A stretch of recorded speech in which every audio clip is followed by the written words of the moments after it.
all set, then the Budget Committee of the Memphis City Council is called to order. Today's date is Tuesday, March 2nd, 2021. Ms. Hayes, will you please call roll? Councilman Canale, Councilman Carlisle, Councilman Covett, Here. Councilwoman Easter Thomas, Councilman Ford, Councilwoman Johnson, Present. Councilman Jones, Here. Councilwoman Logan, Councilwoman Robinson, Councilman Smiley, Councilwoman Swearingen, Present. Councilman Warren, and he's noted that he's in the COVID task force right now, and Chair Morgan. Here. All right, thank you, everybody. Good morning. We've got 3 items on today's agenda, and the first is, the third item is a resolution. We're going to go ahead and take that first, followed by 2 presentations. So agenda item number 3 is a resolution to reallocate $1 million from the Council Emergency Relief Program to the City of Memphis administration for unanticipated costs of vaccine distributions. This is all council districts, and I believe we have, if I'm counting very quickly, all council members as sponsors. Do I have a motion on this item? Move it. Second, Covett.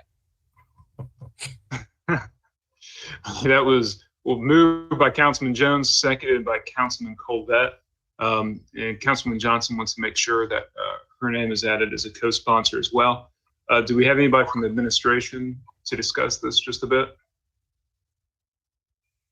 If there's nobody on from the administration, colleagues, I want you to keep them, I want you to have an idea of where funding came from for this. Yeah. If you recall, back during our budget season, there was identified various savings, and this amount in excess of $1 million went back into the unreserved fund balance. So that unreserved fund balance that had been allocated from the budget savings identified during the budget hearing is where the funds for this will come from. And so the administration will have at their discretion to use, but it is the desire of the council to address some of the areas where we haven't had vaccine sites and do a just better job of coming up with some different ideas and strategies to get more people vaccinated. So that's the purpose of this resolution. Correct. Thank you, Councilman Jones. And I imagine everybody on the administration that would speak to this is in that task force with Dr. Warren as well right now. And I think this is just one of many steps this council will likely take over the next months in order to make sure that whatever the administration needs in order to get shots in arms, we're willing and able, and we're there to provide. I know they're already putting out a lot of data. We're going to keep requesting for data and transparency and have public conversations about the progress of the vaccinations throughout the city. And if there are any hurdles in the way, be it funding, logistics, manpower, whatever it is, that they're going to find a willing partner in the city council, proactively engaging and asking what needs to get done in order to accomplish our goal of herd immunity later this year. So if there are any other comments or questions from council members, I see Councilman Colvett, Chairman Colvett. Yeah, thank you, Mr. Chairman.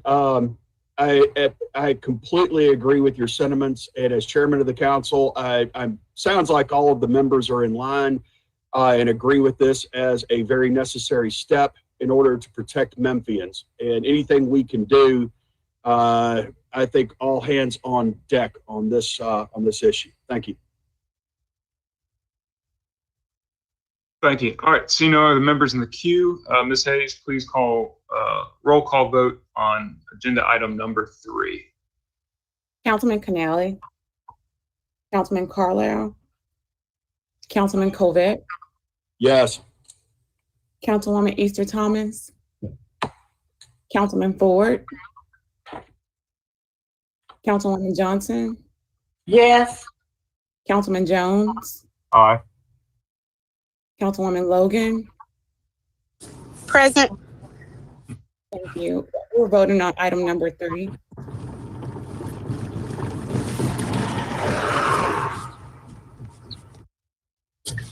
Can you hear me? Yes, ma'am. We're voting on item number 3 to allocate $1 million to the administration. Aye. Thank you. Councilwoman Robinson? Councilman Smiley? Councilwoman Swearingen? Aye. Councilman Warren? And Chair Morgan? Chair votes aye. So that receives a favorable recommendation. There is no request for same night minutes. I'm not, it's for emergency funding, but I don't think the funding is an emergency. So unless I hear from the administration between now and the main meeting, I think it'll just stay on its regular course. Agenda item. Would you please show Carlisle as aye as well? My apologies for the error. Okay. Councilman Carlisle votes aye as well.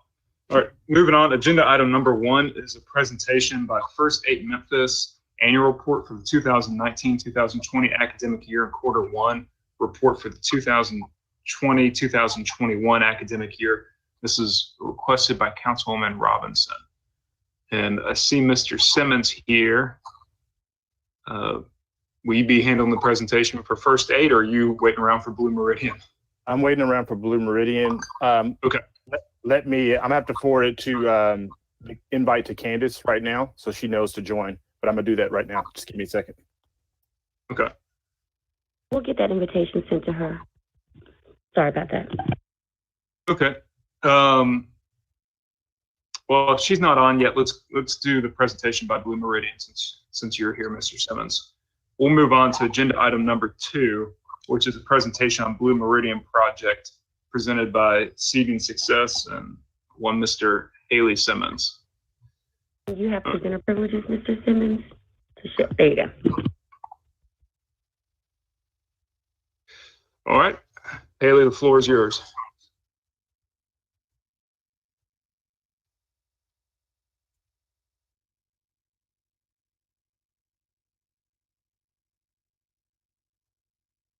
Can you hear me, Councilman?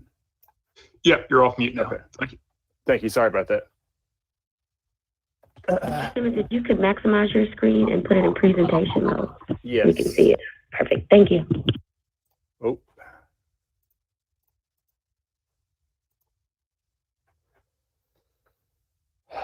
Good morning, everyone. Good morning, council members. Thank you guys for giving us a few minutes to speak Mr. about. Simmons, before Yes. you get too far into it, if you could go up to the top of display settings and click the down button over to your left. Okay. There you go. Okay. And click swap presenter view. Okay. Is that better? Is that better? It's perfect. Okay, thank you. And I just want to make sure that, okay. So good morning, everyone. We've been presented with a really wonderful opportunity as a community based on prior success that we've achieved, namely with the help of the City Council and the County Commission, having worked with Seeing Success and about 40 to 50 partners, a group of business community members, education community members, that led to the development of an early childhood education strategy, which culminated in the passage of the joint pre-K ordinance. We have basically, this particular opportunity led to national investors looking at our work and our cross collaboration as a means that there are other things that could happen in Memphis, namely an opportunity really to focus on place and focus on how we can integrate a set of strategies to address social and economic mobility in our community. So the current state of some of the challenges that we face in our communities, many of you know that we have about a 21% poverty rate, but we have a 35% child poverty rate.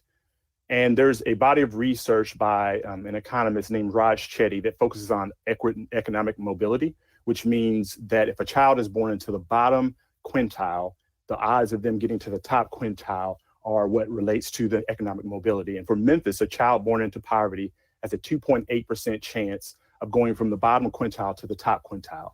to put a finer point on this, that a child born into a Midtown Memphis has a 16% chance of going from the bottom quintile to the top quintile, while a child a mile north in North Memphis has less than 1%.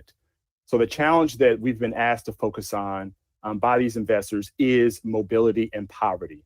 And how can we build a strategy that aligns to some of the work that's going on in Memphis, including Memphis 3.0, among other strategies. So this provides us a lot of potential to really focus on some key issues. Obviously, we have an early childhood education strategy, but there's a question in education around the digital divide and also response that is needed in the immediacy when it comes to COVID-19. So if we can take our collective effort, which brings together partnerships of business, public sector, nonprofit sector, education community, hospitals together to focus on our key challenges that deal with social and economic mobility, this is what this opportunity presents us.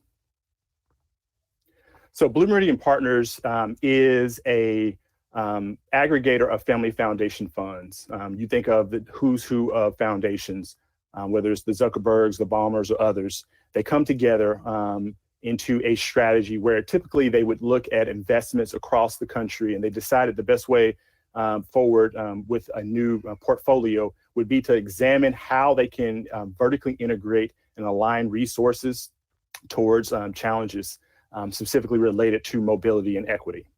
And so to that end, they have provided us an initial planning grant of $8 million to begin to prioritize and bring everyone together around this building of a shared strategy.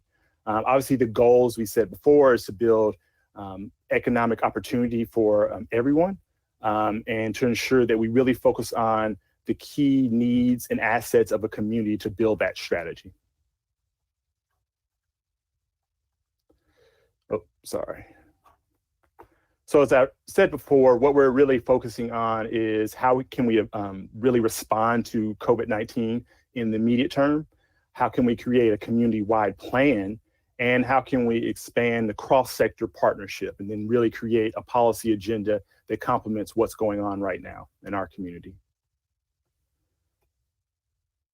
So the expected outcomes of this grant are that we would adopt a community-wide social and economic plan. We would establish a community-wide data infrastructure, which is really important. As an organization, that's one of the first things we try to focus on, is really the data tells the stories in an intimate way. And so we want to make sure that we have a more comprehensive data infrastructure across both the public and private sector, and then secure support so that we can sustain any plan that is developed in this community-wide effort. So we have 3 phases. The current phase we're in right now is the design phase. This is really setting the table for how we're going to frame out our strategy building, focusing everything from the policy issues that potentially would be developed to understanding where our framework is around poverty and social mobility. The second phase of this is to actually get into the heart of the plan. That'll take place between May and the end of this year, potentially going over into January and February of next year. And then we hope to move into the third phase where we will hope to present a plan to both the City Council and the County Commission and administrations for consideration. If we complete the plan, it would make our community eligible for an additional round of funding from the Blue Meridian Partners and other local investors between $100 and $200 million. So if we're successful overall, we will have aligned our legislation, our policy and budgeting around this plan. We have committed more public and private financing. We will have aligned community efforts and having more community buy-in as a whole. And then we should ultimately see measurable improvement in economic and social well-being for our community. Now, as a part of this process, as I alluded to earlier, this is a community-wide effort. And so we wanted to ensure that there was representation from the city and the county. Brooke has, based on recommendation of the chair of the council, is representing the city council. Dr. Cedric Gray is representing the Shelby County government, and Chairman Eddie Jones is representing Shelby County Commission. This would also, as a part of this process, we have direct investment We will have some national technical assistance to be brought to the table. This includes Harlem's Children's Zone, Strive Together Network, which we're a part of, Results for America, among other partners, that will help us really think through what does the body of evidence say around some of the challenges that we face, and how can we paint a pathway forward. We're also part of a national cohort of other cities that are going along with this project, so that we are also learning together as we embark upon developing this framework. So we're going to really have research and evaluation as a guide for this work. And obviously it leaves us open to the potential of $80 to $100 million in implementation funding going forward. As the next steps, we have, as a part of the grant, we committed with the partners to ensure that we could have participation from the city and county. And in doing so, we've included in our budget grants for the city and county so that you could have a liaison to this work. We understand that you guys are undertaking a lot of challenging work. You're in the midst of budget season. And so we understand that your time and the time of your staff is precious. So we want to provide you resources either to hire an outside consultant or a fellow, or offset time spent by your staff in this process. We plan to make a formal announcement of this effort for the larger community, and then we will continue on with our design and strategy work with phase 2 fastly approaching. And we will do a formal presentation to the community in the coming days and weeks ahead. And that concludes our presentation. Okay. Any comments or question members from council members? Councilman Jones? Yeah, thank you. Just a comment, and thank you for the presentation, Mr. Simmons. One of the things, this is more so a comment, not necessarily related to your presentation, but to my colleagues, one thing to keep in mind, whenever I see a child poverty rate, children have no earning power, most of them don't. Their poverty is really an indication or byproduct of their parents' earning ability. So when we have greater discussions about incentivizing low-wage jobs, when we address and correct the overall adult poverty rate, that will cause a reduction in the child poverty rate. Thank you, Mr. Chair. Mm-hmm. Other council members? All right, seeing none, everybody kind of stay tuned on this. This is something we're going to have more discussions and hear more about in the future. We want everybody to get an update. And obviously, if you have questions, please feel free to reach out to Mr. Simmons and their group over the next. Do you have a estimated timeline on this, Haley?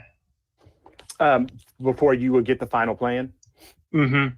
We anticipate delivering the final plan to you between December and January of next year. Hopefully to catch it in time for your budget considerations. Okay. So about 9 to 10 months on this project. All right. See nobody else in the queue. Thank you very much. We're going to go back to agenda item number 1, which is a first Eight Memphis annual report for the 2019-2020 academic year and a quarter 1 report for the 2020-2021 academic year. Again, this was requested by Councilman Robinson, and I'm looking to see if, yeah, there's Candace. All right, Candace Thomas is going to be our presenter, and the floor is yours when you're ready.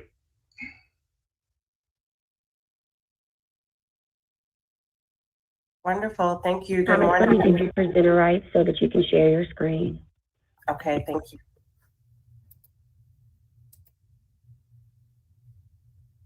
And if you'll just introduce your position for the record, that'd be terrific. Sure, can you see my screen? Perfect. Okay. Good morning, everyone. I'm Dr. Candace Thomas. I am the Executive Director of First Eight Memphis. Thank you so much for the opportunity to give you an update on the pre-K program that the city of Memphis is helping to fund to ensure that our 4-year-old children are ready for kindergarten.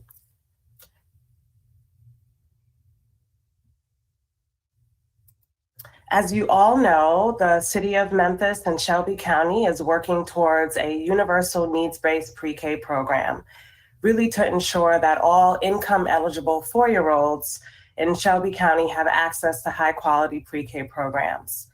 Our pre-K, as you all know, really works to make sure that we are helping young children get ready for kindergarten, that they are establishing the foundation of academic skills and social emotional skills so that they can be successful in later grades. We are in year 2 of our program. You remember last year we had 64 classrooms. This year we are at 70 classrooms. We're still working on one more contract with Achievement School District. And when that contract is signed, we'll be at the estimated 74 classrooms that we projected. We are also projecting that we're going to have 80 classrooms in the next school year. And this is overall a part of the city's plan to ensure that we have universal needs-based pre-K for all of our students.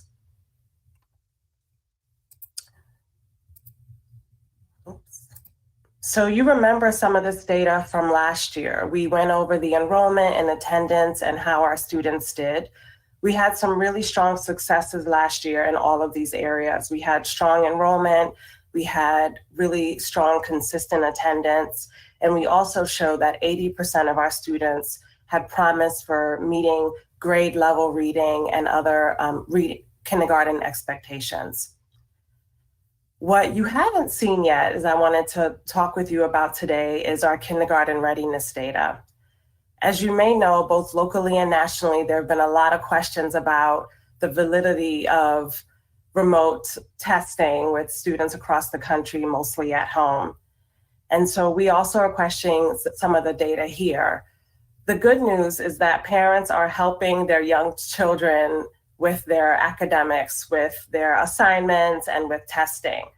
The hard news is that because of parent involvement, the kindergarten readiness data is invalid. We're showing, as you know, both locally and nationally, that students are scoring way above and beyond what we know the readiness levels are. So just here and across the country, we're just trying to figure out, so what does this mean? Given that Shelby County Schools has reopened, we've been in conversation about once students and teachers are settled into their new routine, can we go back and do some assessments to really understand where children are? So right now the data is preliminary. We may have more data on kindergarten readiness once our young students are settled into the classroom and we can go ahead and reassess them. So this was what virtual learning looked like in the first quarter of the school year. Obviously, that's going to change for our pre-K classrooms as Shelby County has just reopened to be in person. So we talked about this last year. I just want to remind you all that we really wanted to make sure that our pre-K program this year was really working to support all families and providing as much holistic support as possible. And at the same time, First Eight Memphis was working with pre-K providers to make sure we were all accountable to not only academic support this year, but really any social, emotional, and wraparound support this year. So what we saw in the first quarter is that we actually did okay, given national data around pre-K enrollment and pre-K attendance. We had 1,071 students in our pre-K programs in the first quarter of the school year. That compares to 1,227 last year. We also, of those students, we have really good attendance. And you see here, both this year and last year, we had generally an attendance rate of 91%. So of the students who were enrolled, we did really well this year. Part of the enrollment successes, we would say that there was a huge, as you all know, a huge community push over the summer and the early fall to encourage parents to register their children for pre-K. A lot of our pre-K programs had offered devices for families so that families can get online. First Eight Memphis also was awarded a Tennessee Community Cares grant, and we also provided devices and accessories to some of our classrooms. So there was a huge push. We did pretty well. We didn't meet our expectations, obviously our pre-COVID expectations, but in general, our classrooms did pretty well. So our families are facing a lot this COVID year. You all know as much as we do about what families are going through. Our First Eight Memphis classrooms provide wraparound services, and we have family support workers that work with individual families to understand what needs they have and try to address those needs. So this year, we've learned that obviously there's a need for internet access and utility assistance and food needs. There continues to be a need for transportation for those parents who are going to work every day. And in some of our communities, they still need transportation. And obviously childcare, given the pandemic and students being at home, parents were really trying to figure out how do we get childcare during the pandemic. So our program really supported families with all of the resources that you see listed here, from bus cards to job referrals to access to the food bank, and also weekly meals and other social service referrals. So we are continuing to partner with classrooms to ensure that they have what they need as we transition from virtual learning to either hybrid or in-person learning. We're continuing to do wraparound services.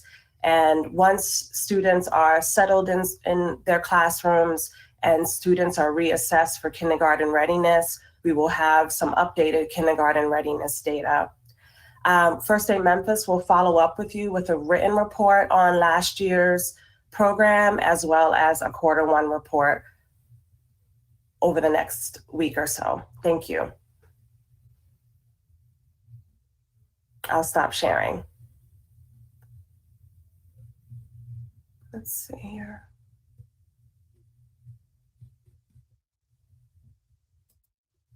Okay. Any questions from council members? I don't have anybody in the queue at the moment.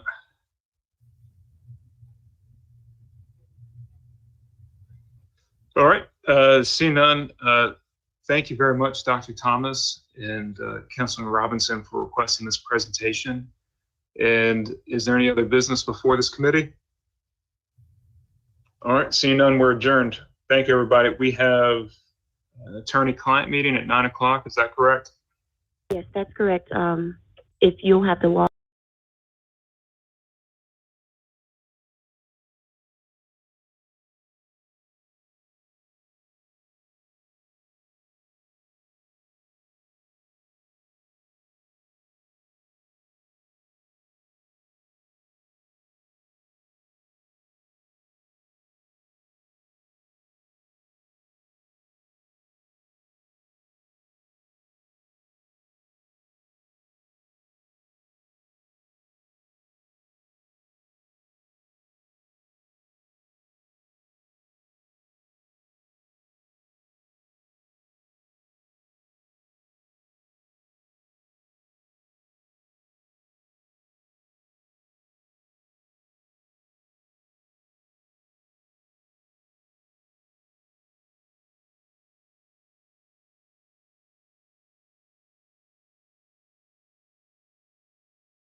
time schedule, but that's okay. We're going to try to make up during this committee and get back on track.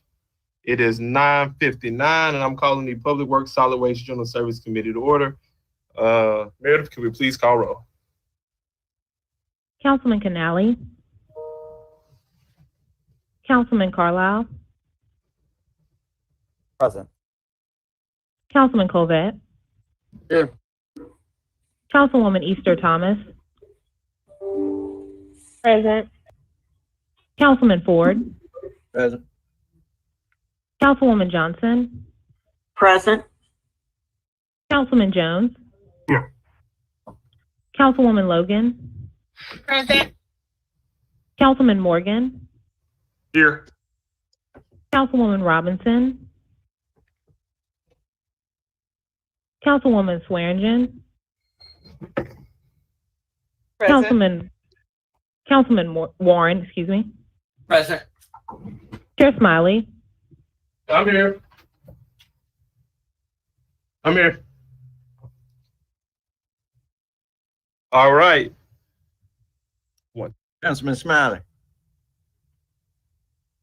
All right, I'm ready to roll. Canali's here as well. Okay, we have 5 items on the agenda for today. Before we actually dive into any one of the 5 items, first, Dr. Warren, do you have an announcement? I think Councilman Ford had an announcement. Okay, Right. Councilman Ford. Councilman Smiley, item number 3, I'd like to see if we could pull it for the next week for some different information, if it's okay with the rest of the council and body.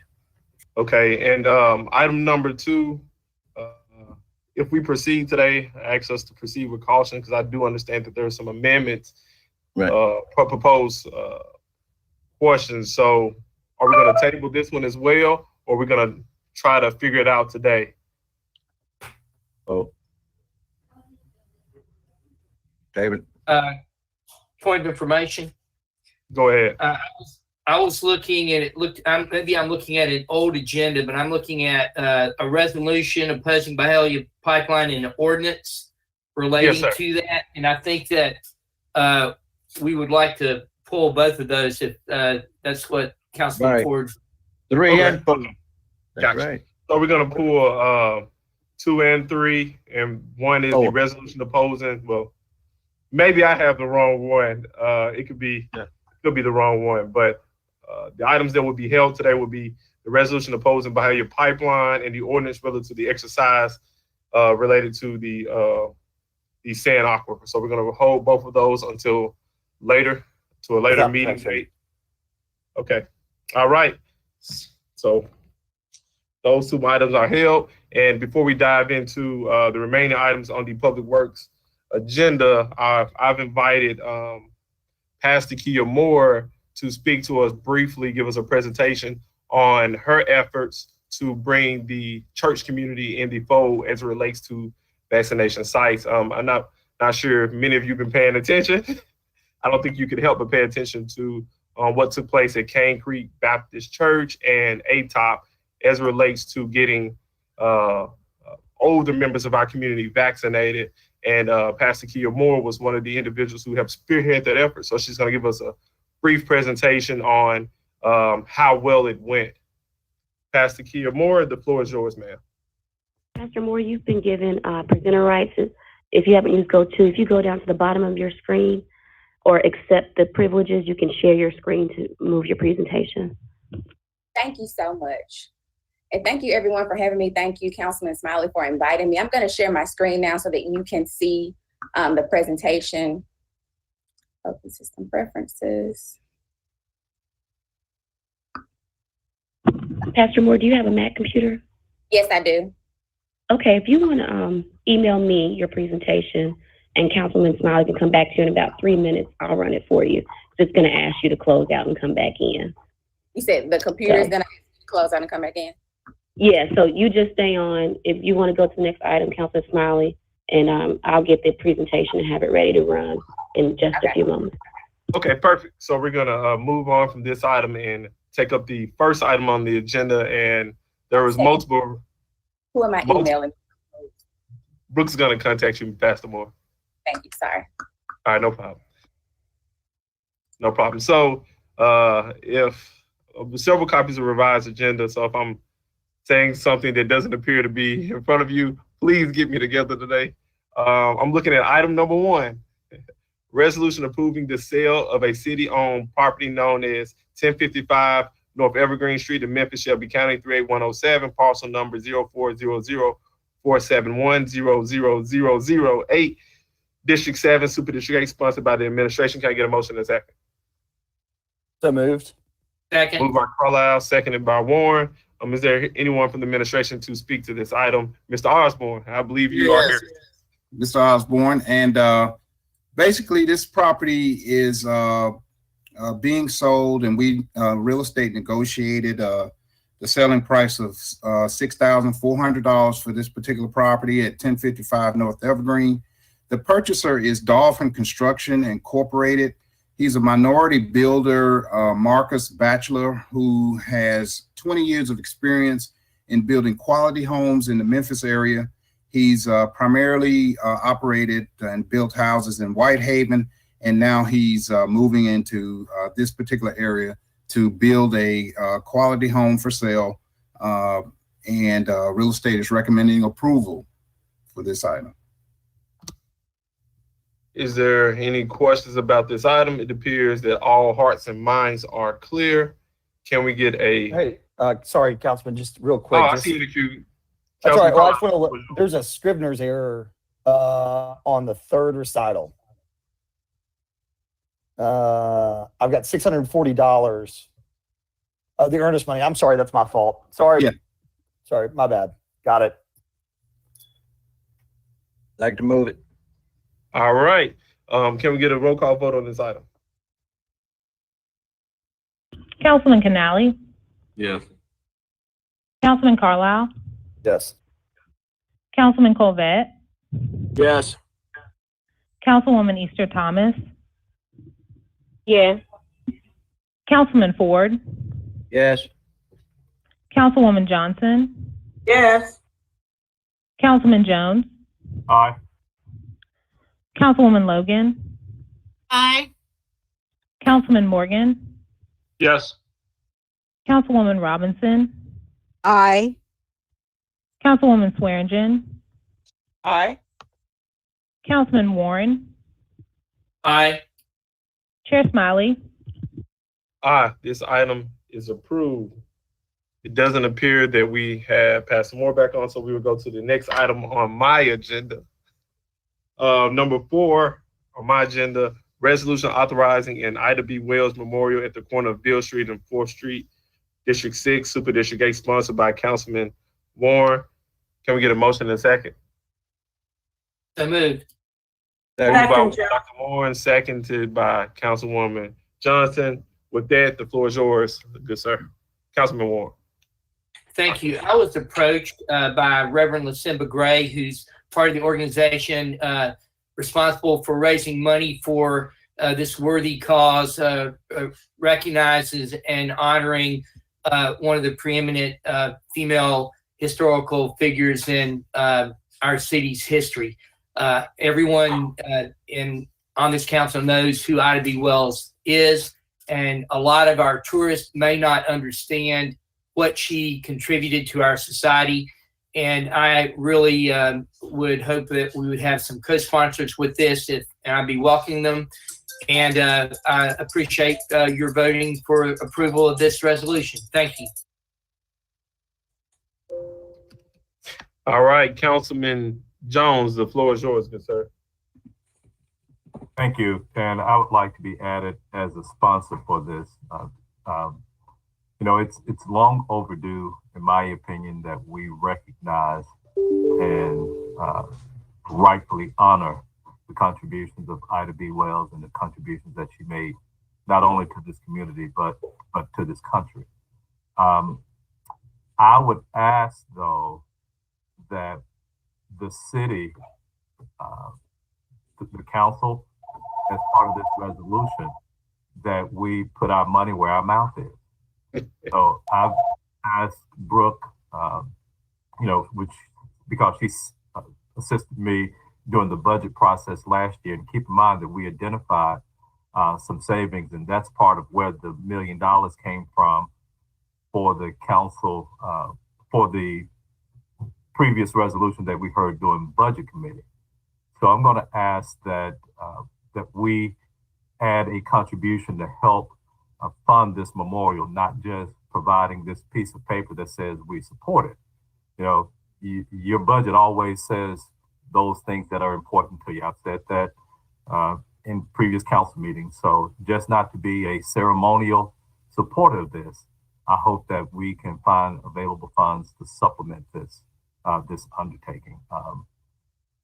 I would say, but all dependent upon how much Brooke identifies that we have from the family. I'll get that number and send it out to all members before the full meeting. Oh, no, there's a point of information by Dr. Warren. Go ahead. Councilman Jones, I just got a text from my research associate. He says that this statue is paid for at present. Oh, wow. Okay, so I'm not sure if we need to do that, but I'm definitely think if it is not, then we should be able to. I agree with your recommendation. Sounds good. Thank you. All right. So let me make sure I understand it correctly. The statue memorializing Ida B. Wells is already paid for, and this resolution is simply to support that. Okay. Any more questions? It appears that all hearts and minds are clear. We have a co-sponsor request from Councilwoman Robinson, Councilwoman Logan, I believe Councilman Jones, myself. Is there anyone else who wants to be a co-sponsor on this? Councilwoman Johnson had a question in the queue. Oh, Councilwoman, I am so sorry. The floor is yours, ma'am. Okay, thank you, Chair, so much. I too would desire to be a co-sponsor, but it is my understanding that additional funds are still needed for the project. So whatever the council could do, I think we need to proceed with it. It is definitely a worthwhile project. It will definitely be an access to statue to our city, and we do need to start recognizing more historical Black women in the city. Thank you. Thank you, Councilwoman Johnson, for those remarks and sentiments. Any other questions? Don't want to overlook anyone. We have another co-sponsor from Councilwoman Easter Thomas. I believe I already mentioned Logan, Councilwoman Swearigan. It appears that all hearts and minds are clear. Can we take a roll call vote on this item? Councilman Canali? Yes. Councilman Carlisle? Yes. Councilman Colvette?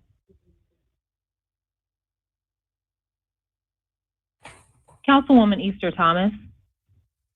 Yes. Councilman Ford? Yes. Councilwoman Johnson? Yes. Councilman Jones? Aye. Councilwoman Logan? Aye. Councilman Morgan? Yes. Councilwoman Robinson? Aye. Councilwoman Swearingen? Aye. Councilman Warren? Aye. Chair Smiley? Aye, this item is approved. Chairman Smiley, Go ahead. I just want to share that this is quite appropriate. I don't know if we recognize it, but March is Historical Women's Month. So Absolutely. this is quite appropriate to do it and have this timing. Absolutely, absolutely. We also have a co-sponsor by Councilwoman Swearingen, a co-sponsor by Councilman Canali as well. Make sure we note those co-sponsors on the resolution. Let's go on to Brooke. Do we have the presentation from Pastor Moore? If not, we're going to go on to the next item and then come back to her at the end. Go on to the next item and come back to her. She's going to send me an attachment. Okay, perfect. All right, so item number 5 is a presentation on the Memphis Food Waste Initiative requested by myself. So can someone take over chair's duties? Is there anyone here from the Memphis Food Waste Initiative? Yes, Janet Mascarino, I'm here. How you doing, Ms. Janet? Go ahead, the floor is yours. Thank you. Thank you, Councilman Smiley. I appreciate the time and all of your attention this morning. I'm the Executive Director of Clean Memphis, and we're an environmental organization here in town that works with communities, schools, businesses, and really closely with the city of Memphis on waste reduction issues, litter abatement, and a variety of environmental topics. Recently, over the last 18 months, we at Clean Memphis were asked to investigate the issue of food waste in our city. We found, you'll see we have a lot of partners in this project, and many of those partners are on the call today for backup. We have Amanda Fryer with City of Memphis Solid Waste, Vivian Ekstrom, who's with the Office of Sustainability, Lisa Brown, who is our project manager for Memphis Transformed, and Heidi Repke, who's handling our task force. So we were invited to investigate this work, and what we found is that there is a lot of food waste occurring in Memphis, but there are many opportunities. We're working with multiple partners across the city to really bring about a city that uses its resources to strengthen our community rather than those resources just going to waste. So next slide. See, am I driving or are you driving? I'm driving. Okay, so what is food waste? Food waste is any food that is grown or produced for human consumption but is ultimately uneaten. It occurs at every point along the food's journey, from our agricultural community to transportation stores and also in our homes. So here's the really, sort of the shocking news that 40% of the food that is grown or produced in the US annually goes uneaten. That's about, the US spent in 2019, $408 billion on food that was grown and transported and disposed of, but never eaten. That much of that food ends up in our landfills and releases methane, which is a powerful greenhouse gas.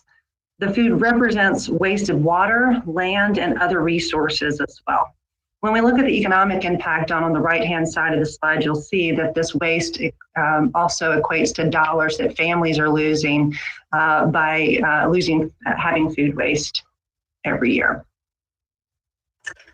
In addition to that, while we're wasting food, we have another problem, which is food insecurity.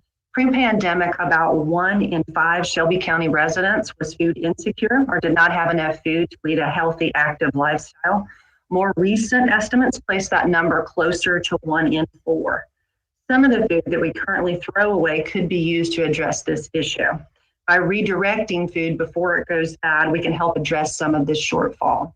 We have a partner that we're working with, a variety of partners. We're in a regional cohort with the Natural Resources Defense Council with five cities, ourselves with Atlanta, Nashville, Orlando, and Asheville, North Carolina. And NRDC has done research for us to help direct strategy.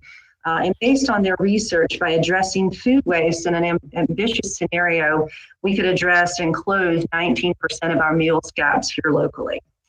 That does not address food insecurity across the board in food deserts by any stretch, but it is a tool in our toolbox to help address the food insecurity issue.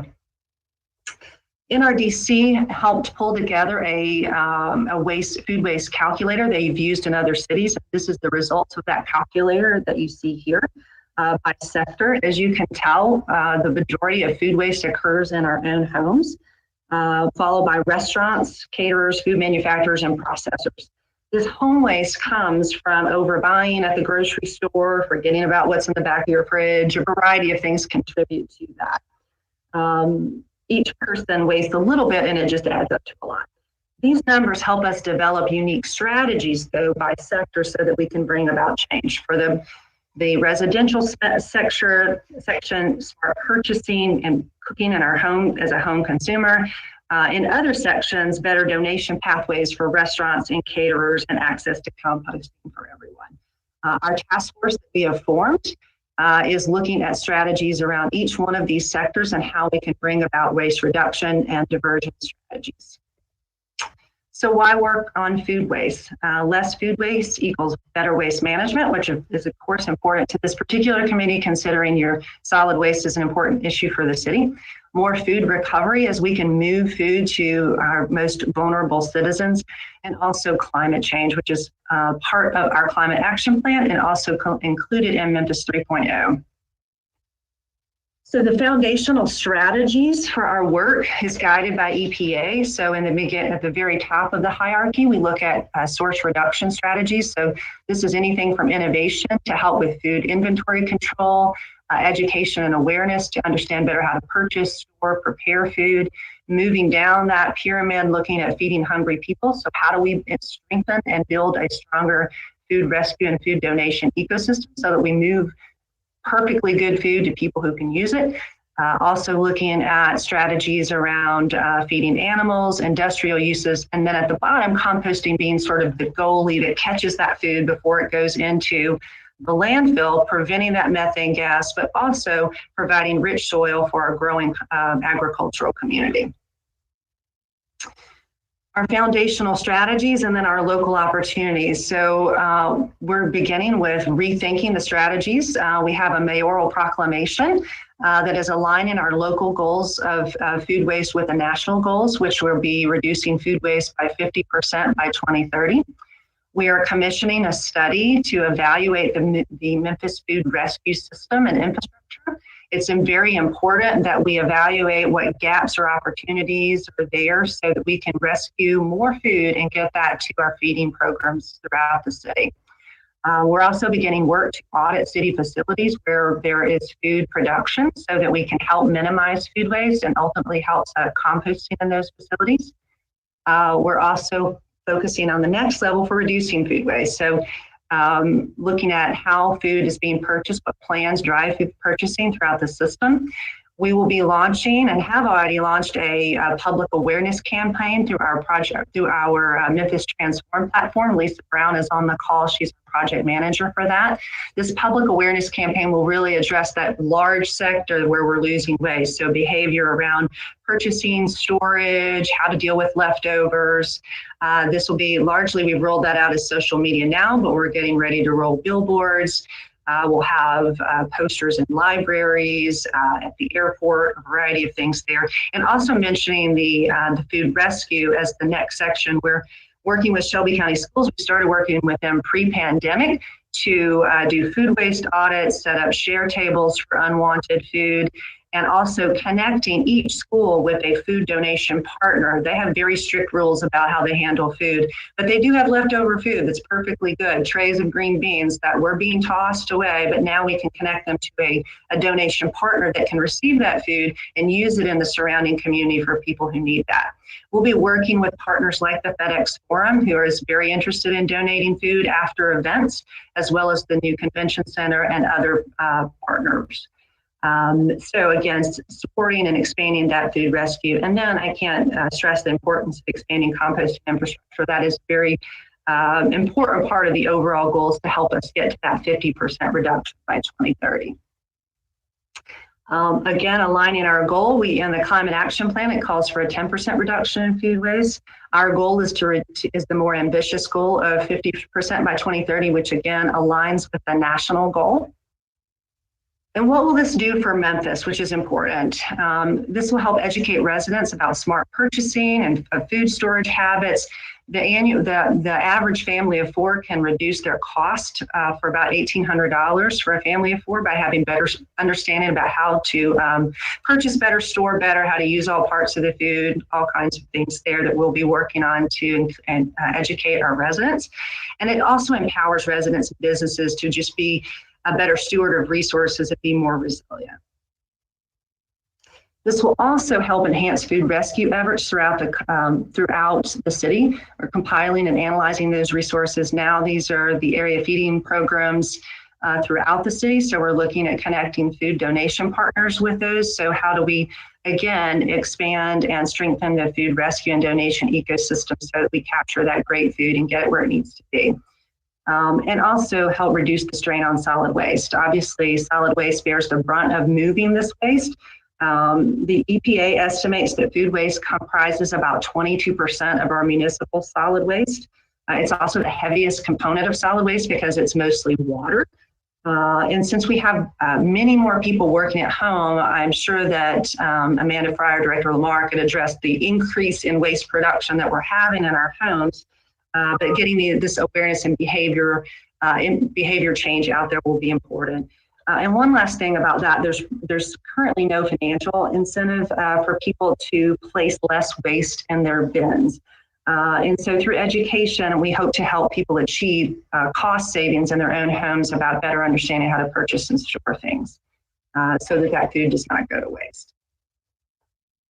One other point that I wanted to mention is that, yes, I see Councilman Warren, it's Compost Fairy, Compost Genie, I think they are part of the program and they've been working with the city on expanding the composting strategy. Ultimately, we hope to get composting, ideally to curbside within a couple of years. But again, that's a question I think that solid waste can answer better than I can, but they are on our core team, our task force to build these strategies.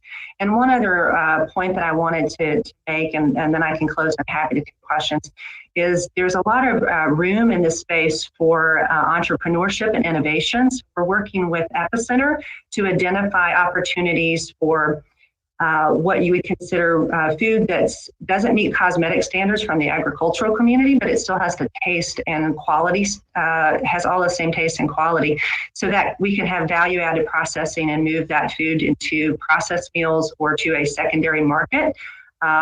Or think of it as like the ugly carrot or the bruised apple that can be applesauce or apple pie. So that's another element that we're looking at is the entrepreneur and innovation side for addressing solutions or for solutions to address the food waste problem. So we would love for you guys to, we're rolling out the campaign that's 901 Save the Food. You'll start seeing billboards about that soon. We would love to come to your community meetings. We've developed a food waste quiz and pledge that'll help people reduce their food waste at home. Research shows if you become more aware, you'll reduce your food waste from about 20 to 25%. And we would love to share you guys to share this work with your residents in your districts, how we can connect with them to provide that education to them as well. I would love to give a shout out to Kroger and Blue Cross Blue Shield also who have helped come on and fund getting the task force going and help fund some of the campaign work for the 901 Save the Food campaign. This is just a picture of a project we did pre-COVID where we had rescued food and chefs that made yummy dishes from it. We had a beer made from recycled bagels or reclaimed bagels, and it was just a free event open to the public to provide awareness about this issue. And with that, I will close and be happy to answer questions. Talking to myself, thank you very much for their presentation. It appears that you have piqued the interest of several of my colleagues. So we will go to Councilman Carlisle first. Thank you, Chair. Yes, my interests are piqued. JB, thanks for asking for this. This is something that's always it fascinated me. Your family's been in the restaurant business for years. We've always kind of had conversations. I had a friend who had a project in Savannah, Georgia called Grow, Eat, Repeat. That was a big composting initiative for independent restaurateurs there.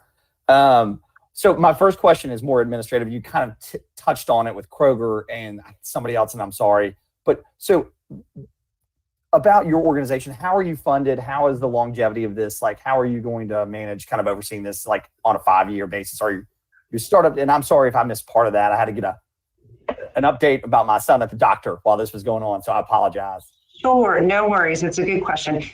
We have a variety of funding sources from private sector foundation.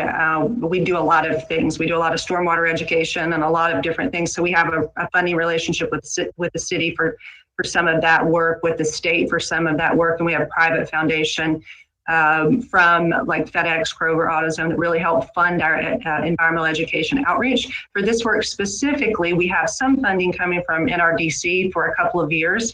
Kroger is a long-term partner for this. They have a zero waste, zero hunger initiative, so they're kind of a founding partner to help get the task force launched. Blue Cross Blue Shield has come on as a partner to help fund this work as well because of the connection between health and access to food. So it's important for them. We're building funding partners now.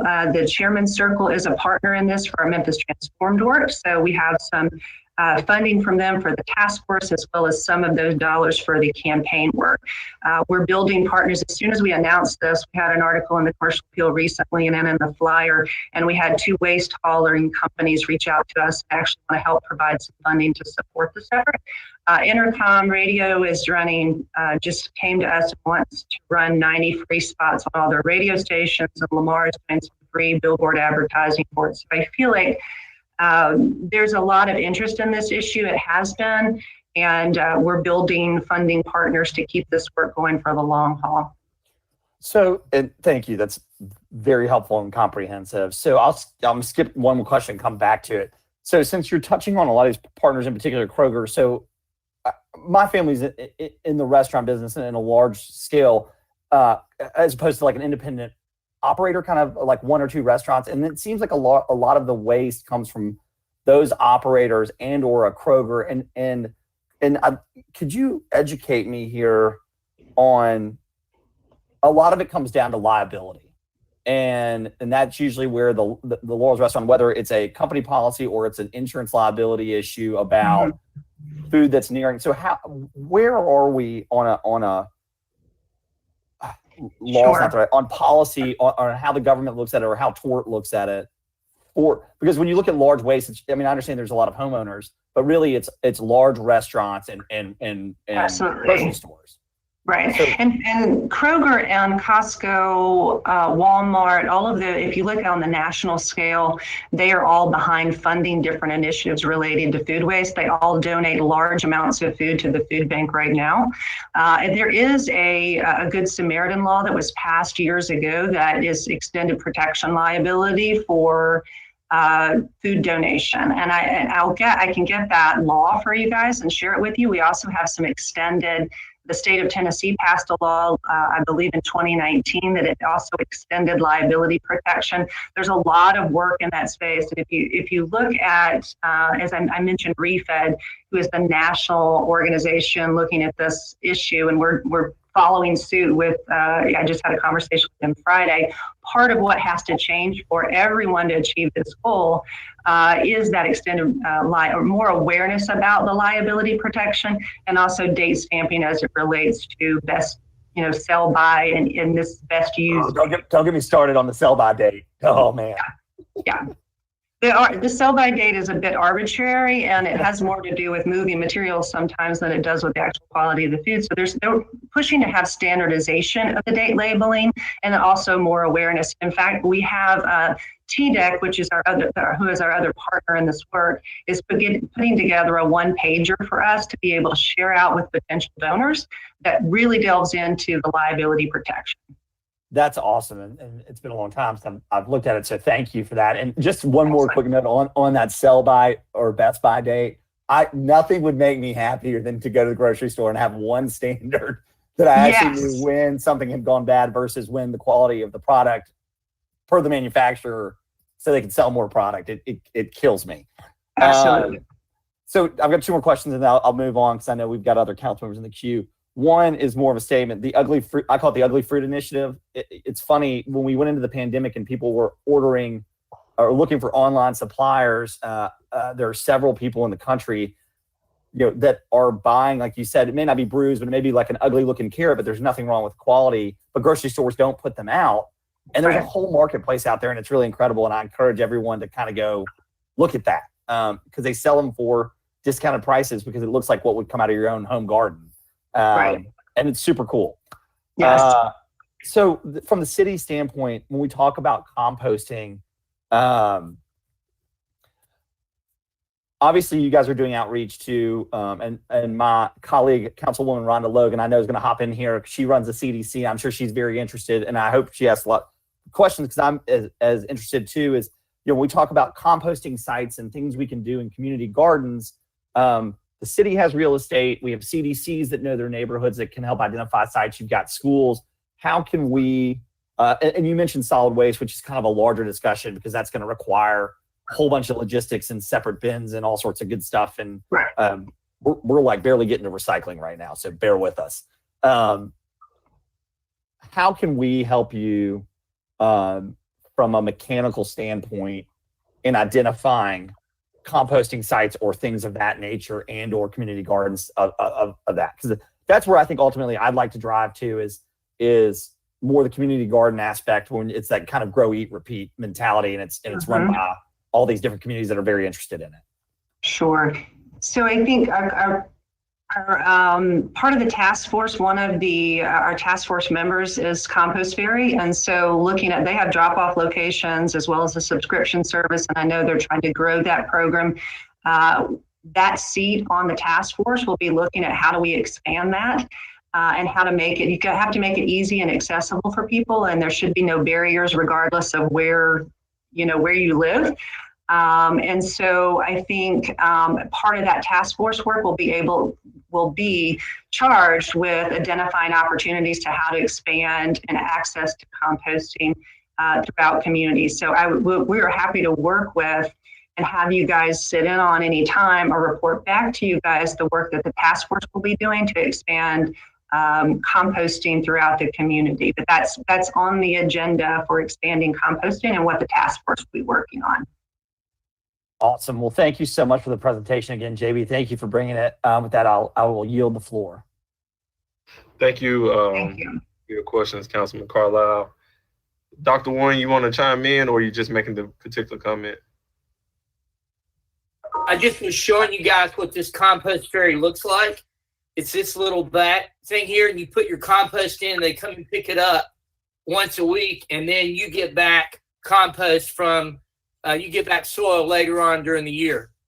So it's a pretty easy service. You just put all your waste in a little bag and keep it outside, and then they come by and pick it up once a week like your trash. Oh, wow. Okay. Thank you, Councilman Warren. So how long have you had it, Councilman Warren?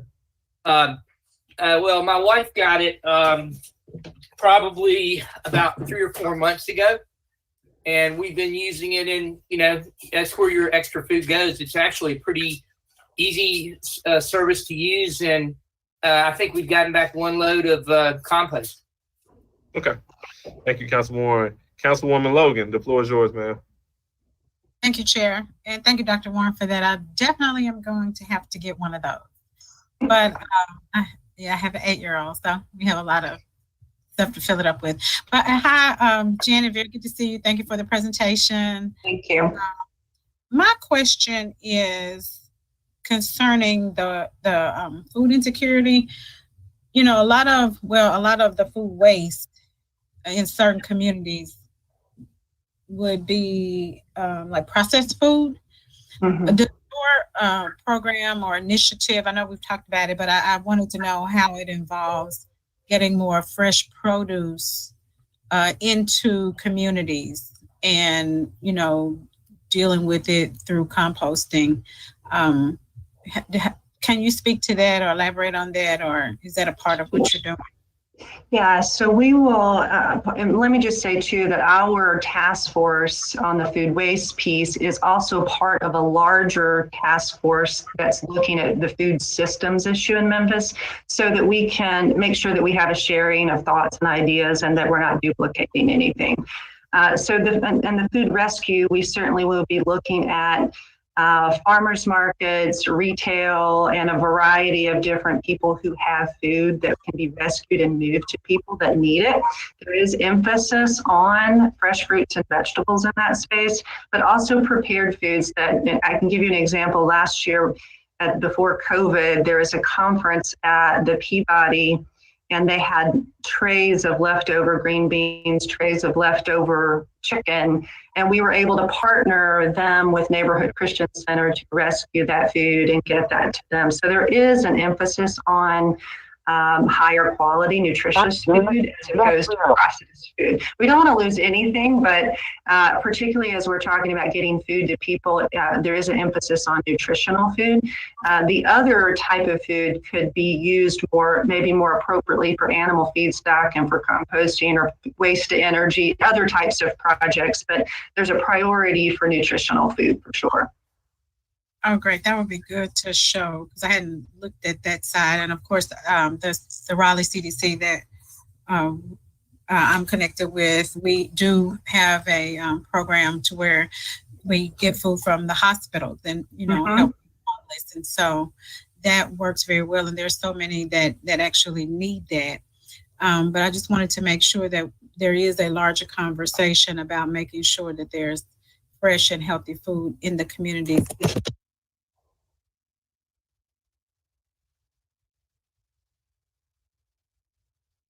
All right. Moving along.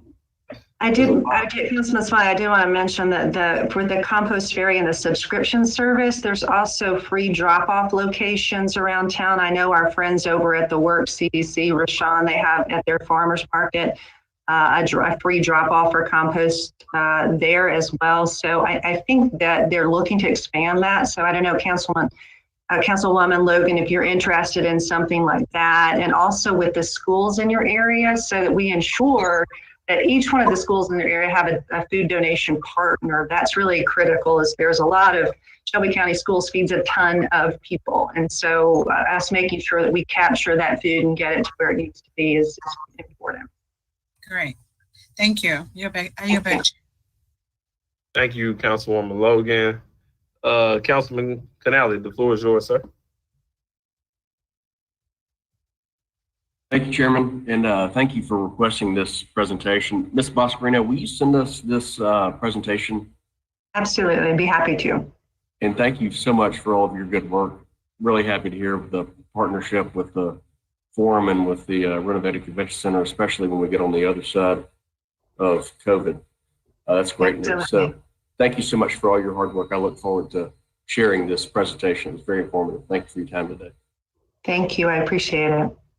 All right, Councilman Warren, are you in the queue again, or you just wanted to show us your fancy compost bag? All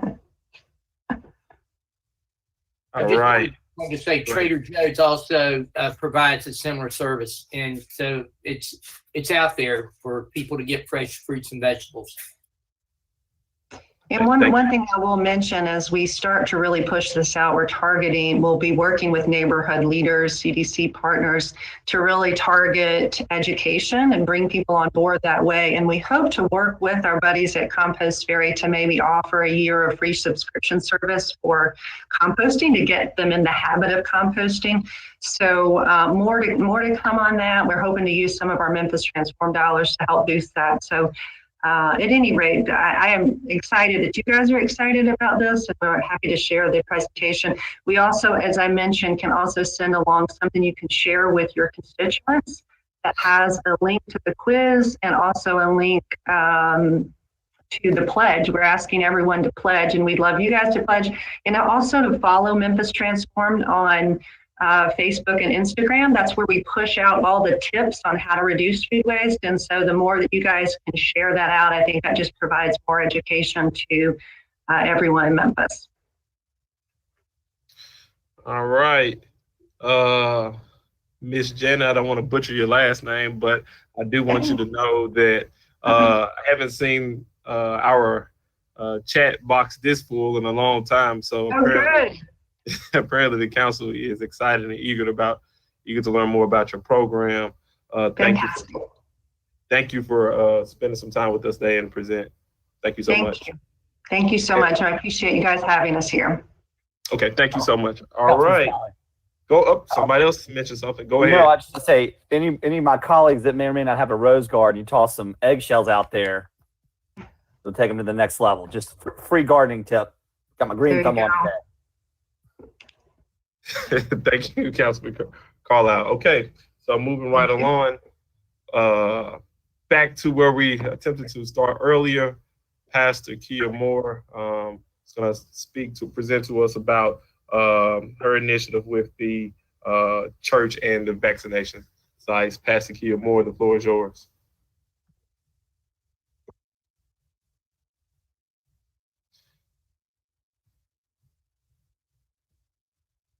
Okay, thank you guys so much for having me. I think I just unmuted myself. Thank you guys so much for having me. Sorry about the technical difficulties, but thank you to Brooke for being able to pull up the file. I've been asked to just give some of the preliminary observations of the first two mobile vaccine sites that were held at Black churches. And so I'm going to walk you through what was presented to the health department, what happened, and some of the things that were left that we didn't get to start because of some of the changes. Brooke, we can go to the next slide. Thank you. So this all started because I hosted a forum with Dr. Kismikia Corbett, who is the lady who led the research team with Dr. Fauci for the development of the vaccine. She's an African-American scientist, and we had a discussion about disparities, about, you know, problems that are beyond the anxiety that African-Americans have about the vaccine. A lot of the issues are just equitable distribution. So I started digging into some of the local disparities. And after I started to pull some of the data and read some of the reports that were coming out, I met with some local pastors because I do a lot of consulting for a lot of the Black churches here locally. I've been doing that for about a decade. And so I pulled some of the people that I've worked with before. I talked to Dr. Gina Stewart. I talked to Dr. Keith Norman. I talked to Dr. Bartholomew Orr, and I think Dr. Chris Davis. And we began kind of strategizing some of the ideas that I had. I pulled Pastor Orr in because most people don't realize that although his church is in South Haven, he actually pastors the largest group of African-American Christians from Shelby County. And I know that because he's one of my clients. So his feedback was still important, although he's outside of Shelby County. I took those conversations and I developed a proposal called Take the Shot 901, which was basically a nuanced approach to involving more African-American voices in the way that we roll out the vaccine. Both portions of that proposal were approved by the Shelby County Health Department last month. And the first arm was to target African-American communities through mobile vaccine sites at Black churches. We propose to do at least 2 churches every weekend and around 400 doses per church, so around 800 doses each weekend. You can go to the next slide. And so what we saw was that signups were really successful. We were almost completely signed up within 2 hours of posting the public link. The setup was not difficult for the churches. We were able to go in and do walkthroughs and then come back and send either Homeland Security or someone from the health department to help them set up the stations. It took maybe about an hour to do the walkthrough and an hour to do the setup. So no more than 2 hours prep time for the churches. And we decided to do the doses inside of the churches for a couple of reasons. One, it would increase participation for those who did not have transportation. As those of you know, most of our vaccine sites are drive-up sites. And so if you don't have a vehicle, you're in an area that's not necessarily accessible to MATA, it makes it difficult for you. And so we wanted them to be inside so people could get dropped off or walk from the bus stop, or if their cars were not as reliable, they wouldn't have to sit for very long times. We also wanted them inside because we thought of the elderly, which was one of our target populations. You know, those are people that have to go to the bathroom more frequently, who would have difficulty using the porta potties that you see at some of our other locations. And so we wanted to make sure that they had access to indoor bathrooms for their comfort and convenience. What we saw once we rolled it out was that our wait times were less than 15 minutes, which was really awesome to see. Most of the people that we saw, and I don't have the specific demo data, but I was there at both sites the whole time. We saw mostly African-American people, and they were elderly people, and you'll get to meet some of them in a few minutes in this presentation. We also were able to vaccinate around 20 people every 15 minutes, which was amazing to see as well. Next slide, please. At Anointed Temple of Praise, which was the first site that's located kind of on the edge of Hickory Hill leading into Germantown, which is a heavily area that's heavily populated with African Americans, we were able to serve 450 people in 5 hours. At Cane Creek Missionary Baptist Church, which is in the heart of Bunker Hill, right where Elvis Presley turns into Bellevue by the Bulk Mail Center, if you're familiar with that area, right near Mitchell High School, we were able to vaccinate 380 people in 5 hours. I do want to note that the rain did impact the turnout on Saturday, but not by much. And it's also important to know that at Cane Creek, which is an overwhelmingly elderly congregation, 100% of their members over 70 were vaccinated. And that is largely due in part to the fact that we were in their neighborhood and they saw familiar faces. Next slide.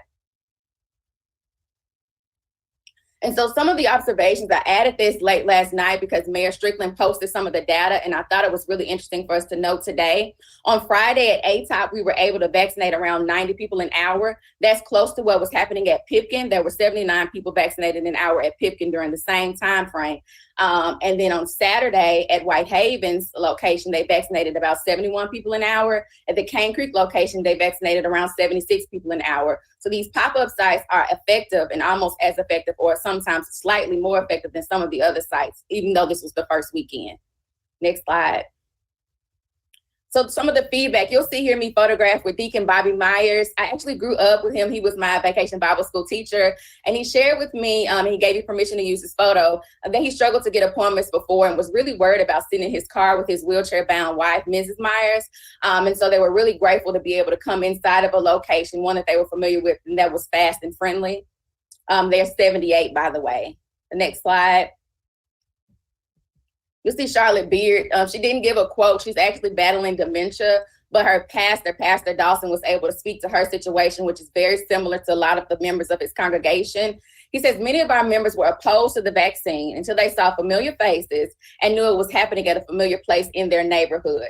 So part of the conversation was people, hearing about some of the other members who had been vaccinated, hearing that other people were signing up, and it became a communal effort to protect themselves, which was really important to see. And that's kind of how we were able to see so many African Americans in their age bracket. The next person on the next slide is Ms. Vishnu Jennings. She's a member of ATOP. And it's actually a photograph that I took that day, but she resubmitted it when I requested quotes. She said, I honestly had no idea how I could ever get the vaccine, but I'm grateful to be able to do this at my own church and to do so quickly. If you see people in line, that's only because people were arriving early, but they were still moving in every 15 minutes. Next slide. And so the next part of the presentation, the next part of the proposal that was previously approved included about 15 more churches that had already agreed prior to the Shelby County Health Department changes. And then since this weekend, another group of people have contacted me. And of course, I've expressed to them that, we don't know, where the program would go, but, I took their information, and all of the churches combined are in pockets of areas of Southeast Memphis, South Memphis, Whitehaven, and the Raleigh-Fraser area are the main focuses. And those churches, the group of around 15 people prior to the Shelby County Health Department changes, have reviewed the proposal, which is similar to what you're seeing here, but it breaks down the marketing plan as well. And they've all agreed to participate. Next slide. And so the second portion of the proposal that kind of didn't get off the ground because it was supposed to start the day that some of the changes were made was that the Shelby County Health Department also agreed to use advertising dollars allocated for the flu vaccine. There's money that they had available that they normally advertise to help people get engaged with the flu vaccine. They agreed to use that to run digital billboards and social media ads to encourage African Americans to get the vaccine and to inform them about the vaccine. The goal was to place them in areas where there might be pop-up sites so that people would see the communication and then see the possibility to have access. We were also going to give pastors weekly talking points that they can share over their pulpits or their digital pulpits during the pandemic, and also content for e-blast or emails to their congregations about the vaccine and how to make appointments. This was really important to the pastors that we spoke to because there's an anxiety about getting the information wrong, saying the wrong things. And so if the medical community can provide them with language, they'll be able to confidently and accurately share information to their congregations that will not only build trust, but help people become more educated about both the virus and the vaccine. And so I wanted to show you, before I wrap this up, 2 of the examples of billboards that I designed. These were really quick designs that I did because we had a short window to get the proposal approved, but I did about 12 mock-up billboards, and I wanted to target people I wanted to target the people that we know needed to see themselves on billboards. So we had some pregnant women, we had people with autoimmune diseases, we had sports people, we had elderly couples. And so this one is one targeting not elderly, but African-American male over 60. He says, I will take the shot because I want to live a long life. You see the byline says, protect yourself and those you love with the COVID-19 vaccine. Since this was a draft, if this would ever be polished and pushed forward, we would want to expand the contact information at the bottom so that people know where to get the information. But this is kind of the general direction of where we thought these types of designs could go, and the social media designs would mirror these as well. Then there's one more that I think was important for this conversation. There was a teacher that we included in the campaign. She says, I will take the shot to protect my students, because as we all know, one of the biggest conversations that's happening right now locally is not just African Americans and elderly, but also how we engage in our educators in the city. And so that's just another example of the designs that I presented to the health department that were approved before the transitions. And so that is the end of the presentation. Thank you guys so much. Thank you, Pastor Kia Moore. One of the reasons that I wanted this presentation is because at the onset of the pandemic, this body was took the fight head on. We took on the mask ordinance, and we were diligent in making sure that the folks in the city of Memphis were protected.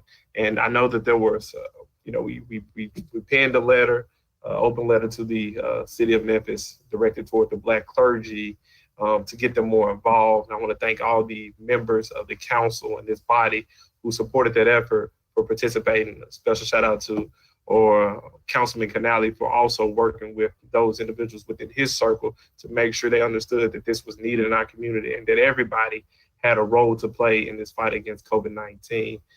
So I just want to make sure I highlight that and talk about, what more can this body do going forward to ensure that those who have been overlooked, those who have been forgotten, those who have simply had a reservation as it relates to COVID-19 and being vaccinated, what more can this body do? With that, I will go to Councilman Carlisle. The floor is yours, good sir.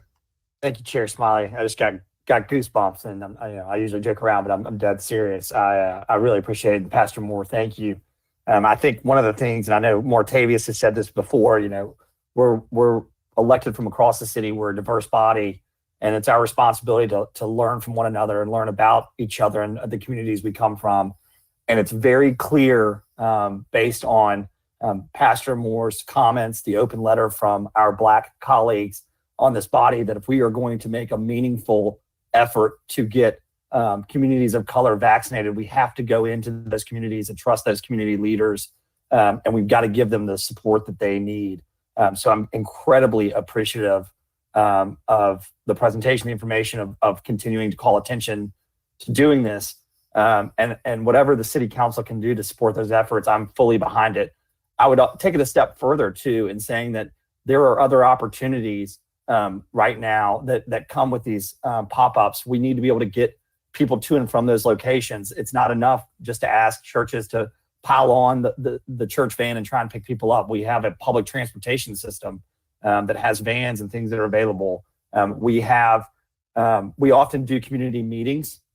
So we have a captured audience that may not get out, but they're coming out for the vaccine.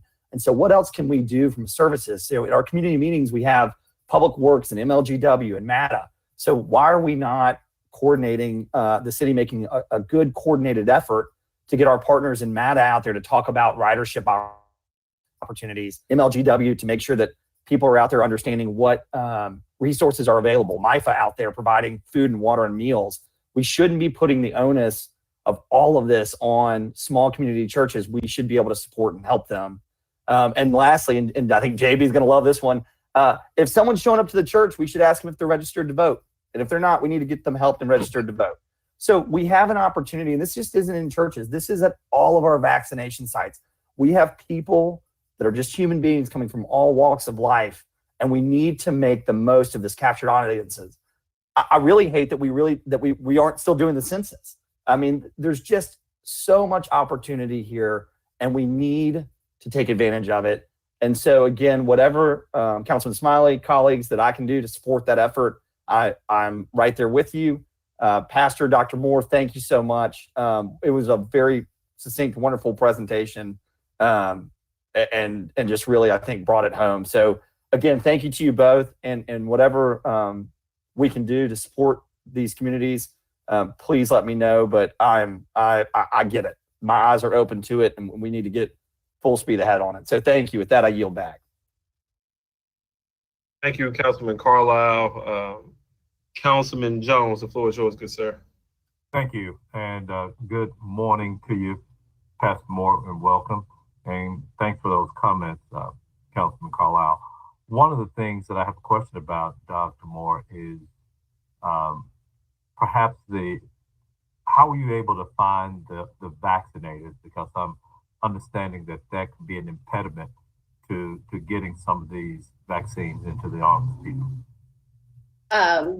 So when we split it after the changes, the Homeland Security took over ATOP and the Shelby County Health Department took over Cane Creek, but we use the medical reserve community. And so part of this, if it does move forward under the city, will probably be also an equal campaign to get people registered on the medical reserve community website, because they just put a call out and people showed up. And so there were so many vaccinators that just came Now my church did feed them so they could stay and not have to leave. But we had people just to show up. They signed up, and some of them did both locations. I saw people on both days who were there, all day vaccinating people. And so that is a really good point. We would have to add, because now it would be staffed by volunteers. If it were to move forward somehow, there would be medical reserve community people. Although it wasn't, I guess I think I'm going to move to suspend our rules in our meeting today so that we can approve the budget item number 3 for the vaccination distribution, the same night minutes, so that we can, so that we can take advantage of resources like this as we look at what has, it's always easy to second guess what has already taken place, but I think we have to relook a centralized distribution from a vaccination standpoint, which is what we had. If you look at the Pipkin building, if you look at Germantown, and you have just tens of hundreds of people showing up at that one location, versus having satellite locations throughout the city as a way to address this when you have so many people that need to be vaccinated for this. So I'm just hopeful that we move with all deliberate speed, more so in a decentralized process versus what has been done up until now. But thank you for taking the initiative with this, Pastor Moore, and I hope that that the city, since we are in charge of distribution now, hope that we formally engage with you and others to make sure that more people are vaccinated in our community. Thank you, Mr. Chairman. Thank you. Thank you. Thank you, Councilman Jones. I don't think anyone else is in queue. So feeding people is Southern Baptist hospitality. I just want you to know that you go to church, you're gonna get fed. Look, it's not excluded to Baptist. All right, Councilman Warren is in the queue. Councilman Warren, I'm sorry I missed you. There's a lot of things in the chat box. One of the things in reference to Councilman Jones's comment about having multiple smaller sites, we're going to have more scientifically based options for doing that with the Johnson & Johnson vaccine. Part of the reason for the centralized sites had to do with the preparation and what you had to do with these vaccines that had to be kept so cold. And the Johnson & Johnson vaccine is going to make that much easier. And one of the things I think we need to stress to people is that it is equivalent in doing just the thing that we wanted to do, preventing death and hospitalization. Okay, so when you look at these efficacy studies, it shows people tend to get the vaccine. They may get the virus a little bit more with that vaccine, but the same number of people don't go to the hospital, and the same number of people don't die that have that vaccine that have the other two. And this is one that we can get out much more easily into the community. So the talking point is get any vaccine you can get as soon as you can get it, because they all prevent death and hospitalization. Thank you, Councilman Warren. So I had a few questions for, go ahead, Councilman Jones, and I'll follow up with it. Well, Councilwoman Robinson. Thank you, Mr. Chair. I just want to share that this is an awesome presentation. Churches were calling me yesterday wanting to get on the list to participate. I shared those with one of our staff people so that they know that we have some additional churches that are willing to participate and pop up or wherever they need to. But I want to also share that we have in many churches nursing staff for the church, and I'm sure they would be willing to help at their own church. We have public health navigators in the churches as well. And I do know at my church, our nurses once a month do our blood pressure, check our blood sugar, and we have a little card that we keep up with it, so it helps us navigate our health care. So this is a phenomenal idea. Let's move forward. And my list of additional pastors are with Ken Moody. Thank you. Thank you. Got to stop calling you Cherry in my head. Councilwoman Robinson. Councilman Jones, the floor is yours, good sir. Yeah, a quick comment, and this sort of alludes to the statements that Dr. Warren made. And, just in my conversation with clients, older people that I come into contact with, and this has been my justification for saying that I'm going to get the vaccination is, and part of the messaging I think that needs to take place, the chances of people dying of the vaccine are a whole lot less than the chances of you dying if you contract the disease itself. And so I think that that's something, when you're looking at weighing your options, what are my odds of dying if I get this vaccination versus what are my odds of dying if I get the, contract the illness itself. And I think that as we talk about the distrust that may exist, and rightfully so, that's the message that I think will resonate to people, to say your chances of dying of the vaccine are a whole lot less than your chances of dying of the virus itself. Thank you. Councilman Carlisle just put the statistic in the chat box, and I think it speaks for itself. You all 300,000 to 1. As of 3 weeks ago, my primary physician is on the Methodist task force, and he ran the rough math, and that was because we were talking about that specifically, and he had run the rough math of doses given at the time 3 weeks ago nationally versus that statistic. So that and if a you rough think about statistic, but it's up there. Yeah, I was about to say, and Carlisle, if you think about it, it's probably that number is probably even higher now. Absolutely. All right, let's move on to Councilwoman Logan, because we're still on time, y'all. Councilwoman Logan, the floor is yours. Thank you, Chair, and welcome, and thank you, Dr. Moore. We appreciate your very thorough presentation and timely. My question is, do you all have an education piece built into your program in terms of older people? I know with the new vaccine coming out, we've gotten a lot of calls. Which vaccine? What's the difference between them? What about the Johnson & Johnson? And the stats that Councilman Carlisle just mentioned. A lot of our senior members would like information, would like an opportunity to ask questions, answer questions. And of course, I'm a PK, so I've always pushed to have churches as our centers of community engagement because of the trust that's built there. It's a long-standing history.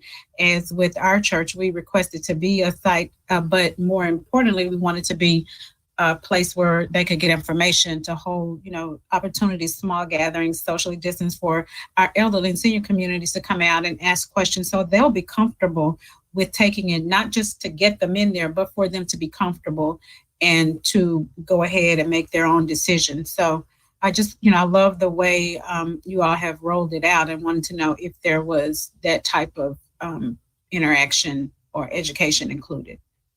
What happened with both of the churches, and they both were able to kind of tweak it to their liking, but they met the week before any links were available with the elderly community. And that's why those talking points are going to be really important. And so the pastors and the volunteers were equipped to answer the questions. And they actually, and this may not happen at every church, they called the seniors, right, and explained to them what was happening and gave them the information.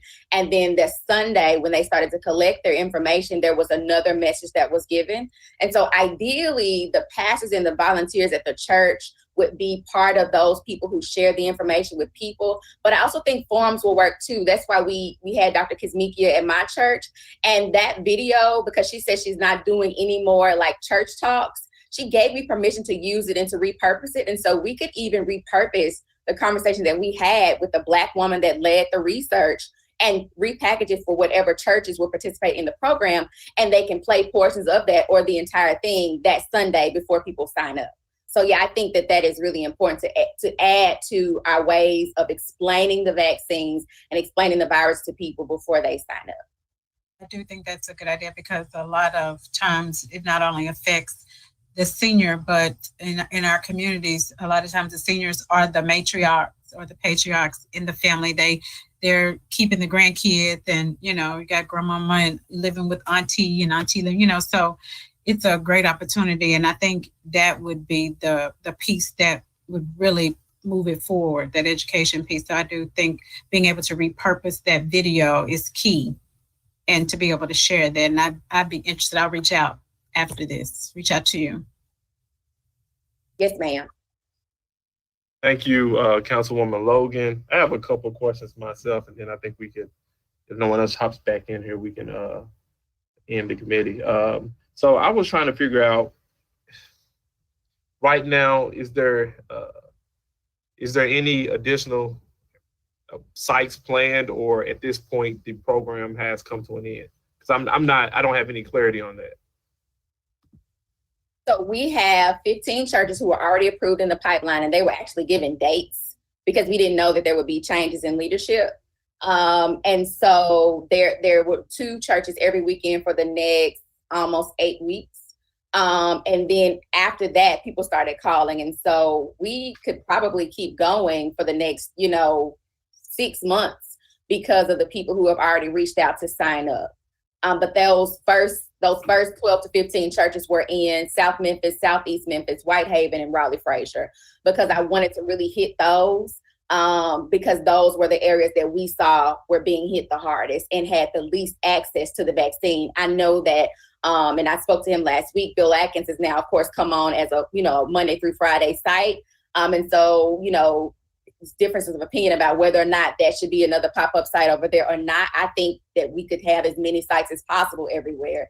And it's also possible that we do more than 2 sites a weekend, because if these sites are hitting 400 to 450 people in 5 hours, you could possibly do 4 sites instead of 2. Okay, so I don't think you got. I'm sorry, I got excited. Yes, there are 15 churches that are already confirmed.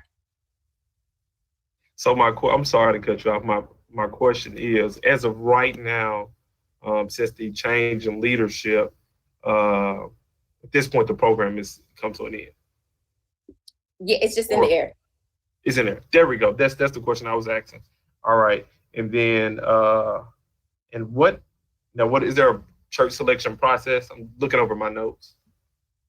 The process was me reaching out to the people in my network in those neighborhoods and seeing if they had the space, because you need a space large enough for the layout. And if they had the space that was large enough, and if they had the parking lot that was conducive to the lines that we expect, then we could move forward. And so churches that don't have the space would not be ideal, and churches that have tricky parking lot would not be ideal. But other than that, it's just the space and willingness. Okay, and then during the pop-up sites, was there a time specific, or was it 2 hours, was it 4 hours, or was it all day? We did 12 to 5 at both of the sites. And that was just what was recommended by the health department, but that's flexible. Okay, and then my last question, were the pop-up sites church specific, or I've learned of this vaccination site at Cane Creek Baptist Church, but I live right around the corner, but I don't attend Cane Creek. Would I be able to go into Cane Creek and get vaccinated?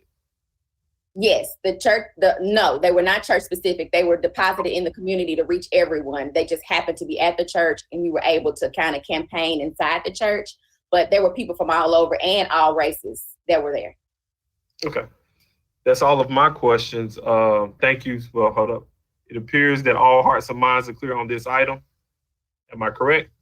All right. Well, thank you, Pastor. Councilman, before we end this committee, can we, 2 things on the items 2 and 3, we need to know whether they were withdrawn or held.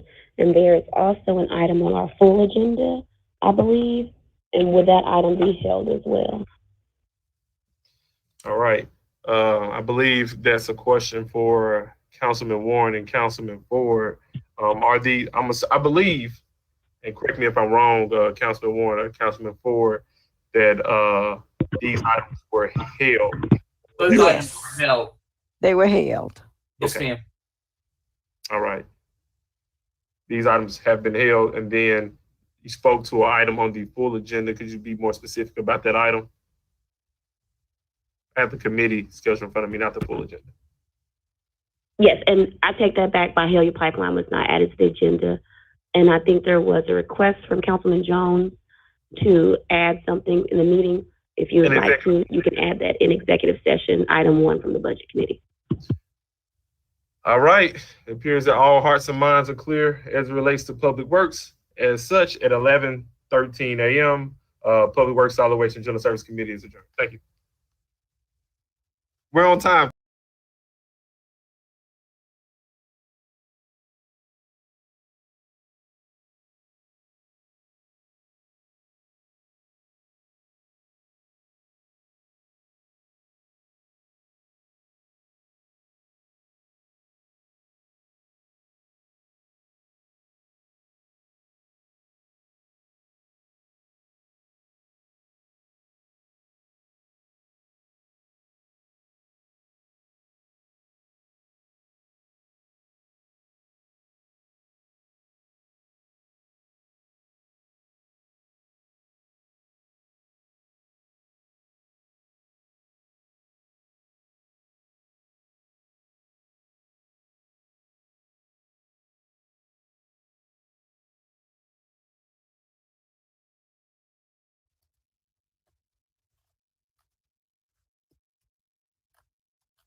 Chairman Warren, we're ready to begin when you are. I think that's me this time. Are we doing personnel? Chairman Carlisle, we're ready to begin when you are. I know it's the beards and the good looks that gets us confused. All right. Let's see here. Colleagues, the hour is 11:15. Today is Tuesday, March 2nd, and I hereby call to order the Personnel Committee of the Memphis City Council. Ms. Crichton, would you please call the roll? Councilman Canali. Councilman Colvett. Here. Councilwoman Easter Thomas. Councilman Ford. Here. Councilwoman Johnson. Councilman Jones. Present. Councilwoman Logan. Present. Councilman Morgan. Here. Councilwoman Robinson. Present. Councilman Smiley. I'm here. Councilwoman Swearingen.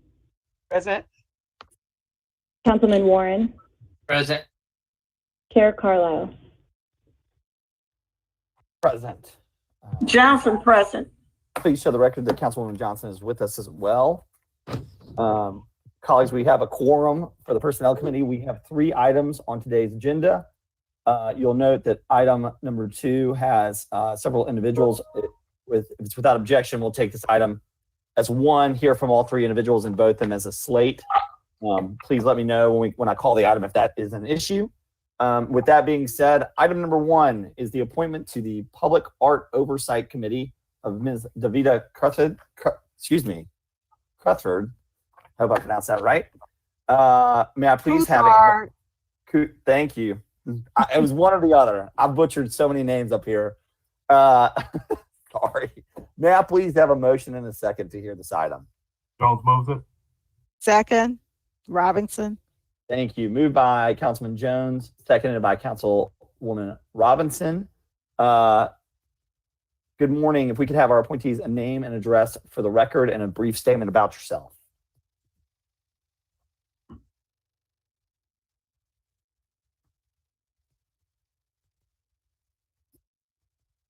Good morning, folks. This is Lauren Kennedy with the Urban Art Commission. I'm not sure if Davida is.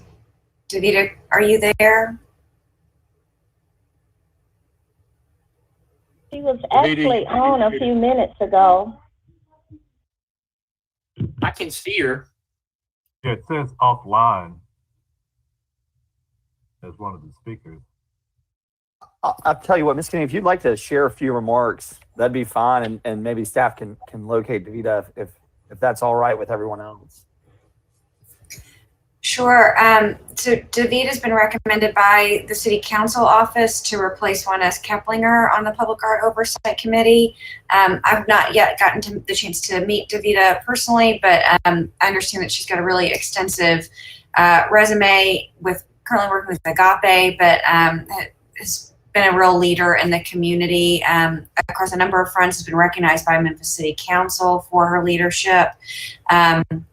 And it will be representing more of that kind of larger city community-wide focus or perspective, excuse me, on the oversight committee. All right, thank you. Councilwoman Robinson, you are recognized. Yes, thank you. Davita Crouthard has been working in our community for years. She's worked for Wynn, Bridges, Carolee, Agape in the Whitehaven community. She lives here, and at one point she did run for the Memphis City Council. I thought she would be a great addition to this committee. She's dedicated. She keeps her eye on the community and ensures that and always advocates for our community as well. I believe she'll be a great addition to this committee. Thank you, Councilwoman. Colleagues, I know it's not typically our custom, but with an endorsement from the former chair of the Memphis City Council, I'm prepared to take it to a vote. And if our appointee wants to address the council, perhaps at the full council in 2 weeks, that would be acceptable. If there's not an objection, I'll move for a roll call vote in the affirmation of the appointee. Without objection. Ms. Crichton, would you please call the roll?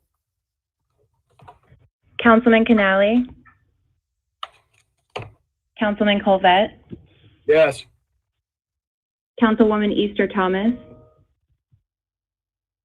Councilman Ford, Yes. Councilwoman Johnson, Yes. Councilman Jones, Aye. Councilwoman Logan, Aye. Councilman Morgan, Abstain. Councilwoman Robinson, Aye. Councilman Smiley, Yes, ma'am. Councilwoman Swearingen, Aye. Councilman Warren, Aye. Chair Carlisle. Aye. This item passes. Also, just to make a personal note, we want to thank our outgoing representative, Ms. Juan S. Keplinger, and all of her continued hard work in the service of the city and the city council. Colleagues, item number 2, 3 reappointments to the Health, Educational, and Housing Facility Board of Ms. Moniz Hagler, Mr. Buckner Welford, and Ms. Nancy Willis. May I please have a motion and a second on this item? So moved. Second, Swearingen. Moved by Councilman Warren, seconded by Vice Chairwoman Swearingen. If I could have, we'll take it in that order.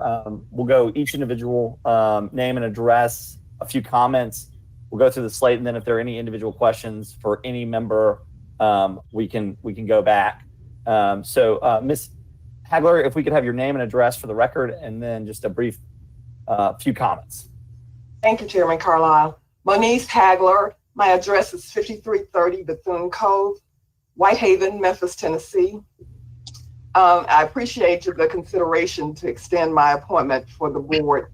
I am an attorney in Memphis and spend a lot of my time working with affordable housing. And so this particular board providing community service, I truly enjoy and look forward to continued service. Thank you. Mr. Welford, name and address for the record, sir, and a brief statement. My name is Buckner Welford, and my address is 165 Madison Avenue, Memphis.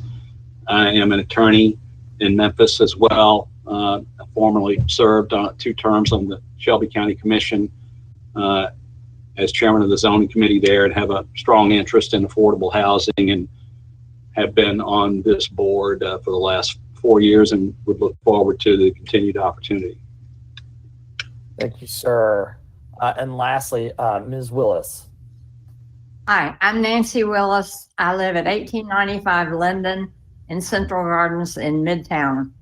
And I am pleased to be on this committee. We've done an awfully lot with affordable housing.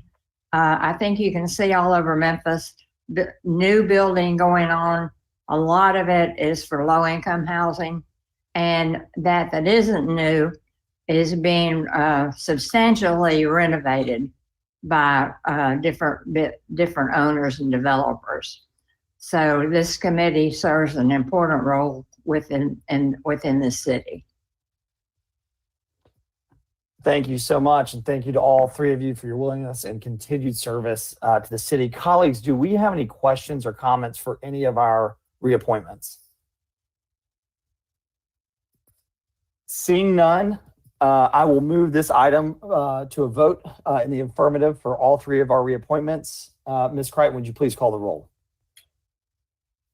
Councilman Canali, Councilman Colvett, Yes. Councilwoman Easter Thomas, Councilman Ford, Yes. Councilwoman Johnson, Yes. Councilman Jones, Aye. Councilwoman Logan, Aye. Councilman Morgan, Yes. Councilwoman Robinson, Aye. Councilman Smiley. Councilman ma'am. Smiley. Yes, ma'am. Can you hear me? Yep. Okay. Councilwoman Swearingen, Aye. Councilman Warren, Aye. Chair Carlo. Aye, this item passes. Thank you.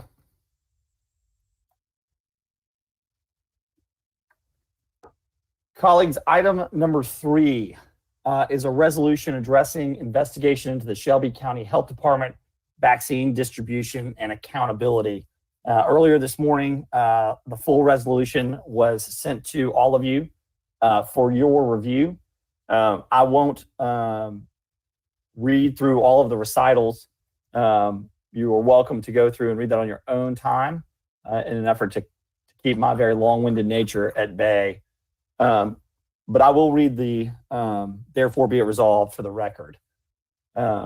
Therefore be it resolved that the Memphis City Council does hereby request the state and federal investigations into the mishandling of vaccine distribution by Shelby County government be expedited, and that the results of the said investigations be public and transparent. Be it further resolved that until the state and federal investigations are complete and findings made public, that the Shelby County government have absolutely no role in the distribution of the COVID-19 vaccines. May I have a motion and a second to hear this item for discussion? So moved. Morgan seconds. Moved by Councilman Smiley, seconded by Councilman Ford. Colleagues, last week, the citizens of Memphis were horrified to learn of the egregious failures within the Shelby County government vaccination distribution process. These failures, which have jeopardized the health and safety of Memphians, are at a minimum gross negligence and potentially criminal. In fact, the many uncovered infractions were so severe that the state of Tennessee has removed the Shelby County government's role in the distribution and management of administering vaccinations entirely. And Shelby County Health Department Director Lisa Haushalter has resigned. The findings from the Tennessee Department of Health's investigations thus far have been deeply troubling. After a state investigation, we presently know the following failures. Reports of stolen vaccines, according to the state's investigation, Shelby County officials had been aware of a possible theft from the Pipkin vaccination site in early February and made no attempt to contact state or federal authorities. 2 children were vaccinated at the Appling Road vaccination site February 3rd. Again, Shelby County health officials had no knowledge of the incident, had knowledge of the incident, but did not report it to the state until after the state began their investigation. Expired vaccine doses. The Shelby County Health Department director triggered the state investigation after announcing the expiration of 1,300 doses, when in fact, state investigators found 2,400 doses had expired throughout the month of February. While all of these infractions are serious enough to launch state and federal investigations due to them being federal assets, perhaps most troubling is the total lack of transparency and accountability from Shelby County government officials. What the citizens of Memphis presently know about these failures comes from state investigations, not from their own county health department. In each instance, the county's lack of adherence to reporting procedures and refusal to hold themselves in any way accountable has threatened the livelihood of our citizens. As elected officials for the city of Memphis, it has never been more important to forcefully and swiftly demand answers on behalf of our constituents. The trust and confidence of Memphians in the Shelby County Health Department has been broken, and we must begin the hard process of rebuilding that trust. As a Memphis City Council, we must do what is in our power to bring transparency to this situation. We must ensure that those who have failed us are held accountable, must discover how and why this tragedy happened, and learn how we can prevent it from happening in the future. And finally, we must restore Memphians' faith in local government to deliver these life-saving vaccines. And with that, colleagues, I urge you as a body to vote yes with me on this resolution. Colleagues, with that, if there are any other members that would like to make a comment or have any questions about what I'm intending to do here, I would be happy to answer those or allow you the floor to make comments. Councilman Jones, I see you in the queue first, and then we've got Councilman Morgan and Councilwoman Logan after that. Councilman Jones, the floor is yours, sir. Thank you. Mr. Chairman, the question that I have is that could everything that we're looking to accomplish be accomplished without the council passing this resolution? What difference would passing this resolution make from a council standpoint? Great question, Councilman Jones. I'll harken back to several of your prior comments. The council speaks as a body through the vote and through resolution, and we are simply standing up for our citizens and asking them to be transparent, asking that the investigation be swift and transparent, as we have done several times in the last 13 months, 14 months since I've been on the body. Simply making a statement that what occurred at the health department was unfortunate, sad, and unacceptable, and that we want to make sure that this is an expedited process so that these mistakes don't happen again. And so, answer me this: by passing this, we are implicitly saying that we doubt that it would be transparent and it would be expedited if we did pass this. Is that intended here? No implication of that in any way. We were simply saying that we want and prefer as a body to ensure that that is the process. Okay. And, I think that if for all of us that, well, I don't know what took place in the county commission meeting, but all of us who live in the city limits of Memphis, we are represented by Shelby County commissioners. And like I said, I don't know what took place in that Shelby County Commission meeting, but I know that they have taken this issue very seriously. And I think that the fact that the state and perhaps the federal government would be involved in this, I just feel it unnecessary for us to pass this resolution because it would be implying that they're not going to do the job that they are charged to do. Understood. That would be a move from prior comments of the council member and I'm sure future resolutions, but certainly entitled to those remarks. Councilman Morgan, you have the floor. Thank you, Mr. Chair. I think there's an argument to be made up to this point, not only the county administration, but to some aspect as well as the county commission didn't have as much oversight or they didn't engage with the administration on a proactive basis in order to best deliver the vaccinations and results to people in Shelby County. I think everybody's waking up to it now. I think the Shelby County administration is starting to understand and be more receptive to the fact that they made serious mistakes. But now the state has put the ball in our court, so to speak. And it's not just the city administration, but I think the city council has to be proactive, not only in funding, but also in our language and our expectations of transparency, of expediency and urgency. And I think that this resolution speaks to that, and it's fair to have in front of us and vote on today.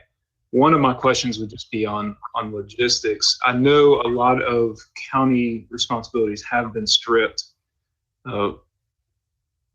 in the vaccination process, but it's that last paragraph that they have absolutely no role in the distribution of COVID-19 vaccines. Do they currently have any role in the distribution?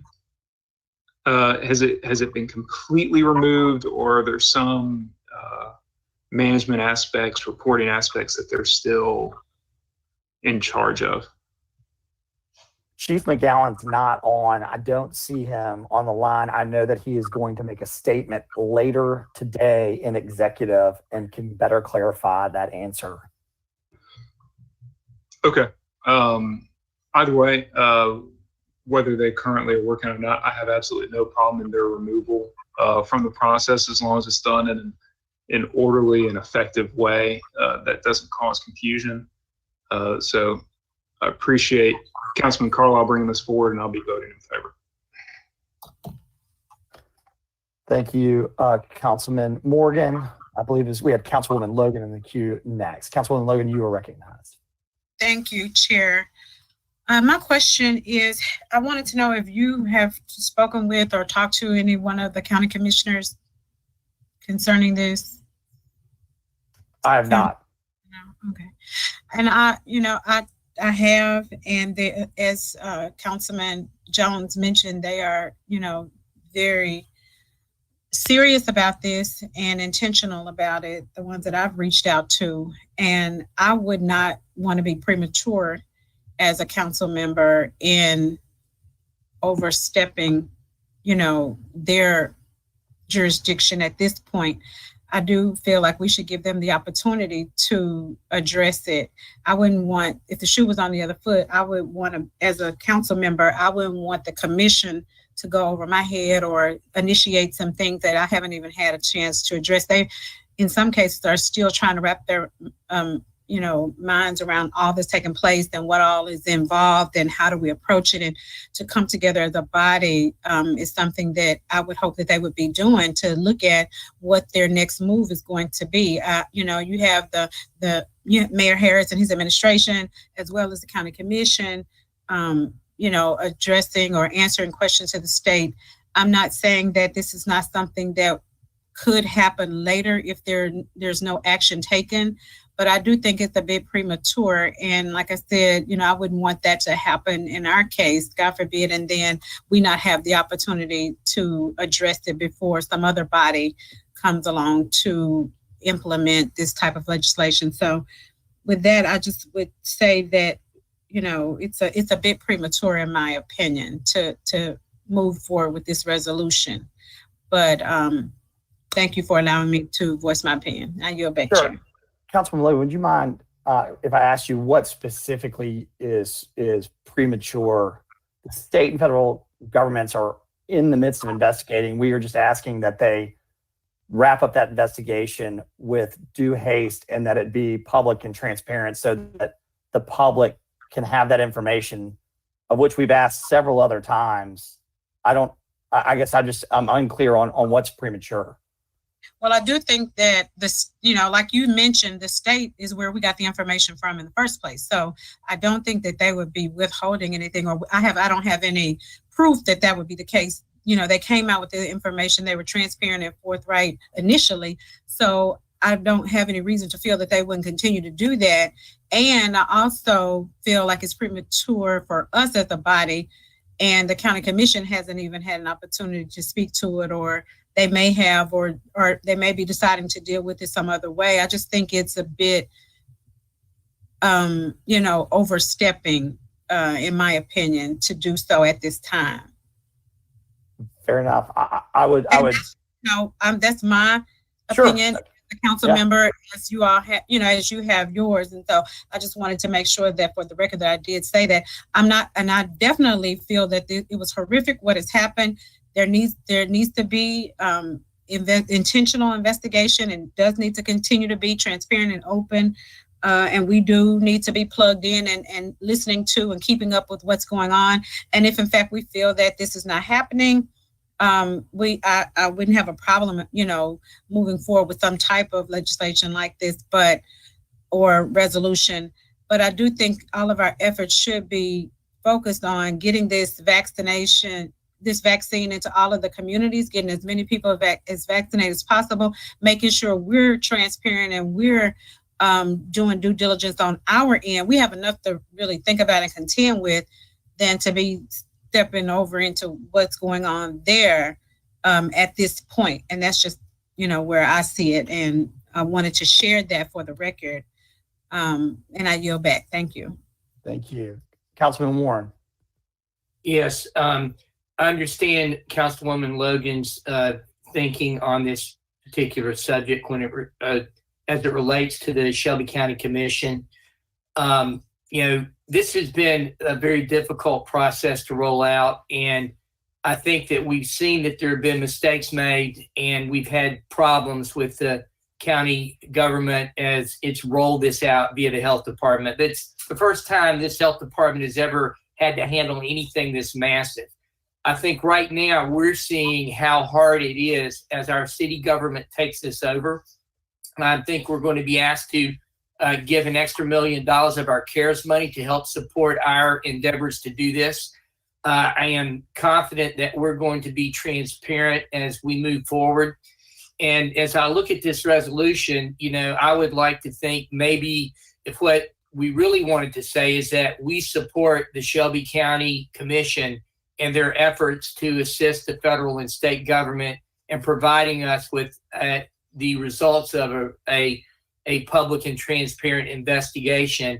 That's going on. That way we're not acting like we think our colleagues across the breezeway here, if we were actually downtown, we're not doing their job in due diligence. So I'm a little bit concerned about how this makes the county commission somehow they're intimately responsible for something that I don't think they had direct oversight reporting to that they could actually respond to. So in my mind, I'm going to have to probably either abstain or vote against this because I think we may be trying to put our colleagues in a bad light. And doesn't excuse the fact that we had vaccines that were wasted and we had a system that wasn't working well. I am just hopeful that the system we build will get vaccines out in such a manner that we can be proud of it. And I'm pretty confident in Doug McGowan and Mayor Strickland's team that are starting to initiate this. Thank you, and I yield back, Mr. Chair. Thank you, Councilman Warren. Councilman Smiley, you recognized. Well, I guess my question would be to Dr. Warren, were you making a motion to a proposed friendly amendment to the pending resolution, or I'm not really sure where you ended up? I did not make a motion. I just put an idea out there for us to think about as we move this downstairs. I hadn't had time to craft that in such a way that it would be coherent on the page. But I do think that one of the things we could do if we want to bring this forward is say that we're supporting the Shelby County Commission as they're investigating this and cooperating with state and federal authorities. And I would omit the last paragraph because I think at some point we may need to be bringing back the health department to get to 40 to 50,000 vaccinations and using that manpower. And I wouldn't want to have a resolution to where we told our city government that we don't want them to cooperate with them after they've gotten their ducks in a row. Okay, because I'm currently in the process of trying to amend this thing, because I'm in the middle on this as it relates to, whether this body needs to speak or not. But I'm not opposed to, speaking, in support of, our colleagues across the way. So I was just trying to get your thoughts because I'm in the process of amending it because I'm not sure if we want to remain silent, but I'm not sure if we want to necessarily step on the toes of our colleagues across the way because I think this body would have something to say if our colleagues across the way, kind of interfered or spoke to something we haven't, as a body, had an opportunity to thoroughly discuss or pass something to it. So I'm in the process of trying to get through a amendment to this resolution in such a way that it's something that I can digest and something that I can support. So bear with me, you all. If I send you all something that is not necessarily coherent, feel free to amend. Sure. I'll move to Councilwoman Johnson here in a minute, but I will say we wouldn't be butting in unless we just hadn't taken over on the fly all of the responsibility because of the failures, and we just allocated $1 million of city taxpayer dollars. So it's now our problem. And it's now our issue. That's my comment is that since we're now running it, I think that for us to say that we shouldn't have the Shelby County government or the Shelby County government have no role is probably not really pertinent right now. And we should allow our administration and the Shelby County government to work this out in a way that we feel is going to get the most people, the most vaccines, the most effectively. And this sort of directs our administration not to deal with them. Then Councilman Warren, I'll accept a friendly amendment to remove the final paragraph and call on a expedited state and federal investigation be the center focus. And the reason for that is not to step on toes, but it's so that we know exactly what happened and the public can have trust that people are being held accountable and that we don't repeat the same mistakes. And it really doesn't matter to me whether we support the county commission in their endeavor. What matters to me the most is that those that are in charge of the investigation expedite it, and that we say that we are in full support of that. I believe we did something very similar several weeks ago when we asked our police department to cooperate with the FBI in a transparent investigation on anybody that participated in the Capitol riots. We are asking for an investigation and saying that we support this investigation because we think it's important for our citizens. Councilwoman Johnson, you have the floor. Thank you, Chair, so much for the opportunity. I too think that this resolution is a little heavy-handed due to the fact that we do not have all the facts in regards to what happened. Also due to the fact that the initiative was so great and granular to start with, possibility all the particulars just were not known at the time they started the process. But when it's all said and done, we're here to help the citizens to make sure the vaccine is given out to everyone. And where areas of corrections have to be made, we'll make them. And because we know errors, we, the city, will not make those particular errors in the future. So we have learned from the past. And I too could support this resolution being amended, but I would have to see the amendments before I would support it. But as it is stated today, at this time, I can't support this. I just think it's a little bit too heavy-handed. If when everything is said and done, we will still be part of the community. We will be working with Shelby County government, and we want Shelby County government to work with the city of Memphis. And I don't want any harsh feelings just because how the words were submitted. Thank you.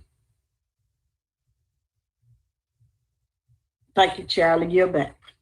Thank you, Councilwoman. I've got Councilman Morgan in the queue, followed by Councilman Jones. Thank you, Mr. Chair. No, as I think on this more, I'm not sure the resolution is heavy-handed enough. I would, it's not my resolution, but I would object to the removal of the last paragraph. In our critical hour, the Shelby County government failed to deliver on a critical responsibility of theirs. And I lay the majority of the blame kind of at the feet of Mayor Harris and his administration. I think when you talk about Shelby County government, you have to include the commission. But we are not, now that the responsibility is ours, we are not here for the optics. We're not here to make sure people's toes don't get stepped on. We're here to deliver vaccines to people. And I have no faith in the current Shelby County administration as it is currently constituted to be able to deliver on that responsibility. It wasn't just one error. There was a series of errors and plenty of time to plan for this. And I don't have the patience, nor do I think the people do, to wait for them to get this right. And so I am perfectly comfortable with what some people say is the harshness of the language, but it is the reality as well. And this isn't about friend making at the moment. This is about getting it right for the citizens. And if the city deems that down the road, there is a benefit in cooperation and delivery of services that can be received from Shelby County, and we have faith that they can deliver on it, I'll be open to hearing that. But as it stands now, I think we are better situated to deliver vaccines than the Shelby County government. And we should be pushing for that investigation, as this does, to be open and public and to come as soon as possible. And for that full responsibility to deliver these vaccines because it hasn't been done well at all to this point. And honestly, I think a lot of people are having the same conversation my wife and I were having as we've watched the news of the last week, as the city's been taking on responsibilities, as we've been ordering additional freezers, as we've been changing protocols, as we've been putting data online, as we've been very clear and transparent about how the sign-up process would work. I turned to her and said, look how hard that wasn't. This was maybe unprecedented, but was not that difficult to get some of the basics right. And the Shelby County administration absolutely failed in this. So if anything, I don't think this is harsh enough. Thank you.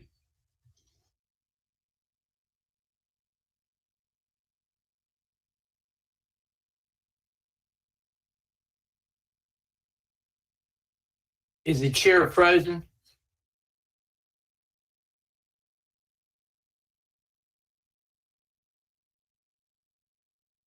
He appears to be. He seems to be frozen. Who's the assistant vice chair? And I would want him to say this, it may be worthy of repeating, but there's a saying that I'm sure most of us have heard before, and that's don't throw stones in a glass house. We are optimistic, we are hopeful that the city's efforts will go off without a glitch, without a hitch at all. And who's to say, and I have faith and trust in our administration in doing this, but just in case it doesn't, I'm not saying that any organization is above reproach or above criticism, but when it comes to if we're looking at what should be at the end of the day, getting vaccines in people's arms, how does this resolution, if passed, how does it go towards accomplishing that outcome? I don't see it doing it. I don't see this particular resolution doing anything that the state or the federal government would not do absent of this. And if we didn't think that they would do it in an expeditious or transparent function, I think that this resolution would be more than appropriate. But absent any evidence that it would not be done in that matter, I don't see how this gets anything accomplished, and I would support. All right, colleagues, I had an internet issue. Councilman Jones, I think I caught the end of your comments. I didn't want to interrupt you. Are you finished? Yes, I am. Thank you. Look, that's fine. Everybody's elected. They can make their vote. I personally die laughing when I hear that we can't walk and chew gum at the same time, and how we spend our time and the amount of votes that we've taken that ask for an investigation or support or transparency, and then we get to something we politically don't like, and we try and circumvent it through some arbitrary argument. So for me, I'm fine to move forward with the language, and everybody can vote and go on the record, and that'll be that. And that's the beauty of it. So with that, if there was no one else in the queue, I'll go ahead and Councilman Carlisle. Yes. I wanted to propose an amendment, but if you don't want the, we can amend it downstairs. If you're fine to go forward with as it is, I will. If you have an amendment, I'm happy to hear it, Councilman. Of course, I just thought that you were working on it, and we could amend it downstairs. I was gonna make the amendment, and hopefully that we can get it heard in the executive with no recommendation as it relates to now. Out of respect for my colleague, I'm happy to do this. I think it's maybe the best way to do it. We can either have it heard in executive, or we can move it. If it's not ready by executive, we can move it downstairs with no recommendation. I'm ready now. I'm pretty sure there's gonna be more members who jump in to amend the amendment. But this is my. Well, hold on then. I'm sorry, Councilman. Then if that's the case, out of courtesy for Councilman Warren's committee, if Councilman Chairman Colvette will let us hear it in executive, that may be the best place, so we can keep moving through the day. I just don't want to. Yeah.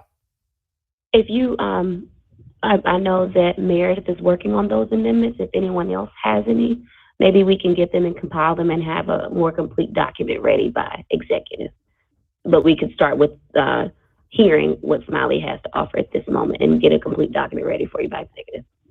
That's fine with me, as long as Councilman Warren, if that's okay with you. I know we're pressing into your committee. Okay. Councilman Smiley, the floor is yours. All right. So this is just a rough edit, but I was trying to listen to everyone's concerns, but I do understand that this body takes, I guess the mishaps and some of the errors that took place at the Shelby County Health Department very seriously. So, and then also hearing the concerns as relates to not stepping on the toes of the Shelby County Commissioner. So essentially what I did was I just went through, starting with the third whereas, I just put governally, and I deleted everything from extended to, it says governally gave our, governally in executive order number 30, gave our locally run health department the authority to issue additional orders or measures related to containment or management of the spread of COVID-19. So I kind of struck through a phrase and entered gave instead of by giving. I went down to, let's see, 1, 2, 3, 4, 5, 6, 7, the seventh whereas, and I removed everything after the word intervene. So it should read, now it should read, Shelby County Government and Shelby County Health Department went so far as to officially request that local municipalities not interfere or intervene. There's a period there, everything else is removed. Wait, hey, sorry, slow down for me, So hold on. Okay. She's working on it. Okay, I'm sorry, I'm moving quickly. 1, 2, 3, 4, 5, 6. So 7. now we're starting it, whereas Shelby County Government and Shelby County Health Department. You see it? Got it. All right, Yeah. there, what I did was I removed everything after the word intervene. So it reads, Shelby County Government and Shelby County Health Department went so far as to officially request that the local municipalities not interfere or intervene, period. And everything else is removed.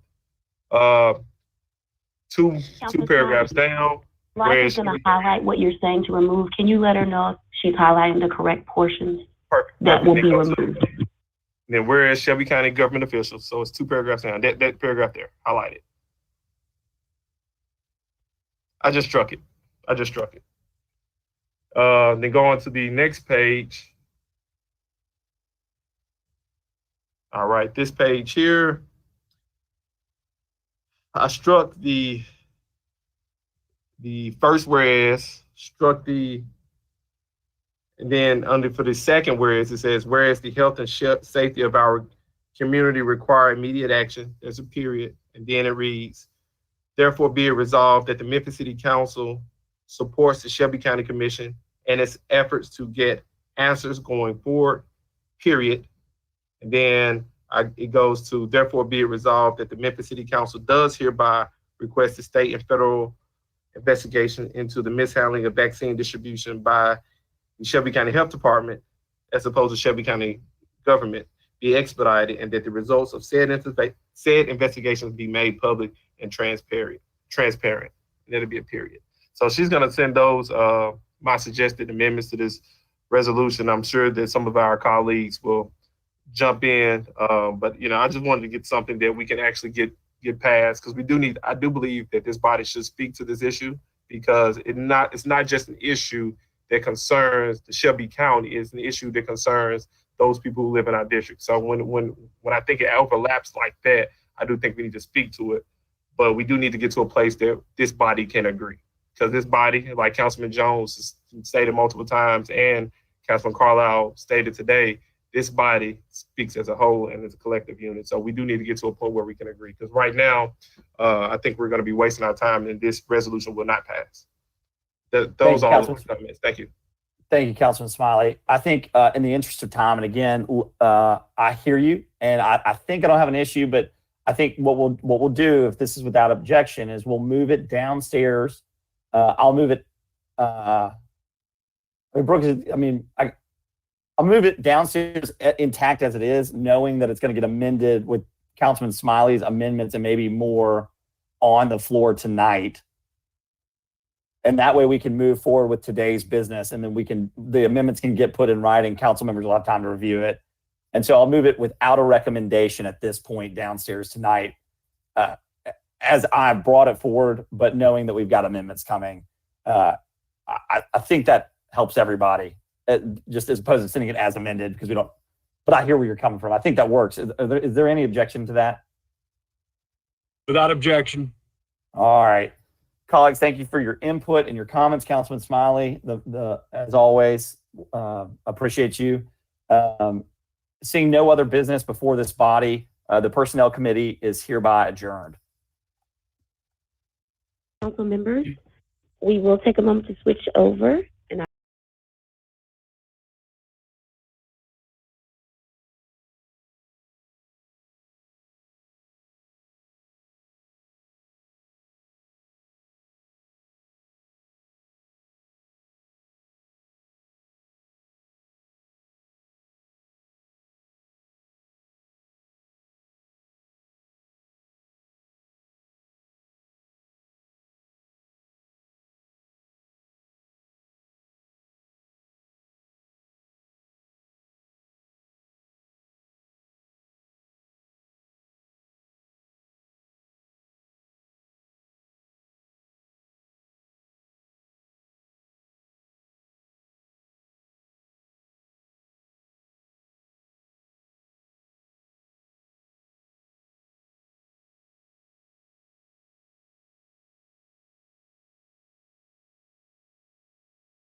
The Public Safety and Homeland Security Committee of Memphis City Council is hereby called to order. Could we have a roll call, please? Councilman Canali. Councilman Carlisle. Councilman Colvett. Here. Councilwoman Easter Thomas, Present. Councilman Ford, Present. Councilwoman Johnson, Present. Councilman Jones, Here. Councilwoman Logan, Present. Councilman Morgan, Here. Councilwoman Robinson, Present. Councilman Smiley, I'm here. Councilwoman Swearingen, Present. Chair Warren. Here. Item number 1 is a resolution to accept and appropriate funding in the amount of $205,000 from the Department of Tennessee Environmental and Conservation to purchase 4 ambulances with idle mitigation systems.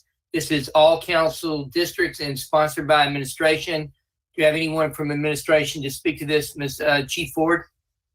Yes, good morning, Council. Shirley Ford, Chief Financial Officer, 5343 Mason Road, Memphis 38120. Council, we respectfully request that this item be pulled from the agenda this week. Thank you. Thank you very much. We'll pull it and bring it back when you're ready. Thank you.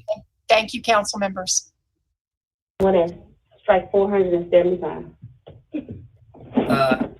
Item number 2 is a resolution requesting HR department.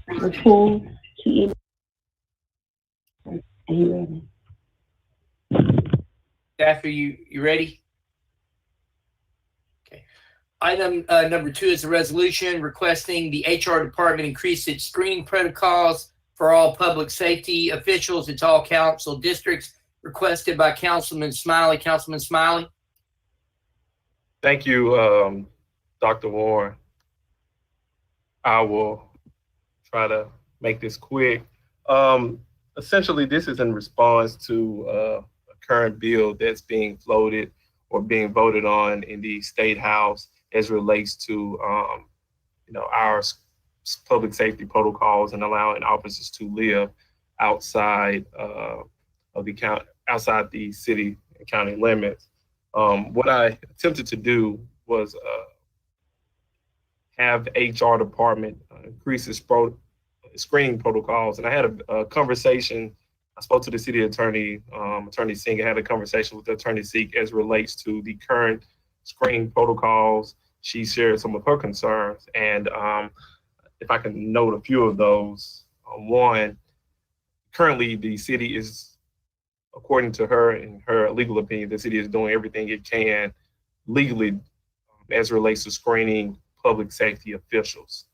And one of the concerns going forward, as it relates to the Kendrick consent decree, is, whether or not we can screen the private social medias of job applicants. That is a concern. Whether or not we can potentially surveil job applicants, their social media accounts, that's a concern. So I would like to see that this resolution is voted on, saying that, in light of the current state law that's being proposed, the bill being proposed, that, we want our HR department to do everything in its power to screen those individuals who could potentially be a part of the Best in Blue. But Dr. Warren, I also, in light of where we are, I'm also, if you so allow it, ready to propose an additional resolution that speaks to this very issue due to the unique concerns of the city of Memphis and its limitations based on the Kendrick consent decree. I believe that Meridian has already sent it out to everyone at this point. If you check your emails, I'm sure you should have it at this point. Can we get it up on the board? Can staff put it up so people can see it on the screen? One moment, we're just downloading it quickly. Okay. Go ahead and speak to it, Councilman. Okay, I will go ahead and speak to it. So the an additional resolution that I'm proposing would sound or look something like, let me pull it up on my phone as well, because I don't want to speak to it. It's a resolution requesting that the city of Memphis be exempt from the Senate Bill 29, House Bill 105 of the 111th session of the General Assembly. All right, Meredith, if you could play the videos, please. Or whoever has presenter rights.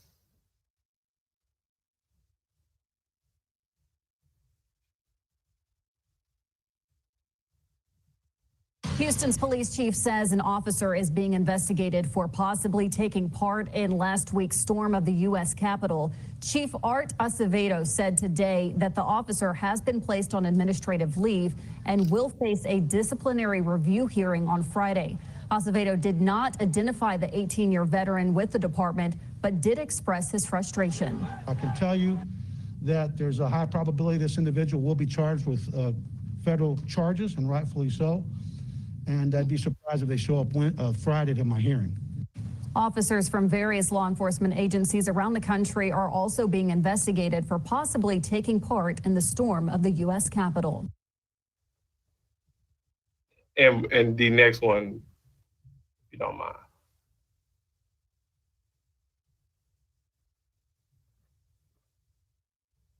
North Cornwall Township police officer is off the job tonight, suspended without pay and accused of taking part in the insurrection January 6th at the U.S. Capitol. The FBI closed in on Joseph Fisher today here at the Township Police.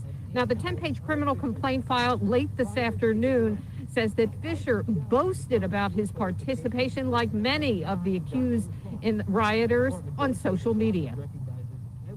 The FBI says Joseph Fisher posted video of himself entering the Capitol on the day of the riot. It says he got into a physical encounter with at least one police officer. The North Cornwall Township police officer is now charged with obstructing law enforcement and entering a restricted building. North Cornwall Township police aren't saying much about the arrest. We have nothing. You'd have to talk to the FBI. In a statement, it says that no township official had any knowledge of the individual's actions prior to his arrest. But the FBI also posted a Facebook conversation it says Fisher had with another user. In it, the person asks, "Did your job say something to you?" Fisher, known as SV Spindrift, responds, "Yep, Chief did." And Fisher reportedly went on to say, "I have no regrets." The 54-year-old Jonestown man is in Dauphin County Prison tonight. He's scheduled for a preliminary hearing February 23rd in federal court. In Lebanon County, Susan Shapiro, WGAL News 8. Thank you, Meredith. The officer who was arrested in the end of the video indicated he had no regrets. And if I can be candid, I can be very direct here. These are the same type of individuals Senator Brian Kelsey wants to invite in the city of Memphis. Senator Brian Kelsey, who represents Germantown, Tennessee, wants to tell the Memphis City Council who it should employ, who should be allowed to be a part of the Best in Blue.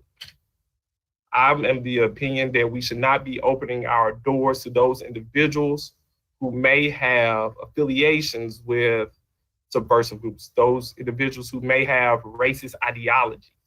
What I am proposing today is a stiff rebuff, a stiff pushback against any bill that takes away local control as it relates to how this body chooses to decide. What is, the most specific, the most pertinent thing here is the Kendrick consent decree. Because as I understand it, I could post on my social media that, I was a racist, and as long as my profile was private, there's nothing we can do. Nothing the city of Memphis can do to look into the individual's private social media account. The Kendrick consent decree limits our ability to research, to screen individuals to a certain extent. And because we are uniquely positioned, because of the Kendrick consent decree, as it relates to screening, I'm urging this body to take a step to ask the State House to exempt Shelby County from the proposed bill because of our limitations. Thank you, Mr. Smiley. As I look at this resolution, I guess one of the issues I think really is important is we're sort of hogtied compared to everybody else. Absolutely. In the way we do it. I spoke to the Crime Commission on this bill going forward, and I felt like, even though I was on the losing side of the battle, this was a local vote that we lost, and if it needed to be brought back up in 2 years when it was time, we should reintroduce it on a local level. I was overruled in the vote of the Crime Commission, and they went ahead requesting that this be passed in Nashville. I think if for some reason it is passed, I would really like to see it passed with a time limitation that would be the equivalent of the amount of time that would allow the Memphis City Council to come back and vote on it again. But I really back your resolution. I think because we have this issue with the inability to monitor social media, we're definitely unique, and it puts, I think, our HR at a disadvantage in being able to screen people who could be potentially dangerous. Do we have anyone else in the queue? And if I may add, Dr. Warren, this bill was specifically targeted at Shelby County. The reason that the individual who proposed this amendment would not know is because he's not on this body. We know the limitations of our authority. We understand to the greater extent the effect of the Kendrick consent decree. We are positioned differently than any other municipality. There's no other municipality that has these unique limitations as it relates to screening. So I just encourage everyone to think about this. We are different than any municipality. There is a law being created that directly affects this municipality. No one else. I think we just need to be cautious and push back whenever there is a bill specifically targeted taking away our power or our control. And I think Councilman Carlisle has always talked about being preempted.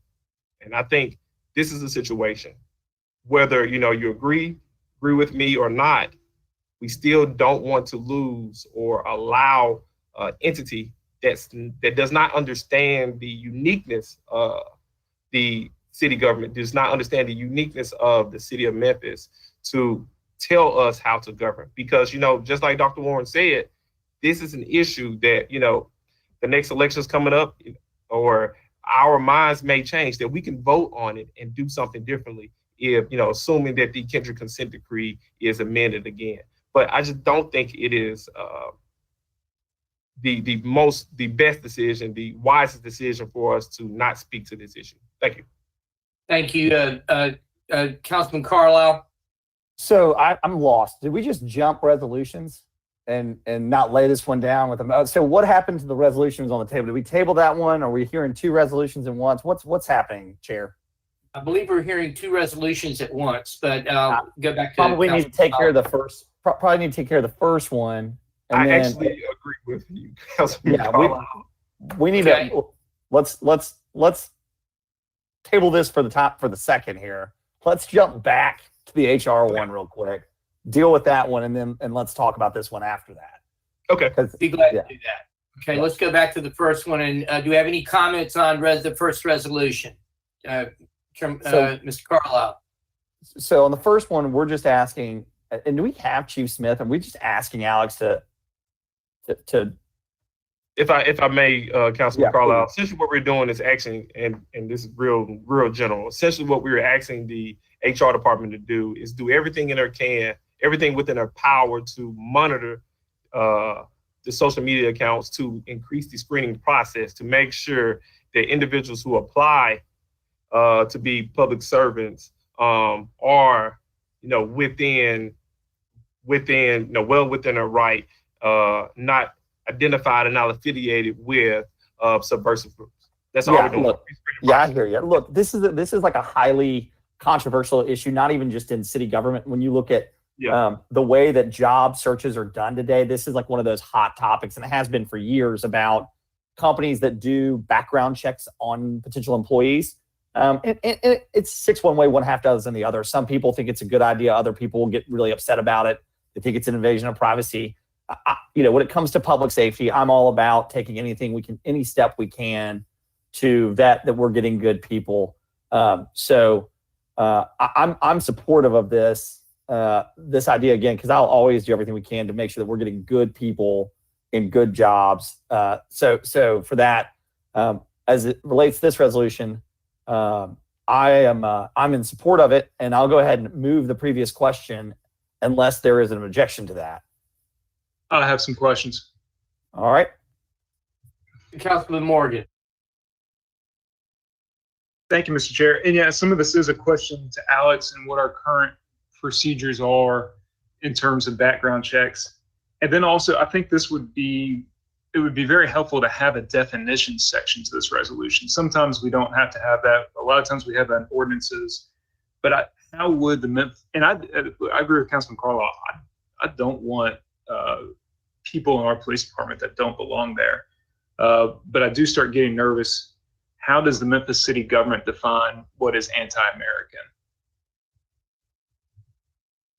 Or militia group or whatever it is. And so what, if Alex is on this, or Jennifer Sink. Jennifer is on, Councilman Morgan. Yeah, what are we allowed to do in regards to people's, I guess, Fourth and First Amendment rights? And what do we currently do? And is that to the full extent of what is possible, or could more be done than where we are now in our screening process? Thank you, Councilman. This is Jennifer Sink, the Chief Legal Officer. We do have a screening process for our public service, or I'm sorry, our MPD applicants that is in place. Part of the screening is for an affiliation with a subversive group or a hate group, if you will. The definition that we use is based upon the definition that is utilized by the FBI in terms of determining if a group is subversive or not. That definition, though, as you can imagine, it is not always easy to apply based upon the nature of the group. So we do have a process. There is a screening. It does involve utilizing research on social media accounts, as well as other types of mechanisms, including just a Google search. So I understand hate groups and that there's an actual definable category there, but what about the other items such as being anti-American?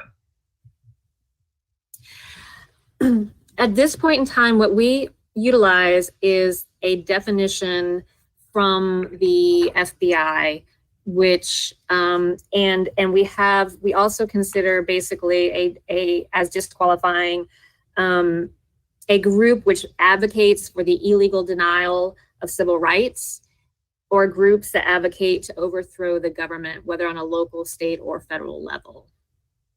And so to the extent that is anti-American, arguably it is, but some of, that term per se is not part of our current definition, nor to my knowledge, part of the current FBI definition, explicitly at least. Okay.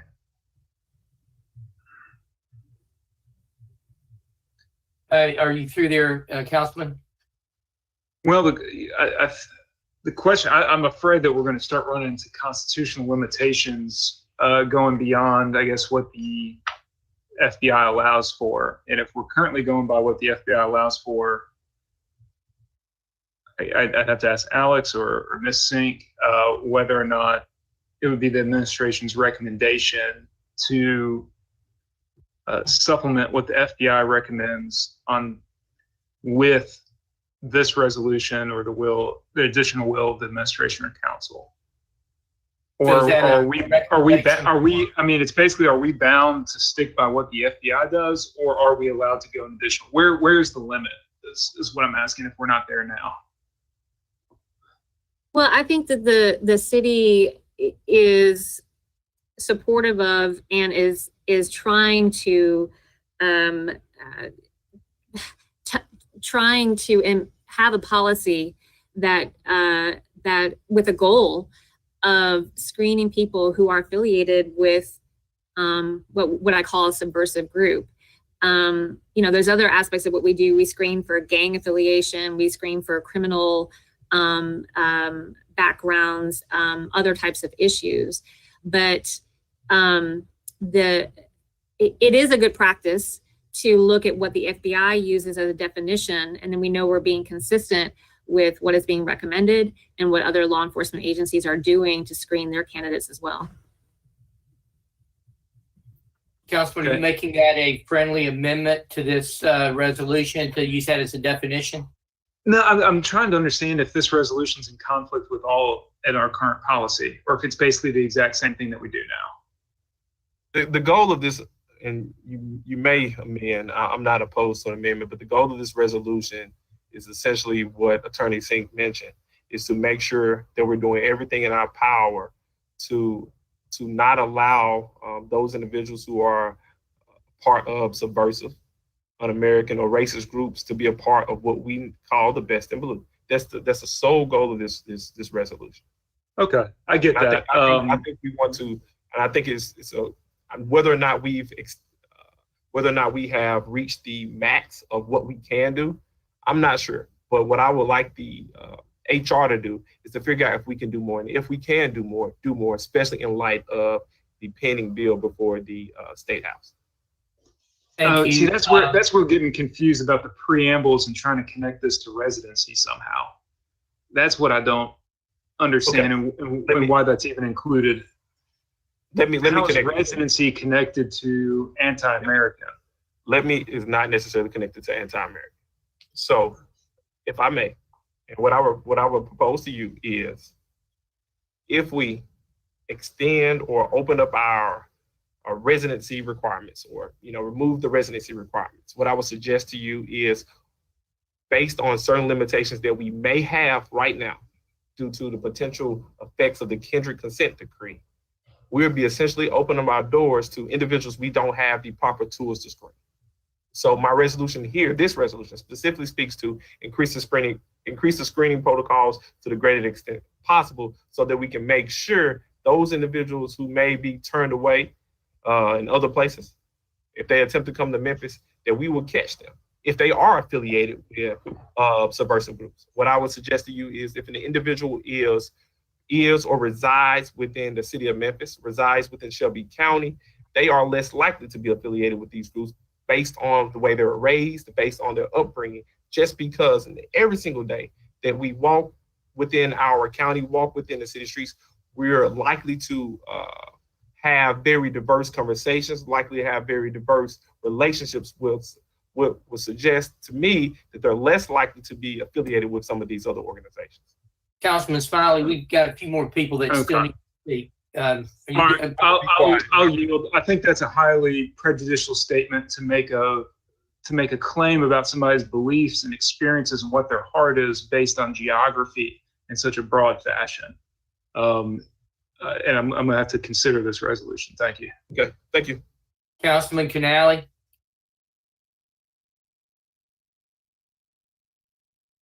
Thank you, Chairman. I didn't want to speak on this one. I was wanting to speak on the next resolution, so I'll wait. I'll put you first in line on it. Councilman Jones. Thank you, Mr. Chairman. My question is regarding whatever the FBI guidelines may be. I'm wondering if those guidelines have been updated since January 6th. And so if they have not, I think that we're sort of taking a proactive stance.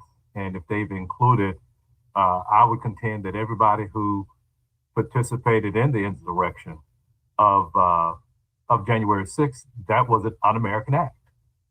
And so if the FBI's guidelines have not been updated, then I think that we are being proactive, and I think it is necessary that we enact this in order to address what may be a short-term deficiency. It's not to say that they won't at someday add that, but if through our hands may be tied for us to look at some of these individuals who may have ventured to Washington and participated in that, and they could very well live in. We hadn't, fortunately, I don't think we've unearth any that may reside in Memphis, but I don't think it's too much of a stretch to think that there were some West Tennesseans or some Northern Mississippians or Eastern Arkansans that may have participated in that. Thank you. Please pay attention to the chat where Attorney Sink has put in definition for our use. We have one more question, and then I want to have we'll either take this down without a vote, or recommendation, we'll vote on it as the group wants. But Councilwoman Easter Thomas. Thank you, Chair. If it is okay with the sponsor of the resolution, I'd like to suggest a friendly amendment. Go ahead. The amendment is in all of the whereas where it describes the issue that is happening with Senate Bill 0029, is to add an amendment that also says we are opposing the bill's aim of 29, which disregards the previous council vote that we've had in August. I accept it. No objection here. All right. Do we want to vote on this now, or do you want to take it down and move to the next one so we can get through the agenda? I mean, we can vote on it now or move it down. I'm not in particularly. Okay, well, let's go ahead and have a roll call vote now. Councilman Canali. Councilman Carlisle. Can we have that amendment restated? I'm not sure. Okay, basically go ahead, Councilwoman. You might say it more eloquently than I do. You can go ahead. I guess it's whereas the Memphis City Council is opposed to the aim of Senate Bill 29 and House Bill 105, which seeks to disregard the vote of the Memphis City Council to have first responders live within the city. Okay, let's go back to. Well, hold on. So, Chair, that was in the queue, and this was my whole point. So, then the further down says, thank you, sir. The further down says, Senator Kelsey's actions do not represent the will of the people of Memphis. I mean, I would retort, we don't know that because we didn't give them the chance to weigh in, right? To Councilwoman Easter Thomas's point, we didn't give them that choice. So, I don't understand. I guess I'm confused. Can I respond, Chair? Yes, you may. For the point of the amendment only. So I guess he does not represent the will because he's not represented on this body. And so he doesn't get the chance to weigh in because he wasn't elected by the people of Memphis to serve on the city council. He represents my district. To serve on the city council, and therefore does not reflect the decision that we made in August. That was my point of the amendment that I asked for. Okay, let's go ahead and proceed now with this roll call, and we'll go back to the beginning. Councilman. Councilman Canali. No. Councilman Carlisle. No. Councilman Colvett. No.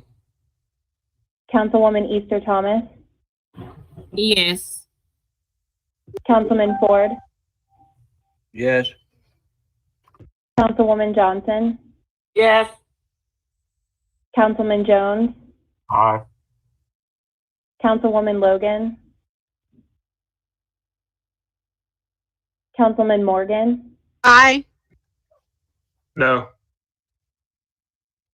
Councilwoman Robinson. Aye.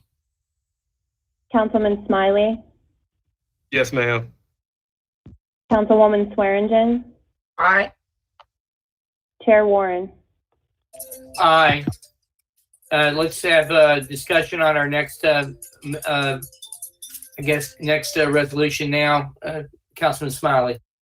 Okay, I briefly touched on it earlier. I played a video of individuals who could potentially apply for a job to be a part of the Best in Blue, the Memphis Police Department, and limitations that we may potentially have because of the Kendrick consent decree.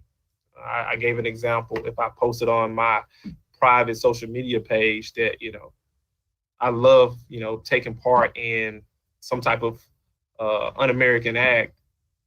There is no way that our police department, our HR department could look into my private profile to screen me, to prevent me from joining a relatively strong police force to continue potentially be a bad apple. So what I believe is the most prudent action for this body to take, due to the limitations that we may have because of the Kendrick consent decree, is to push back from any bill that tells this body how to govern themselves. Those individuals do not know. They probably had never heard of the Kendrick consent decree. They probably didn't even take that into consideration when they proposed a bill limiting this body's authority. I think we all spoke to the problem with preemption. Folks who are not intimately familiar with the workings of this body, the workings of the limitations of this body. And I think it does the city of Memphis, it does the citizens of Memphis a disservice to not always keep them in mind. Because what this body can do that the other bodies aren't able to do, we can, decide, we can get several emails and decide, you know what? We don't need residency requirements because the Kendrick consent decree has been amended, and we can change our mind and we can put that question on the ballot. But if we don't speak to this bill and allow them to take our authority away, we'll never know what happens with this body. They will take that decision from the citizens of Memphis, because the citizens of Memphis speak through their representatives. So what I'm asking you to do is do the very same thing you did in the last resolution. Allow this body to make a decision. This body should have a say-so as it relates to residency. It should have a say-so as it relates to most of the issues. And I hate to bring this up, but I think it's important here. When we talk about the Byhalia pipeline, what I tell people all the time is there's limitations on what this body can do. And if we do not say anything related to this bill being proposed in the Senate and being proposed in the House, it further limits the body's ability to make a decision on how we govern things in the city of Memphis. Whether you agree with this issue or not, taking away the authority of local government to make local decisions is probably a bad thing. And it's a disservice to the people of the city of Memphis. Thank you. Thank you, Councilman. Mr. Canale, Councilman Canale, you wanted the floor. Thank you, Mr. Chairman. Colleagues, if anybody was preempted here, it was the citizens of Memphis, because their voice was taken away by not allowing them to speak when they vote.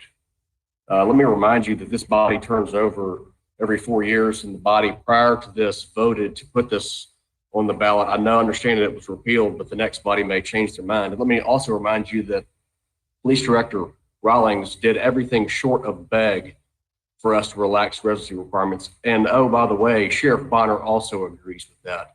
So if anybody was done a disservice, it was the citizens of Memphis by not having the chance to make their voice heard. So if anybody was preempted, it was the taxpayers of Memphis that didn't have the chance. Thank you, Mr. Chairman. Mr. Thank you, Mr. Canale.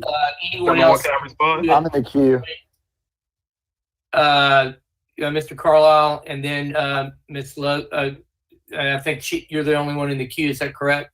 Yes, sir. Councilwoman Logan, just for the record, wanted her vote on the last resolution to reflect an affirmative vote, I think was what she was anticipating. I hear my colleague, Councilman Smiley. So why don't we gut this entire resolution, and I move to amend that the entire resolution be struck, and a resolution requesting that the city of Memphis not be exempt or not be preempted by any Senate or House action of the state legislature.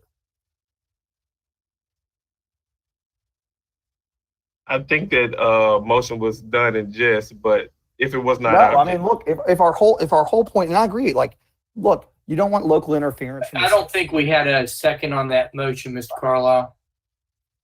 I'll second it for the sake of discussion. Then you can go ahead and discuss. Thank you. If the point here is you don't, it's all right. It's still on the floor for discussion. If you don't want state preemption in your local government, I hear you. I don't really either. But That's not what this is doing. This is trying to have another conversation about residency. And if we want to do that again, like, let's just go ahead and set off some time and like get into that again.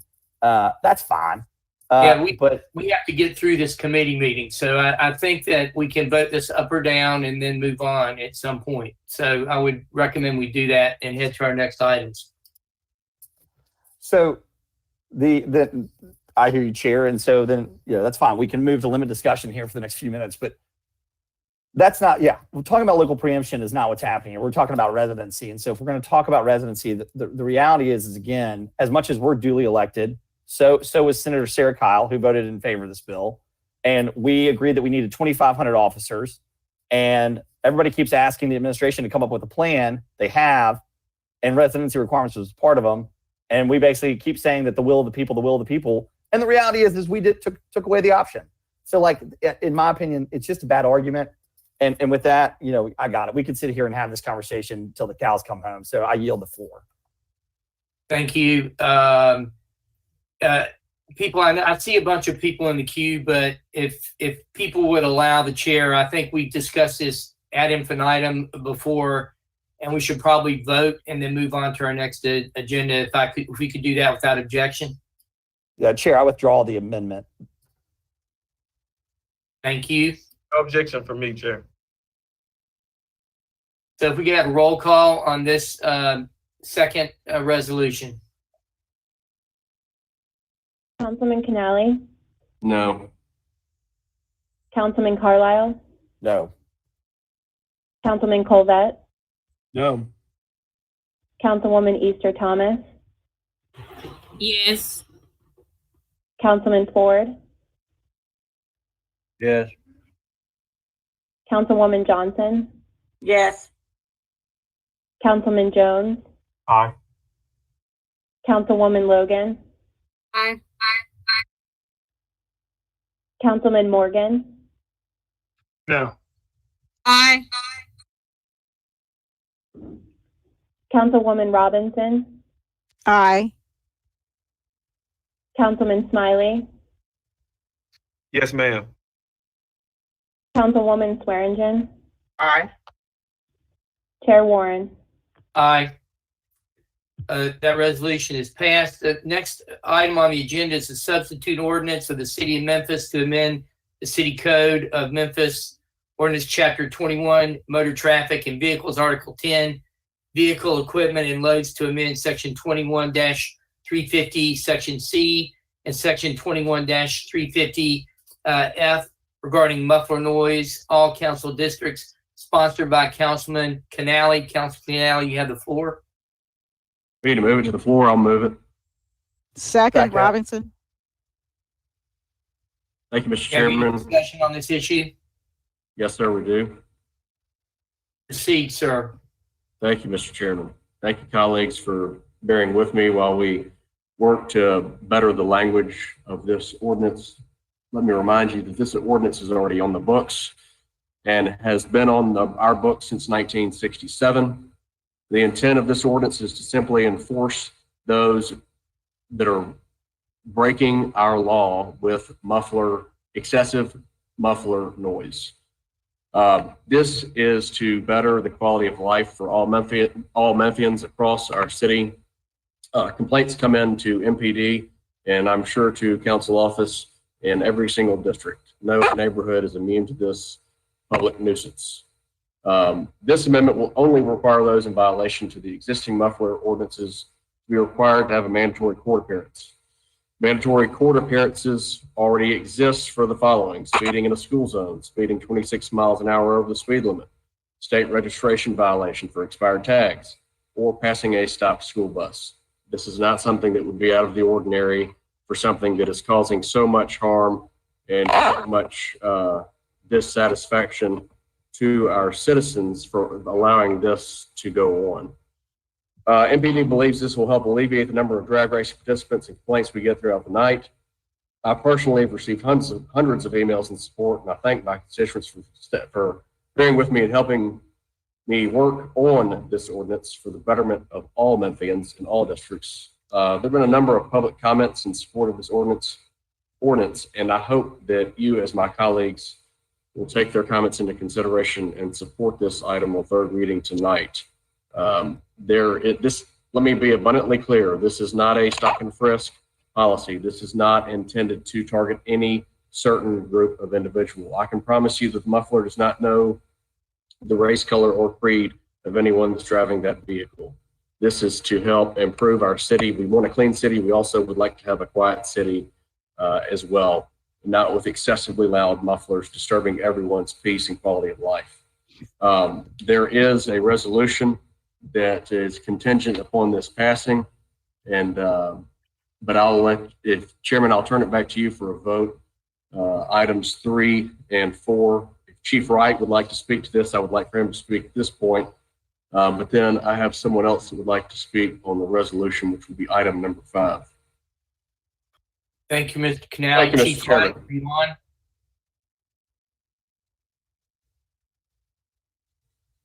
I'm here. Yeah, the floor, sir. Okay, thank you, council, for allowing me to come in and speak on behalf of the Memphis Police Department. And we do support this ordinance. I am Deputy Chief Paul Wright. I'm with the Uniform Patrol Division.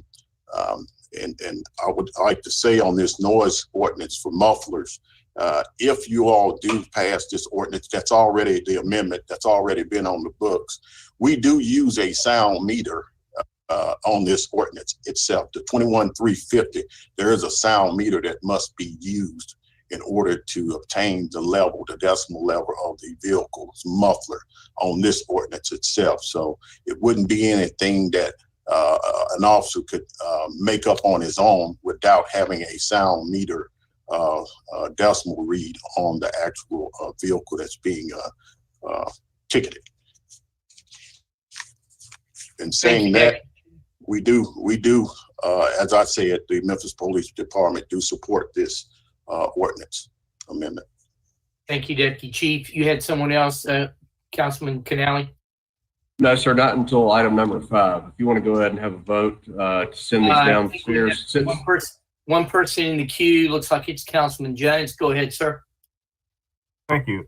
Deputy Chief, how many citations over the past, say, 3 years have been issued based upon this specific violation of the ordinance that's already on the book? Do we have that information? Councilman, I do have that that data for you. We did obtain data from the Traffic Violation Bureau, the City Traffic Violation Bureau, and in 2019 there was only 9 traffic citations issued for the charge of 21-350. In 2020, there were only 10 citations issued for the charge of 21-350.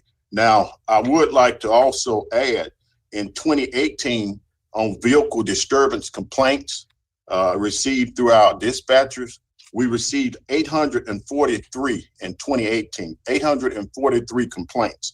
In 2019, we received 1,663 complaints, 1,063 complaints in 2019.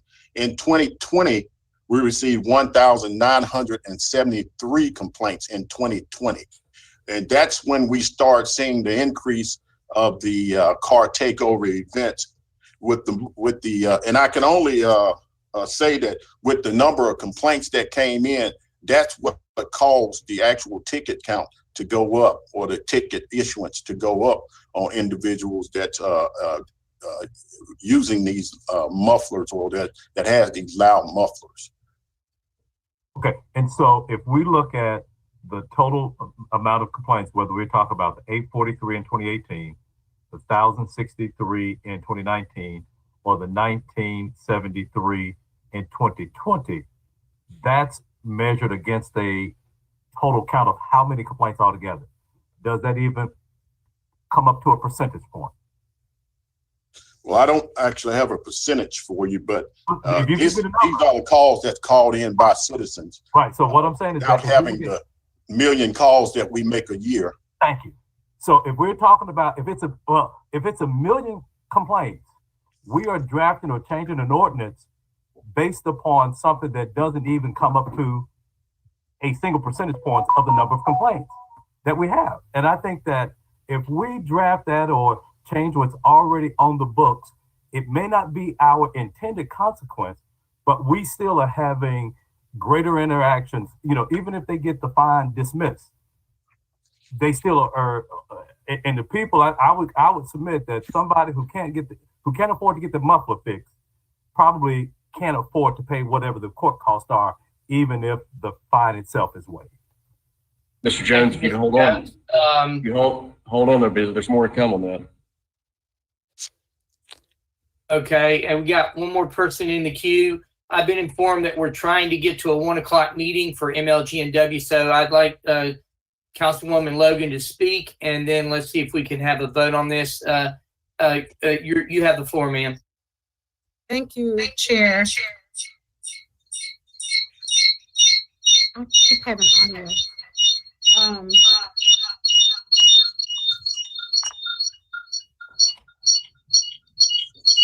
Can you hear me? You have a good reverb going. Okay. What about now?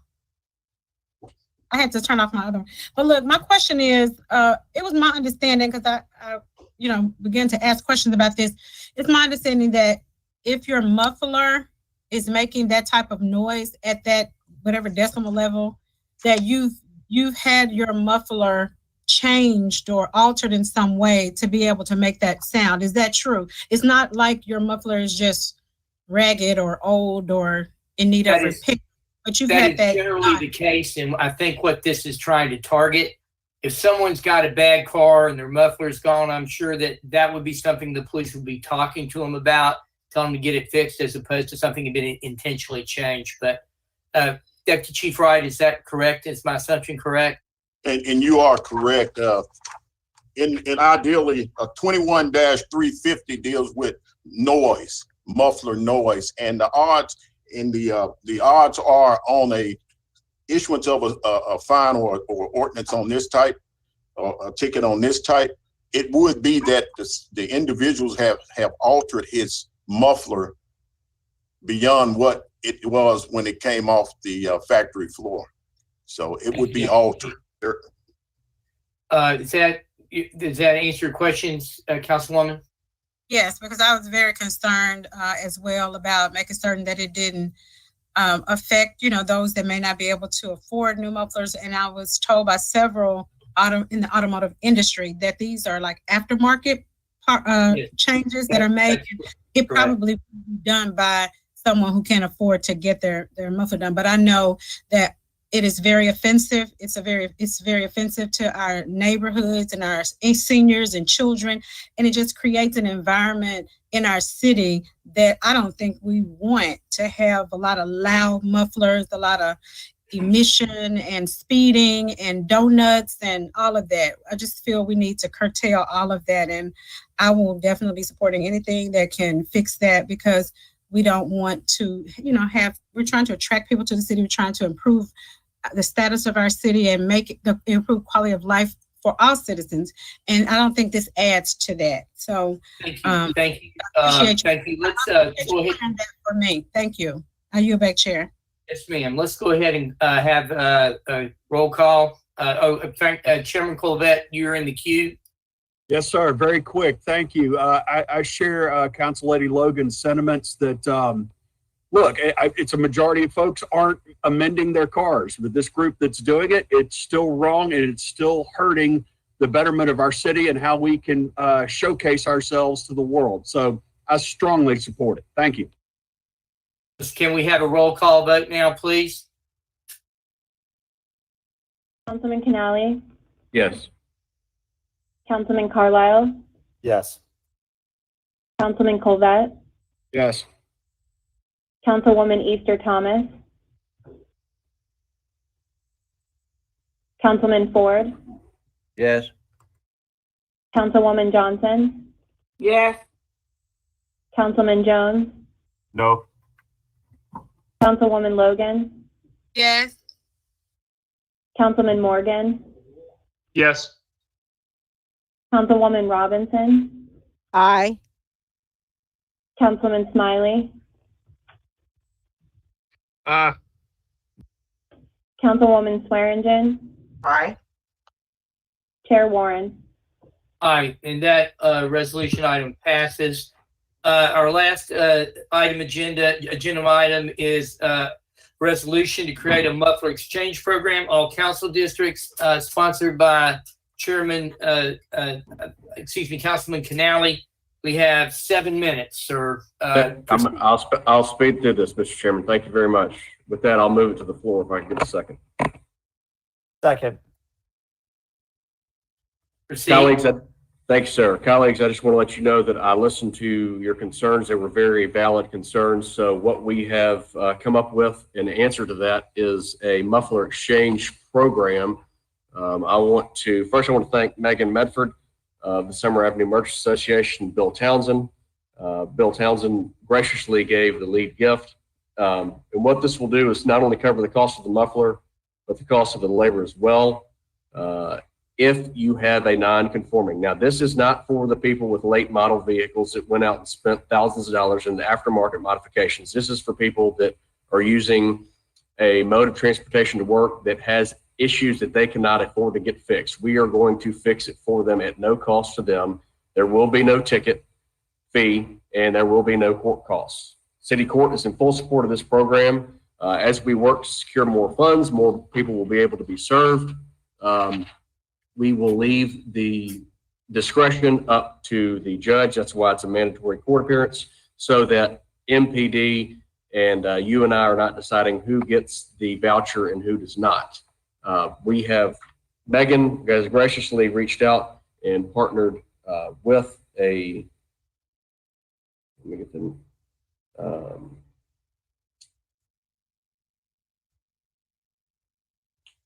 Megan, are you on the line? Yes, I am. I'm here. Okay. Is it Hawley's? Yes, it's Hawley's Automotive on White Station in Summer. Okay. And I'm gonna let you speak in just a second. But my wonderful analyst, Ashley Hayes, and I have also secured a minority-owned shop, Rufus Muffler and Brakes, on Lamar Avenue, and they are more than happy to participate in this program. We have another gift coming in, an anonymous gift to this fund. So I just wanted to put that information out there as well. I hope you will support this. I think this would be greatly beneficial to those that have vehicles that have a muffler issue that they cannot afford to get repaired or replaced, so that they can still get to and from work, the grocery store, etc. So with that, Megan, I want to turn it over to you. And if Bill's on the line as well, you can kind of explain what you have done through the Summer Avenue Merchants Association and through Hawley's Automotive. Thank you so much for being with us. We had been listening to all the back and forth and the objections and everything to the loud muffler ordinance. And we agreed that we wanted to prove that this wasn't going to be anyone going after someone who just has an older car or just trying to get to work or feed their family. And so the solution we came up with was to help pay for those to get their mufflers repaired. I reached out to Hawley's Automotive just because I know and trust their work, and they're a member of the Summer Avenue Merchants Association, and they agreed to do a discounted rate for all the muffler repairs. And then basically they get their muffler repaired and then bring proof back to the judge, and then their fine will be dismissed. So they don't end up paying any court costs or ticket fees or anything like that.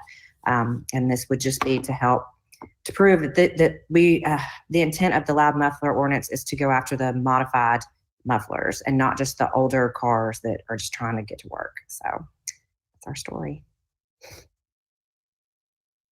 Thank you, Megan. Mr. Chairman, I'll turn it back over to you. I think that's all I have. I don't think we have any questions. Can we have a roll call vote on this? And you correct me, did we do item 3 and 4 together? Or did we not bring up item 4? They should have been done together. I don't know if it was during the roll call, but they should have been voted on together because they. I thought that's what we did. So okay. Let's go ahead and have a roll call vote on this. Thank you. We got a co-sponsor request on this one from Smiley. And if we could have same night minutes, Mr. Chairman. Yes, sir. Without objection. Co-sponsored from Mr. Colbert. We'll have a roll call now. Councilman Canale, Yes. Councilman Carlisle, Yes. Councilman Colvett, Yes. Councilwoman Easter Thomas, Yes. Councilman Ford, Yes. Councilwoman Johnson, Yes. Councilman Jones, Aye. Councilwoman Logan, Aye. Councilman Morgan, Yes. Councilwoman Robinson, Aye. Councilman Smiley, Yes, ma'am. Co-sponsor. Councilwoman Swearingen, Aye, co-sponsor. Chair Warren. Aye, and also co-sponsor. That item passes. Seeing no further agenda items, this committee is adjourned. Thank you, Chair, colleagues. Appreciate your support. We had two quick questions on the same 9 minutes request. Go ahead, Liza.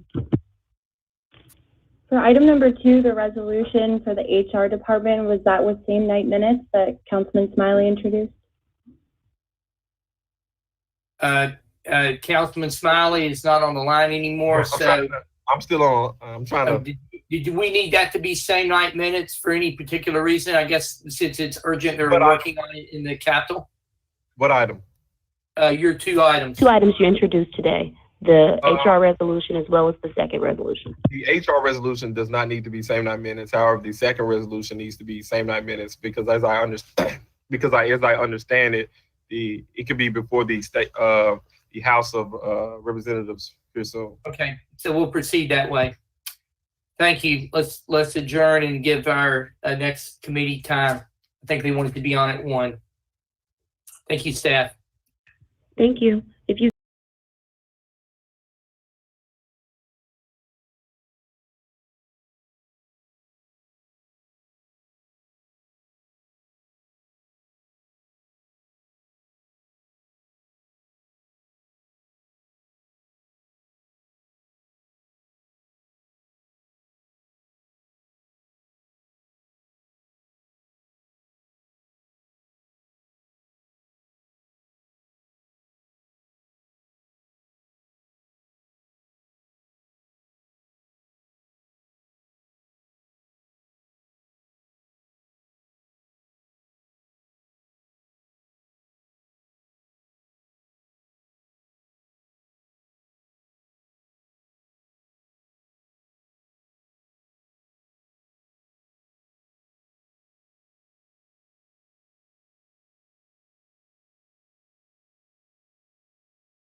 call the MLGW committee meeting to order. Today is March 2nd, 2021. It is now 12:59 p.m. Lakivia, will you please call the roll? Council members present, Councilman Canali, Here. Carlisle, Present. Colvett, Easter Thomas, Present. Ford, Present. Johnson, Present. Jones, Here. Logan, Morgan, Here. Smiley, Yeah, present. Swearingen, Present. Warren, Okay. Chair Robinson. Present. Thank you. Logan is I present. wanna- Okay, Thank you. thank you. Thank you. Did you get that? Thank you. So we have 3 items on our agenda today. I'd like for each of the items, if we could stay within 30 or 35 minutes for the first 2 items, and then it gives us a little more time to discuss the 3rd item. I want to appreciate the prior chair, Dr. Warren, for allowing us some time, as well as Councilman Canali, because this is very important to our community and our future as a whole. I heard somebody call me. That was me, Madam Chair. Yes, Councilman Jones. I requested the 3rd one, but we could roll that for 2 weeks. Okay, thank you. Moved for 2 weeks. Without any objection, Without we're going to objection. move forward. All right. We're going to move forward with items number 1 and 2. First, I'd like to read the item. Item 1 is an update of the state of TVA. This was requested by, did I turn my camera off? I'm so sorry. I requested this information so that we know what's going on with the Tennessee Valley Authority as it relates to our last weather conditions and where we are currently, and give you an opportunity to ask questions. I don't see him on here, but for TVA, yes, I do. President Lyash is available to share with us on today, and you have the floor. Thank you, Chair Robinson. Good morning, good afternoon, and thank you for your time and attention today. I appreciate the invitation. And just let me start out by saying I'm always available, as is the rest of the TVA team, to support you in your evaluation, your decision-making process, and to support MLGW and the community. So I would just encourage you, if I can be helpful, answer your questions. I'm certainly always available to do that. Chair Robinson, I have a brief slide deck. I thought I would run through it quickly to provide an update, leaving plenty of time for questions at the end. Although, please, if you have a pressing question as I go through, don't hesitate to interrupt and ask. Is that acceptable, Chair? I prefer we ask questions at the end. It's easier for me to keep up. Thank you. Okay. All right, very good. Well, again, this is just an update for MLGW. Initially, this is an update that I also gave to the MLGW board, and it is primarily focused on where TVA is and what our future financial plans and asset plans look like. I'll move through that briefly, and I'll leave plenty of time to talk about recent events. So please go to the next slide.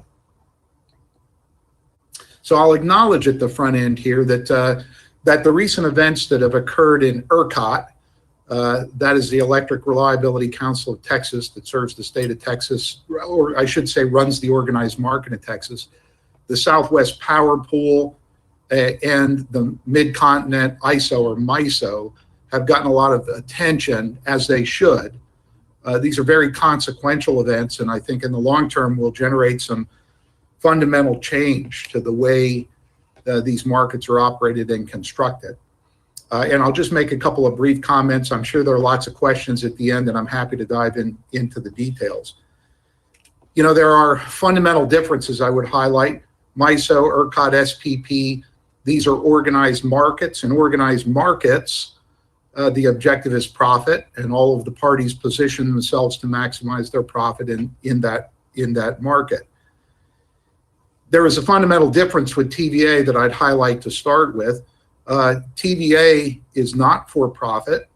Our focus is on highly reliable, low-cost electricity, low environmental impact, contemporarily, for example, driving our greenhouse gases to some of the lowest numbers in the country, and on creating an economic development advantage for the regions we serve and drawing economic development. So our focus is on the 10 million people, the families, the businesses that exist across the 7 states we serve. That is a fundamental difference between the public power model that we are all currently participants in and organized markets. You know, I have said a number of times in the past, including in our recent comments on the MLGW IRP, that my advice is that the decision for Memphis and MLGW as to whether to keep TVA as a supplier or not, and I completely respect your ability to evaluate alternatives and make that decision, and in fact have been supporting the process as constructively as I can. Our comments have always been that that decision is a risk decision, not a cost decision.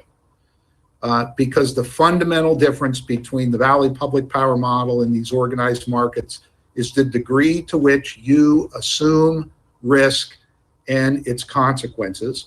And you can do that, and you could do it quite successfully perhaps, but you should understand the risk at the outset. And so I think these events in Texas, in Arkansas, and the like really demonstrate that risk and the consequences to companies, businesses, and families when it materializes. And so as TVA, and I'm happy to go into detail on that at the end, but TVA is engaged very actively in all of these areas. We mine others' experiences to implement system improvements on our system. And we're doing that right now with these events. And as time goes by, we're happy to share the lessons we're learning and the actions we're taking as a result of those. I would just point out a couple of quick highlights here, and then I'll move on to the rest of the presentation. You know, within the last 2 years, TVA has winterized our generating stations and raised our reserve margins on the system in the winter from 20% to 26% because of the clear risk presented by extreme weather events. And those two decisions were made because of our focus on the end-use customer and the recognition that reliability is as or more important than cost. And those are a big part of the operational distinction that allowed TVA to address this when MISO and ERCOT struggled. It's just one dimension. It's not all. Just to give you some other numbers, the ERCOT reserve margin is 9%, and the MISO reserve margin is 17%. And so that plant winterization investment and the additional reserve margin that really served TVA well and put us in a position not only to keep our system highly reliable, even with various plant impacts, including retiring Allen because of the water issues. That investment for us doesn't have to pay back in profit. It pays back in reliability for the customers. So let me move on, and we can come back to the recent events and take questions. I really want to address just a few areas, and they're listed here in the slides. Low rates, carbon reduction leadership, a reliable and advanced system, community engagement, and economic development, because these are hallmarks of the public power model that TVA is focused on. Please go to the next slide. So a lot of misinformation and confusion out there. These are TVA's rates for essentially the last 10 years and projected forward for the next 10 years. So our rates today are lower base rates plus fuel than they were 10 years ago. And that comes from improvements in TVA's operations, investment in our diverse generation fleet that drives out fuel costs, and reduction in our debt. Our financial plan projects 10 years of flat rates going into the future. So we built in the ability to address inflation with additional efficiency improvements. In fact, for the majority of our customers in the last 2 years, we have lowered rates 5.1%. Particularly important during the pandemic. I think our most recent rate reduction to MLGW, I believe, reduced MLGW's power bill by $20 million a year or more. I've also got to congratulate MLGW. I think MLGW and TVA together have some of the lowest residential electric rates in the country, and they are as lower than any of the utilities in MISO. So CEO Young and his team have been doing a really good job with respect to this point. On average, our retail rates with our LPCs are lower than 70% of the utilities in the country. Importantly, our industrial rate is lower than 93% of the utilities in the country. This is a big economic development advantage as we're attracting industry and large commercial operations. As I said, our future direction is flat rates for 10 years and to continue to diversify our fleet, apply technology to lower risk. Let me go to the second page, the next page, please. So one of the risks that we all face in the future is the requirement to reduce greenhouse gas emissions. And risk is exactly the way I think about this. Our challenge is to, as aggressively as we can, reduce our greenhouse gas emissions while not increasing the price of power to the end use customers. What this shows is that today, almost 60% of our generation in our diverse portfolio emits no greenhouse gas. That's nuclear, hydro, wind, and solar. That nuclear slice is increasing as we optimize plant performance and we position ourselves to build small modular reactors in the future. That yellow slice that is solar is increasing dramatically. We are on a path to build 1,000 megawatts of solar a year. We currently have 3,000 megawatts in service or in the pipeline, paired with over 300 megawatts of energy storage. That march will continue, and it will help us retire the remainder of our coal fleet over time, 14% from coal today and lowering. Up till today, that has resulted in a 60% reduction in greenhouse gas emissions against the 2005 benchmark, with a plan to reduce it 70% by 2030 and 80% by 2040. Today, TVA has the third lowest carbon intensity of any major utility in the country, roughly half the intensity rate of MISO. So this is important. It could be important to you because of your environmental responsibility that you feel. But aside from that, it's important financially because it takes a significant cost risk off the table. Let me go to the next slide.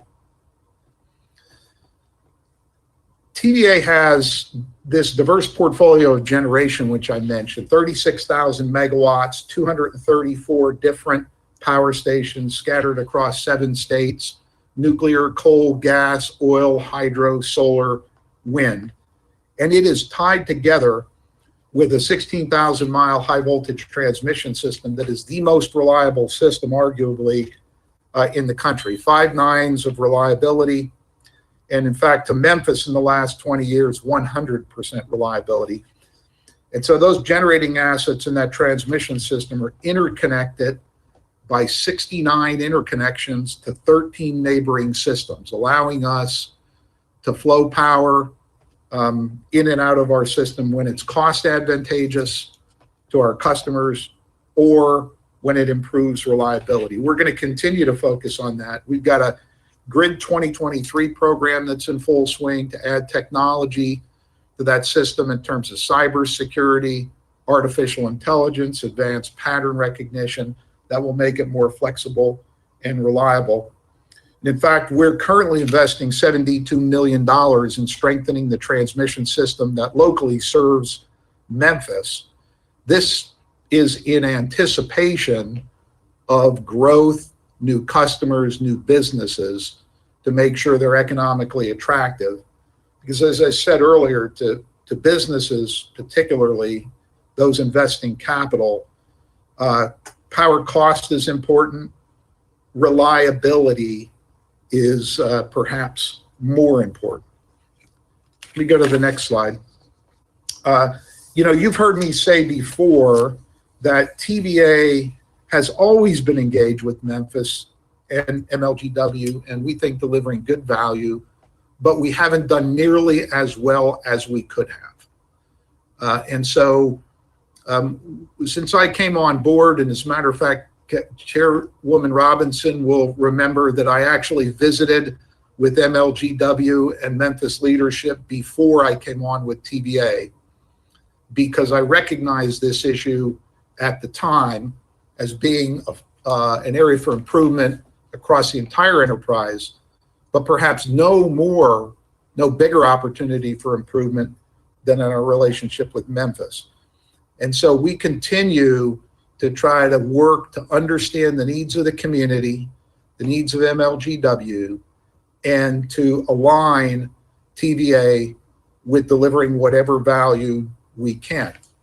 Now that takes a wide range of propositions. Some examples with MLGW, If I just look at your recent weather events, we work very carefully with CEO Young. He and I talked regularly through this.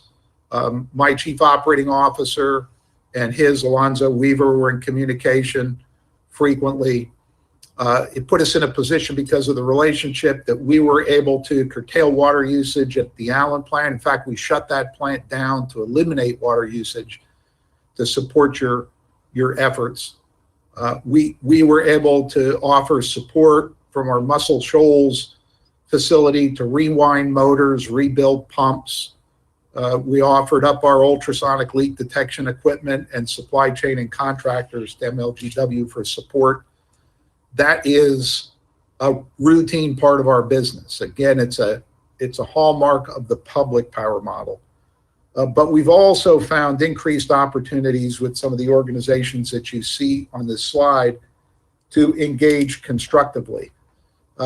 This represents over $1 million in contributions just to these programs in Memphis, and we're going to continue to push there. One of the recent, in our offer, which I can discuss if you want, that we put on the table a year or so ago, it included over $130 million to focus on core community economic revitalization, energy burden reduction, and we committed to increase TVA's presence in Memphis by building a 100-person staff with expertise to execute those programs as a flagship in Memphis and then headquarter there to provide them to the rest of our customers. We've been, of course, we can't go full speed down that path while you're evaluating suppliers, understood. But we want to lean forward into this as much as we can. So you may have seen that I recently created a company officer position for that region of our system. Mark Yates, we selected to fill that job. He's already had, I think, an impact there in Memphis, but I can tell you he's having an impact on the thinking of TVA. It gives us real insights into what's important there. And my instruction to Mark was let's press forward as far as we can on this community support, economic development, and energy burden reduction programs, so that if and when you finish your supplier evaluation, if it's TVA, we'll be ready to go. Next slide is economic development, and as I said, it's one of our 3 key missions. And you know, we have been successful in Memphis here. Just in the last few years, 44,000 plus jobs, almost $6 billion of capital investments. And we're continuing to press on that. We see big opportunities, though, to expand off of this into that core community economic development focus and to be a part of constructively developing your port and the commercial and business opportunities that arise from that. Next slide, please.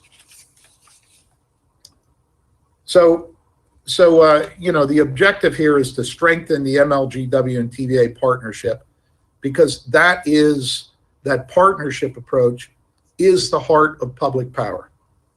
If it's just a transaction like you get in a market, we're really not leveraging this relationship. If it's a partnership, we're much more effective.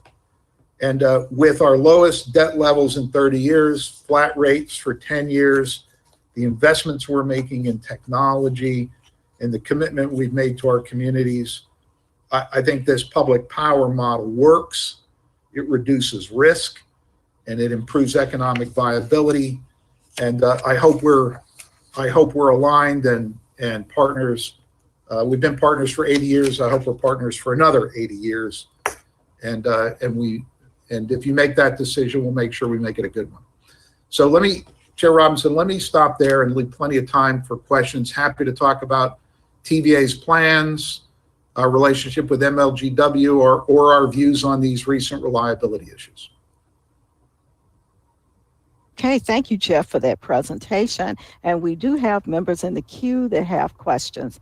Councilman Jeff Warren. Thank you. Always good to talk to another Jeff. So we're talking about reliability issues in this last cold weather deal. Did TVA have 2 Kentucky counties go without power because of the plant issue last Tuesday?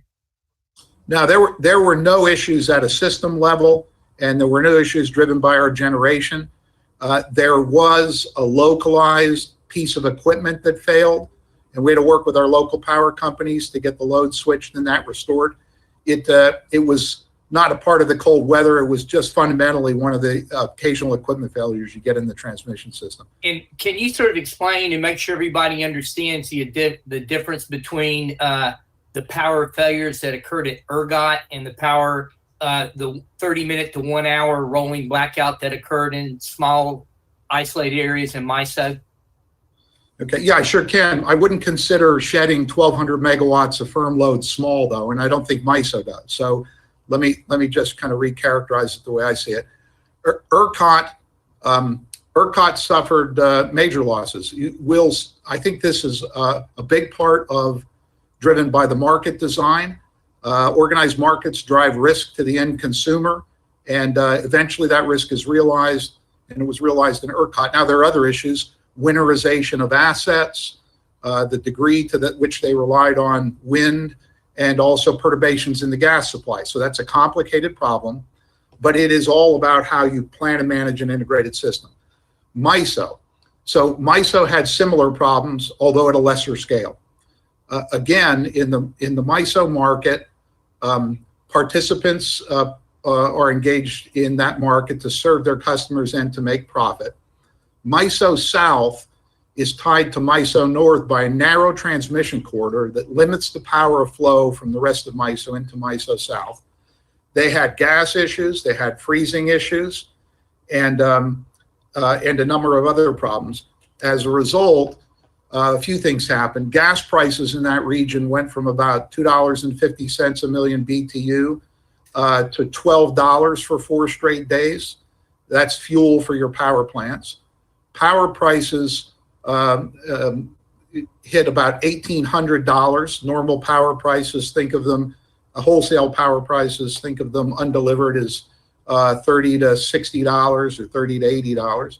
So price spikes. That wasn't enough to lower the load, so they had to rotate blackouts across the system, shedding 12 to 1,500 megawatts. How long did those blackouts last? They lasted on and off for several days. They were in an emergency action level 2, ERCOT in a 3. Now, Commissioner Warren, I can tell you. MISO, because I was under the impression they had one event that was 30 minutes to an hour. That was more than that? It was. Yes, and if you'd like, we can give you the specific statistics on that. And did TVA ever lose power to North Alabama after a tornado hit some generating places for 3 days? Did that ever happen with an event of nature? Tornadoes and hurricanes always cause power outages. They are distinctly different from system collapse or the need to rotate blackouts. So the specific event, TVA in its 80-year history has never used blackouts to prop up the power system. In the event you're talking about, there were 63 tornadoes in a very short period of time. That was the one that went through Tuscaloosa. I remember that. Yep. That damaged homes, businesses, industries, and transmission lines. And those TVA restored those power lines. In quite a lot of the unavailability, the customers weren't able to take power because of physical issues with their property.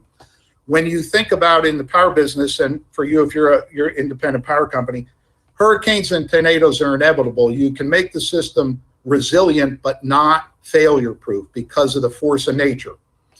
The objective there is to recover as quickly as the customers can take power. That's distinctly different from a system reserve and market risk point of view that is a recurrent problem, and if not managed properly, can lead to some of what we've seen in ERCOT and Thank you very much, Jeff. Appreciate it. Mhm. Jeff. You're welcome. Thank you, Councilman Warren. Our next council person is Councilwoman Rhonda Logan. Thank you, Chair. I just wanted to get a couple of clarifications. You mentioned, and welcome again to our council meeting. You mentioned that there was a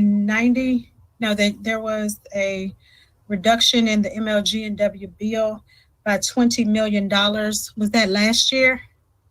Yeah, that was for fiscal year 21, beginning October 1st. With TVA, if we overachieve, if we deliver better than levels of performance than the budget, that windfall, that performance dividend, if you will, can either go to reinvesting in the system, paying down debt, or lowering rates. And so based on our performance in fiscal year 2020, beginning October 1, we lowered rates across our entire system by $200 million a year, and $20 million of that rate reduction, MLGW's proportionate share based on what they purchased, flowed back to MLGW. Okay, so I just wanted to make sure that I heard that correctly for the listeners, that MLGW purchased the power from you, and you reduced the bill by $20 million for that year, that fiscal year? That's correct. Okay. It was actually a little more than that, Councilwoman. I'm rounding down to be conservative. I understand. Thank you. The second thing was, you mentioned there's a 90% reduction for the industrial market here in Memphis on their costs. Yeah, what I was referring to is TVA has some of the lowest industrial rates in the country, lower than 93% of all the other utilities. And so that creates an economic development competitive advantage. These industries today, as we try to recruit them, look for three things. They look for low cost, and with some of the lowest industrial rates in the country, our 7 states have an advantage. They look for high reliability. And our 5 nines of reliability is a very important advantage for them. And increasingly, they are looking for low greenhouse gas intensity of your generation mix because of their corporate objectives. And so those are important economic development considerations. Okay, and to that end, you said that your emission was 60% no carbon emission? Correct. Okay. That's right. That's right. Thank you for clarifying that. I yield back, Chair, that's all.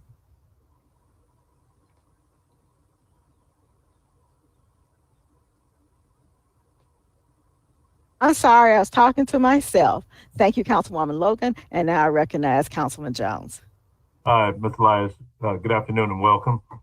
Thank you.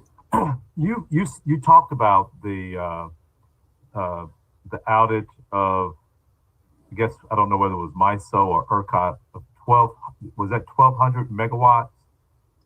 Yeah, ERCOT saw about 35,000 megawatts of load shed. In MISO, it was between 1,200 and 1,500 megawatts of load shed that resulted from the loss of generation due to things like freezing, gas supply perturbations, and the transmission constraints between MISO North and MISO South. Okay, so put that in perspective for everybody, distill that down to, I guess, a quotient, if you would, that we can understand. How many, if we look at how much megawatts MLGW uses, that's how much It's seasonal. Order of magnitude, think about 2,000 megawatts for MLGW, and about MISO shedding about 1,200 to 1,500 megawatts, if that's helpful. Okay, so you said 2,000. Yeah. MLGW is typical. MLGW typical 2,000, perhaps a little bit more is your load, and MISO was shedding 1,200 to 1,500 megawatts. So almost what would be a majority if you're looking at, but now I understand we're talking about a wider geographical range, but when we're talking about 600,000 or 200,000 households confined to Memphis, if we're talking about how spread out Texas could be or Arkansas could be, we're talking about the equivalent of that, or that would be quite a few cities, if you would. Am I using the same analogy? Am I using that correctly? Yeah, and without trying to get too technical, it's a little bit, if you're trying to isolate it to Memphis and the potential impact of you, let me describe it a little differently. Okay. That's a little more accurate. So if you take the Memphis IRP that was proposed and you constructed those transmission lines to MISO to tie, and solar power and some gas-fired simple cycle and gas-fired combined cycle, the question that you should ask is, so what is the risk to Memphis families and businesses had we been in that position during this event? And so in starting to describe that, I'll say you have to make some assumptions here. So I'll give you my view of it. Others might cast a little different set of assumptions, and I'd acknowledge that. So the considerations you would have is, under snow, what will you get out of your solar system? You won't, so your solar power resource is going to be at its lowest during this kind of an event. So that would go away. If you're relying on your gas assets, right? Because you haven't sized your transmission system to have MISO carry all your load. You can't do, well, you could, you'd have to build a tremendous transmission system, very, very costly. So you have to supply some of your own generation. If your gas-fired combined cycle fleet either had freezing problems because you didn't invest in freeze protection correctly, or was affected by the gas perturbations in the system, or you had to retire those assets because of your water issues in Memphis, as we had to do Allen. Now you've removed a significant part of your generating resource. That means you're more dependent on MISO. You're unlikely to be able to draw all that power across your interface. So you Memphis might have to manage your load actively, blackouts perhaps, separately from MISO, in conjunction with, but separately. You would certainly be subject to high purchase power prices. Power prices went up to over $1,800 a megawatt hour in MISO during this period, and perhaps higher gas prices. So you have to think about this in the macro sense, MISO dealing with it, but MISO doesn't guarantee your reliability. You guarantee your reliability through your generation and transmission assets. And that risk, I've talked to a number of you in our comments on the IRP before, that risk that you take on when you set up your own system like this must be managed if you don't want to have the consequences that we see here. Hopefully that was understandable. Yes, but so when we talk about what would be our peak power during the course of the year, am I using the right terminology? 3,000 megawatts per year at our peak? Is that? Yeah, you have brief periods, and JT would be able to tell you better. I think you're a summer peaking utility. So on the hottest day in the summer, under worst conditions, you may peak it at 3,000. Okay. So, but then going back to that, summertime peaks are a little different shape than wintertime peaks. So if we know on a very hot day, we could use 300 megawatts, and that's all of Memphis. So when we talk about this 12 to 1,500, that's almost 40 to 50%, if you would, of how much power that they lost. If we talk about megawatt hours and what we may use on a hot summer day or over the course of a month, whatever the case may be. Yeah, I mean, I think the load shed in Memphis on a megawatt, or the load shed in MISO on a megawatt basis, think of it as half the size of the Memphis load. Yeah, okay. My point is, the way your system would be set up, transmission and generation locally, in an event like this, your issue would look significantly different than the average MISO issue. As a matter of fact, I'd make the case that your risk is more acute. I get that part, yes. I get that part. But I was just trying to make sure that I'm using the same measures when I heard that 3,000, because I was confused here about megawatts, kilowatts. That's all that utility terminology. I'm just trying to distill it down to Memphis. Okay. Understood. Thank you.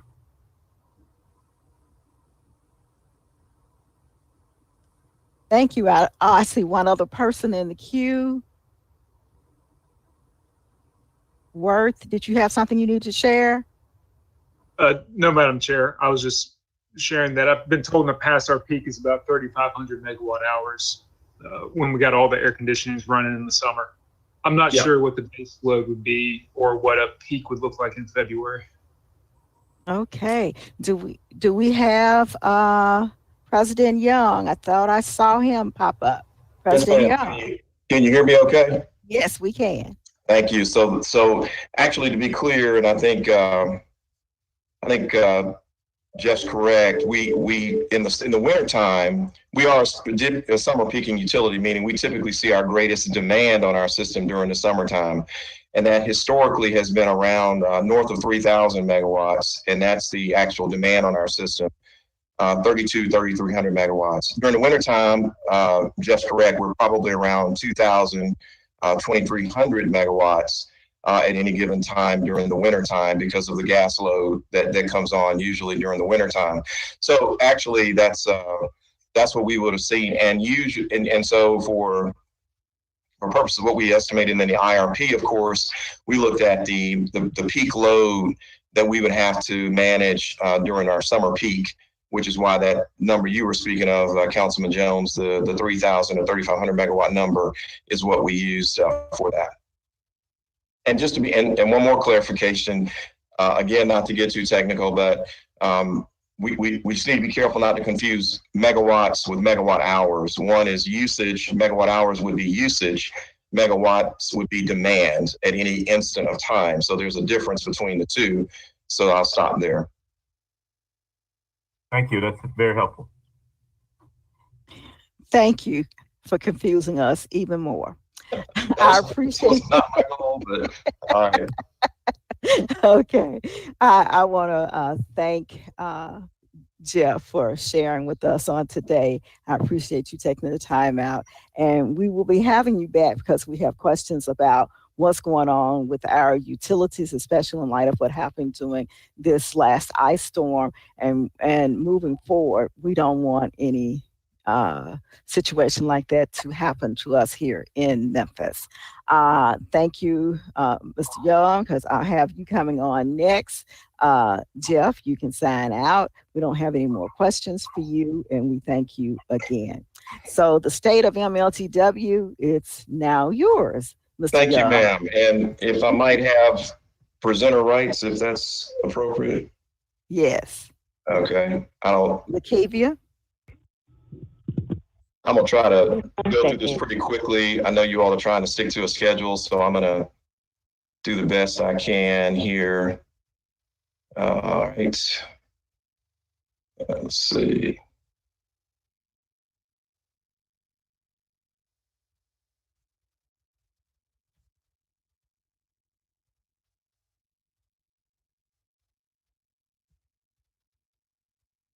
Hang on one second. President Young, if you go to the top tab line, you'll see slideshow. At the very top, you'll see slideshow to the left of where you're at. I don't see. There you go. Oh, right here? Yes, slideshow. Down. Oh, here. Okay. Okay. So you're doing it down here. It's blocking me on the presentation piece here. I can't see it, but I got it here. And if you'll go all the way to the left, you'll see from beginning. Bingo. There you go. Good deal. Thank you. All right. Thank you very much. I hope everybody can see that. I'm going to run through this real quickly. And again, this is something that I shared with our board recently, and it's going to be data essentially through the end of 2020 to give everyone an update on where we are with MLGW. Of course, I always want to make sure that we talk about our mission and vision. We've talked about this before. Safely delivering services for our customers, creating and sustaining superior customer experiences, and really wanted to make sure that we are vision oriented in all that we do. I shared also with the council, I believe, what we call the MLGW way, which are our values. And that's, of course, we've tweaked these a little bit this year. just to be a little bit more intentional and specific in certain areas. But the 5 are still the same: safety, integrity, ownership, inclusion, and compassionate service. This is our DNA, and this is what drives us in doing what we do each and every day for all of our employees as we seek to serve our customers. We know last year was a tremendous challenge. We know we were just coming off of a tremendous challenge this year, most recently over the last few weeks with the winter storm. I want to thank right now, while I have a minute, so many community partners that worked with us together to help us make sure that we got our water system where we needed it to be. I cannot thank enough our employees who spent countless hours, many of them in that weather, making sure that we got our system back up and running.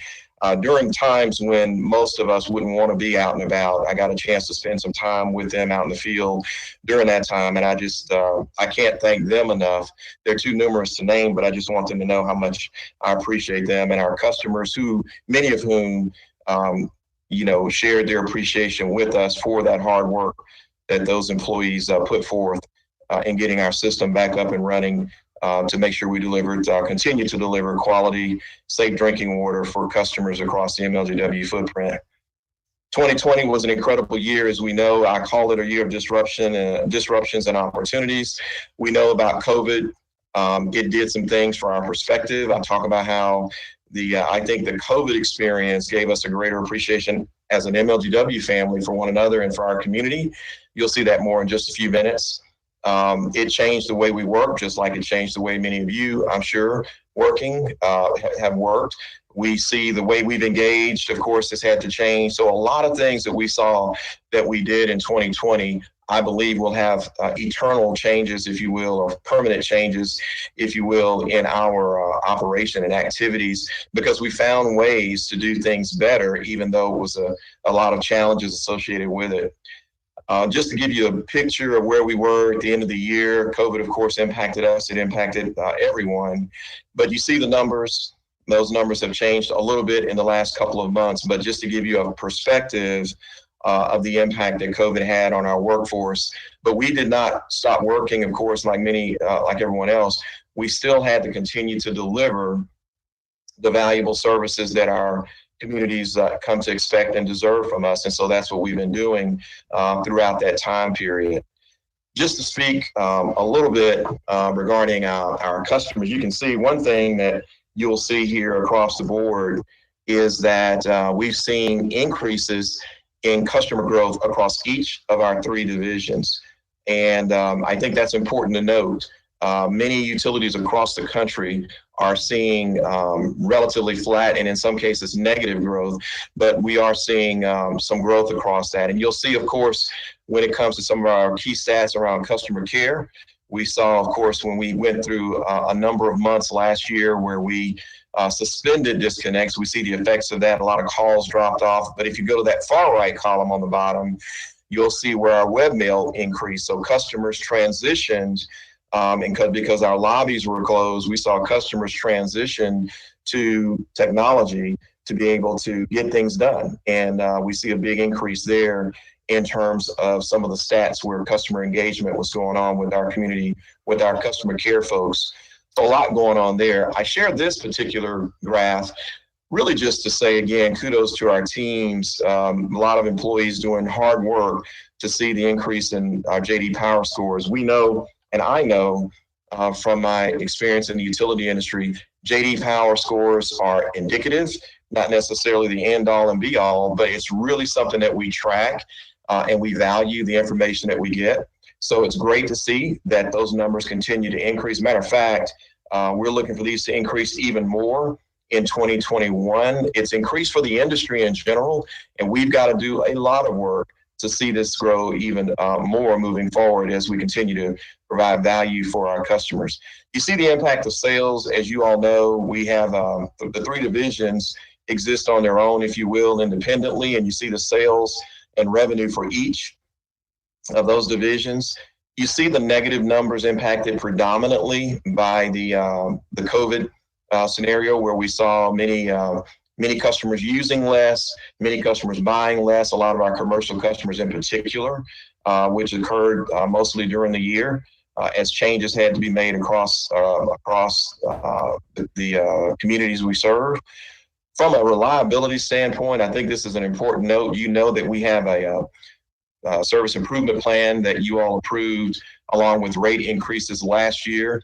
We are beginning to see some impacts of that in terms of outage minutes. We are tracking outage minutes with a goal of having a 50% reduction in outage minutes over the next at the end of 5 years. So you see out to the far right column, you'll see I'm beginning to see a little bit of improvement there. We've got a long way to go in terms of that through some of the automation and other things that we are planning to install for our customers to modernize our system. But we're expecting to see great value come from that as a result. Also, and you look at our people from the people perspective, again, you may recall from the fall of 2019 when we discussed our efficiency study that we had done and our goal of reaching through attrition an optimal number of employees. You can see we are tracking towards getting our numbers down again to not having to lay anyone off, but being able to do it through attrition while we still continue to meet the needs of our customers. I think that's really important. And on a real positive note, when you think about safety, which is our core value of ours, you will see that we're moving in a great direction from a safety standpoint. Less is better when it comes to light duty and lost time injury days, and you'll see those numbers going down, which is again our objective is to see those go down because we see that happen. We know we have fewer employees being injured, and we have fewer families of those employees being adversely impacted by mishaps and things that happen to employees. And so we're grateful to see that. You also know about pilot. I know you all are familiar with this. Annually, we make payments to the municipalities around Shelby County, including the county. And you can see where we were in 2020 in terms of our pilot payments, still somewhere close to the $70 million mark of pilot payments that we make in total. And I want to spend a minute here. You heard President Lyash spoke about this a little bit about our bills to customers, because I've always thought about this industry in the sense that customers are looking at what's in their hands every month, what the bills say. And I want to bring a little bit of perspective around what's happening with customer bills. Hang on one second. Let me see if I can expand this.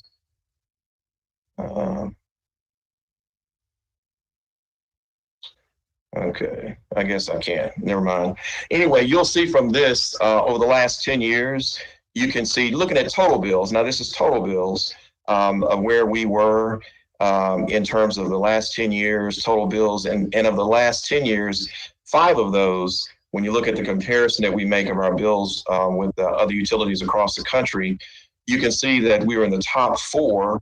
And really, we're number 1 position in 5 of the last 10 years in terms of having the lowest total bill. Again, that's not just electricity, that's total bill, which is a great value story. We want to make sure our customers are aware of that.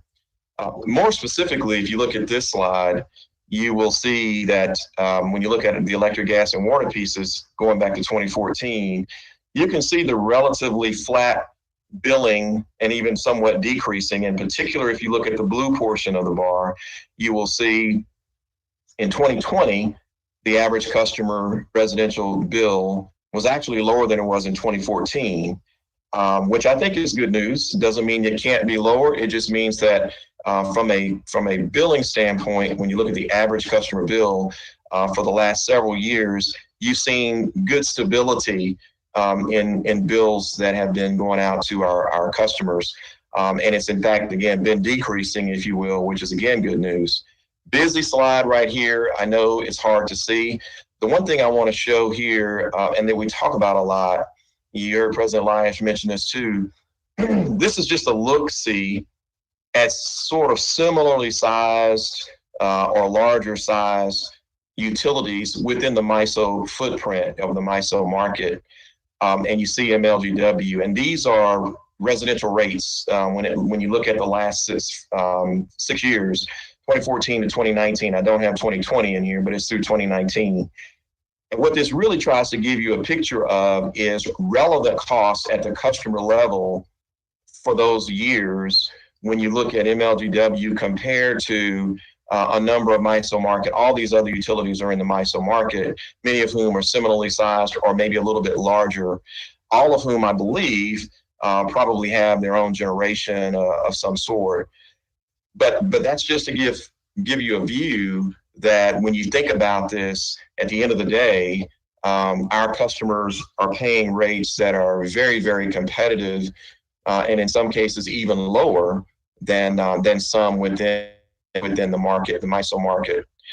I want to spend a minute now transitioning and talking about our operational efficiencies and infrastructure improvements. These are things that I know you are familiar with. We've been updating you all on that, but just again, at a year-end level, just want you to kind of get a feel for where we were.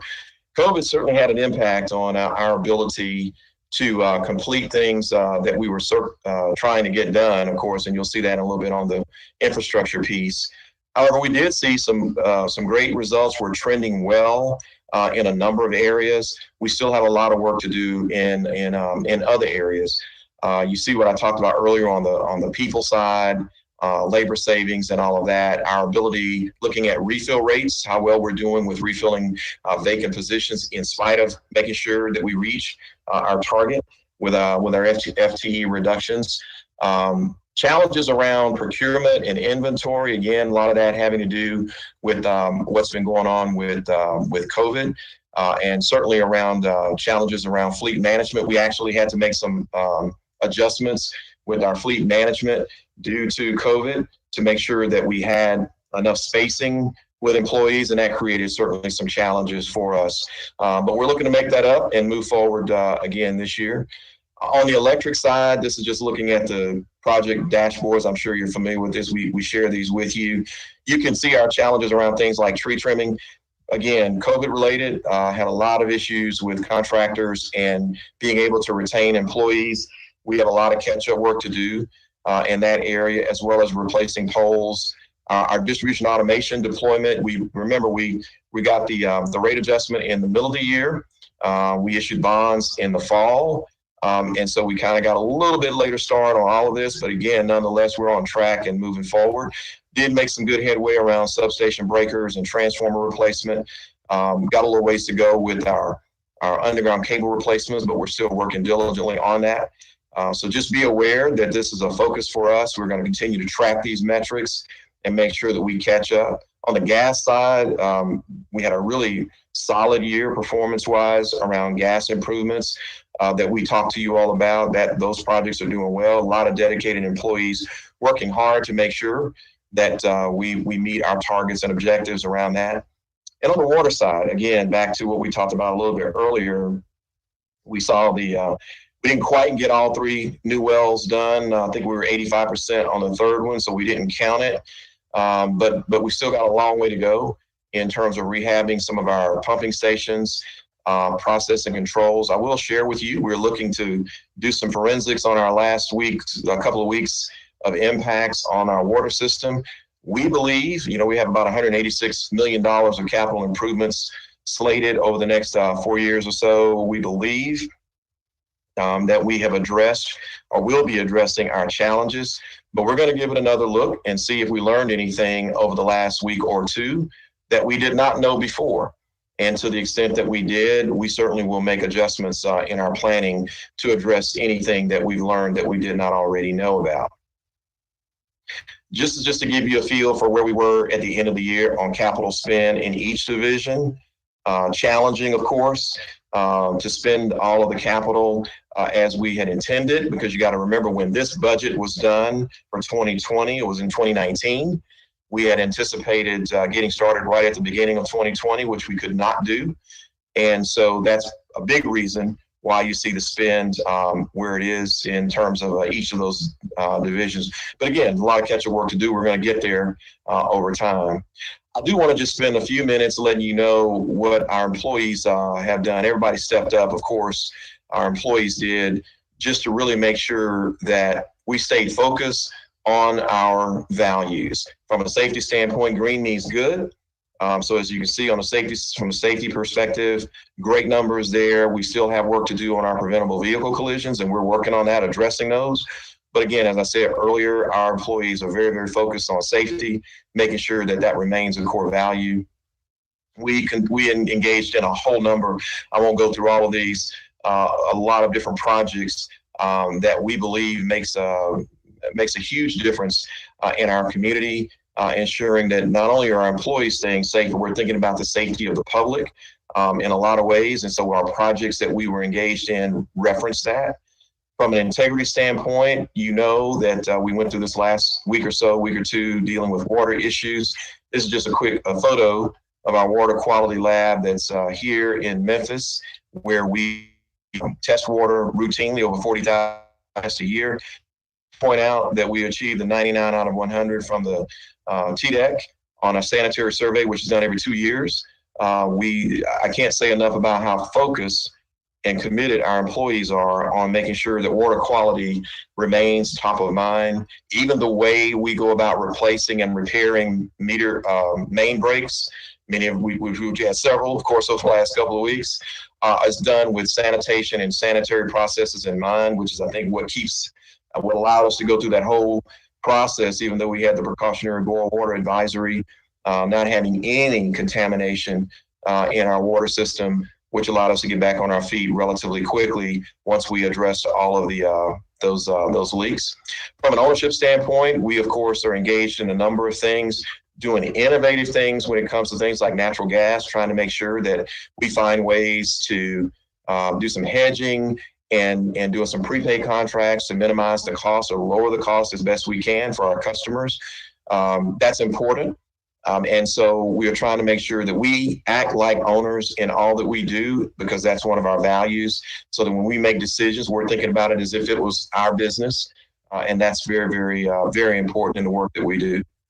Again, you see some numbers here, and I won't go through all of them, but it's just really to give you a flavor of in 2020, notwithstanding the pandemic, notwithstanding the fact that we had to transition how we worked and all of those things, you can just see here the engagement that we had to have with the developers and contractors and the public around all the projects. Memphis didn't stop. The Memphis community and the surrounding areas in Shelby County did not stop working. We've seen growth. You saw that in the customer numbers and a lot of projects throughout the county and the areas that we serve. And these numbers really reflect that we were able to continue to find ways to get this work done, even in challenging times. Just from an inclusion standpoint, you know that I give kudos to all of the folks on our teams. Gail Carson and her team, Terica Lamb and those on the economic development side came up with something called Power Pivot. Nobody told them to do that. They just decided that they were going to find a way to go out and help our commercial customers, small businesses with tips and ways in which they can continue to be successful during the pandemic. So they engaged and connected a lot of our small businesses with other resources during those Power Pivot, which were virtual sessions that they had. Hundreds and hundreds of folks participated over the course of the year. We found new authorized MLGW pay agents that we talked about, that we were able to expand the ability for our customers to make payments across the footprint. And that's been very, very helpful and convenient for our customers who didn't need to want to make an extra trip. They could go and get relatively quick, within 10 to 15 minute recognition of payment if they went to one of these authorized payment locations that we've expanded. Now over 200 of those and another 50 or so coming online here in the next few months. So a lot going on as we thought about what goes on with our people. We still don't have the fourth quarter spend yet on diversity. I will tell you, supplier diversity remains a very, very important part. In fact, it's paramount to us in terms of our focus. All of our senior level folks will have the supplier diversity objective.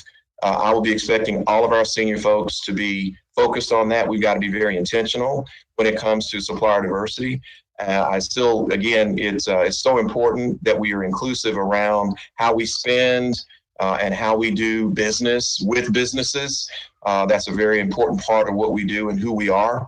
We did have a relatively large contract that ended last year that impacted our spend, primarily around our tree trimming, but we're going to get that. We're going to work diligently to make sure that we continue to show improvement. So I can assure you that remains a focus of ours. Just again, to see all the ways our employees show compassionate service throughout the course of the year. I think it goes without saying that we live here, we work here, we care about this community, and our employees have gone through a number of tasks that they didn't have to do, where they took their own time, many of them, and did things to help the public, food pantries or mobile food pantries, working to develop, medical grade masks in their off time, working with customers on various ways to make bill payments, and just any number of things. Hoodies for the Homeless initiative that our employees, two of whom are spouses actually that work for MLGW, that have decided to do to try to provide assistance. Just a number of things that we've been doing within the community. So what's coming up? Let me talk for a quick minute, and this is what I'll end on. The 2021 horizon, things that you'll be seeing. These are just, this is just an overview of what we are expecting to accomplish in 2021. Not all of these, this doesn't include everything, but these are just some of the things that we've identified in our service improvement plan by division in terms of the number of units, as well as that right farmost column is in thousands. So when you see those dollars, that's in thousands. So add 3 zeros to each of those numbers. So we got a lot of work to do in 2021, no question. It's going to be challenging, but we're equal to the task. I know our employees are ready to get going, and they already have. And I want to tell you, as I end here, about 6 focus areas that will provide the framework as we move forward, going forward, of the things that we're going to be doing. Everything that we will do will fall into one of these 6 areas. Our performance plans, performance appraisals, and all of those will be geared around these 6 areas so that we can stay laser focused, and we'll have metrics around these as well. Laser focused on these focus areas from a strategic standpoint moving forward. First is around executing effectively our plans and projects, and it can be a number of things. Timing, budget, the power supply initiative, and all of that. Proactive engagement with folks in the developer community as well. We've got to deal with preparing and equipping our workforce. We have got to be strategic about our workforce. We got to think about the future. We got to make sure that we have a workforce that's competitive. We've got to make sure that we can continue to make sure that we focus on safety.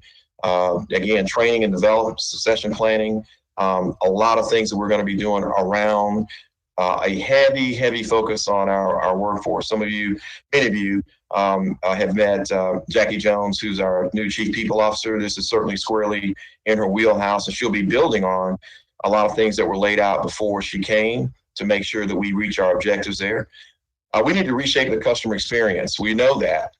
We talked about the J.D. Power results. But we've got to look at all these things and more that impact the customer experience. Reliability, billing is not just customer service. It's a whole host of things that will be real crucial for us as we seek to try to make sure we deliver value for our customers in keeping with our mission. Technology integration is going to be incredibly large, huge thing for us. We have seen how we're doing it right now, actually. By the way, we're actually meeting and conveying information. Technology integration is going to become much more important. Michelle Vaughn, our CIO, and her team have just done a phenomenal job. I can't thank them enough for the ways in which they have thought about customers and thought about how we can make sure our customers can still do business with us, and how we as employees need to do business more effectively moving forward. And that's just something that we're going to have to make sure continues to be a focus area as we move forward. Our image, elevating our image and public perception, the things that we do in our community from community involvement and economic development impact is really important. We're going to continue to find ways to be more transparent, to make sure our metrics are visible, that customers can see what we're doing, can be more engaged, and understand our concern for the community and the things that we do. And again, a lot of this is everybody's business. It's not just Gail's team, but she, of course, is the cheerleader there, and she does a great job, she and her team, on making sure that we're doing that. And then lastly, making sure that we're promoting good governance and compliance. We know that there is bureaucracy that we need to chip away at. We saw that in the study that was done in the fall of 2019. We have got to find ways to continue to be more nimble. We've got to find ways to be able to move quicker. Our customers are expecting that, and we need to behave in such a way that we can be much more, not just responsive, but proactive, and making sure that we can do the things that we need to do in a timely manner, so that we can make sure that we are meeting those demands. So I will share real quickly just this one piece, and I know Chair Robinson, you will take this to heart. This is something near and dear to you. Just a quick snapshot of what's happened with Share the Pennies so far. Almost $4 million has been awarded to contractors. These are local, many of them local small contractors in this community. Almost 500 homes that have been completed, and probably now close to that, because this was, I think, at the end of 2020. Got 70 or more homes in the pipeline, trying to make sure that we work with our community to help relieve the energy burden as best we can. We're just grateful for your leadership in this, Chair Robinson and others who have moved, and all the folks in Jim West's organization, in particular, Marjorie Moore Smith. And this has just been a great process going forward that we've seen. There will be a great process going forward, even greater for our customers. So just to summarize real quickly, this whole normal thing, I hate to keep saying it, but we know that things are going to be different. We still got to execute on our mission. Our customers expect no less. So our service has to continue to improve. Innovation will be important. Technology leveraging will be important. We're going to meet our goals. Everyone's being held accountable. We're going to be making sure that we are engaging internally to make sure that we meet the goals that we have set. And our community deserves our full commitment. You saw a display of that over the last couple of weeks, but you'll see more of that because we're driven to make sure that we do the right thing on behalf of our customers and the community. And with that, hopefully, I want you to know how appreciative I am for all the leadership. You all have a tough job. I know that you all are certainly trying to think about ways to make this community better. We want to partner in that. I do want to thank the MLGW team as well for their commitment and perseverance through many, many challenging times, and more challenges ahead, some that we don't even know about. But with that, I thank you for the opportunity, and now I can stop sharing. I don't know how to do that, but you want to? Okay. Thank you. I have two council members in the queue. That's Councilman Smiley in this order, and Councilwoman Logan.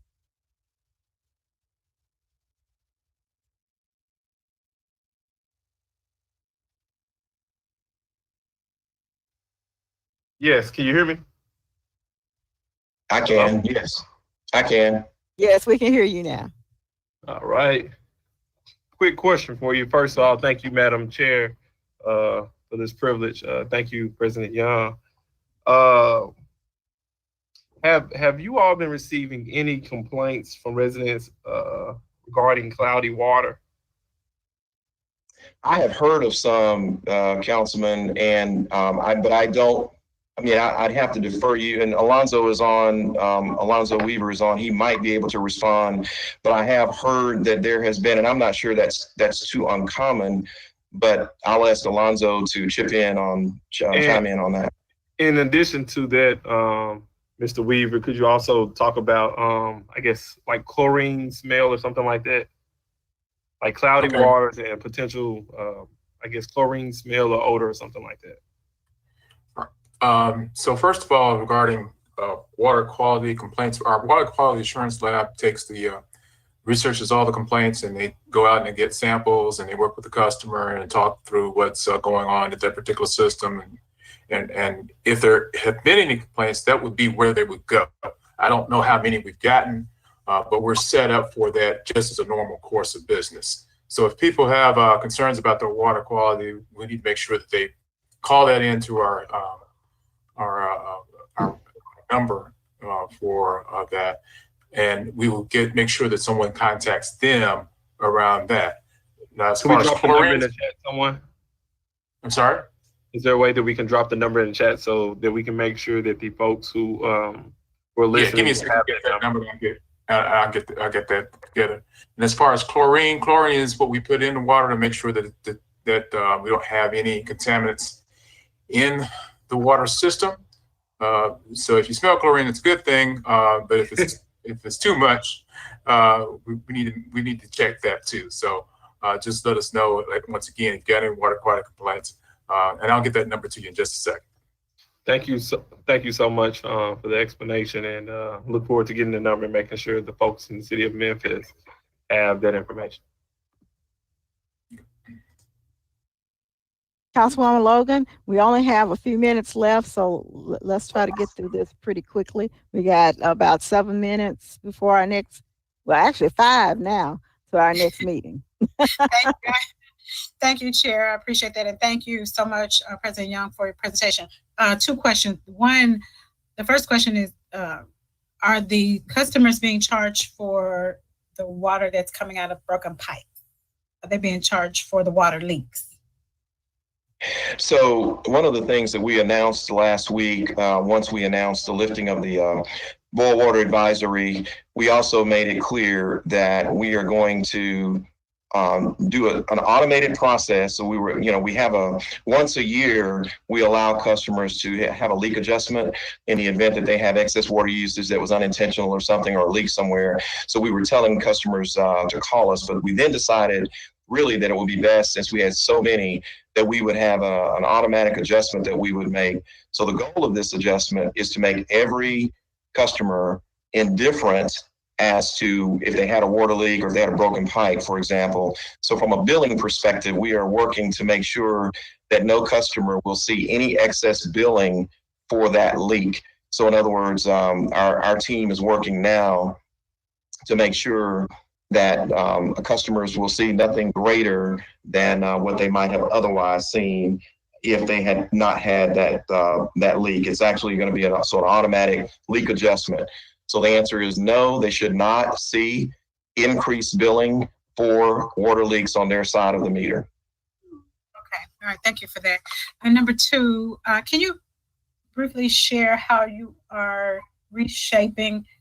Well, we may have to come back for this, but my concern and my desire is to see customers better educated as it relates to the bill. I always hear people talk about MLGW bill, and people have so much anxiety about the bill.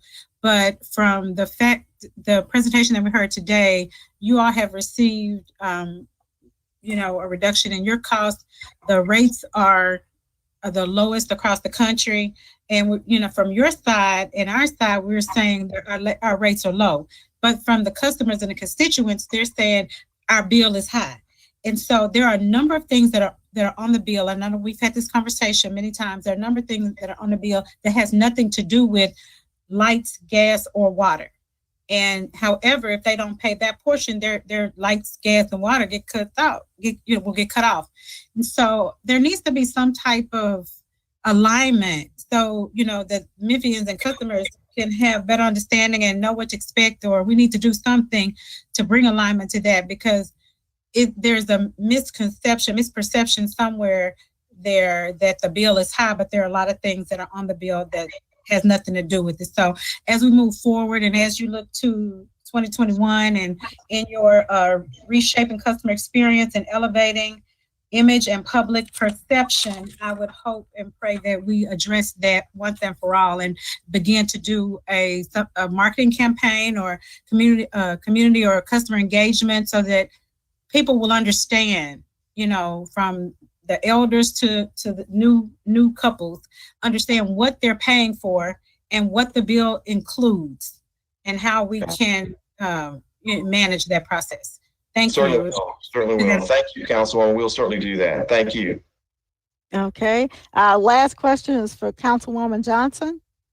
Thank you, Chair, so much. And I'll be quick. I have 3 questions. And again, Mr. Young, thank you for that presentation.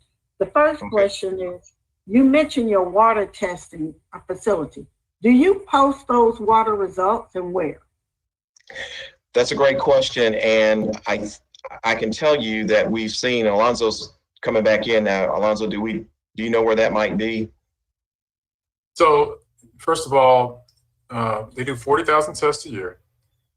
And we publish annually a water quality assurance report that comes out in the early summer. It just talks about what we've tested for, what we found, and how we comply with the Tennessee Department of Environment and Conservation. as far as the requirements around testing. So that, and it's talks about contaminants and what we test for as far as contaminants are concerned, and what we have, and we come out very well on that. But we can get you a copy of that.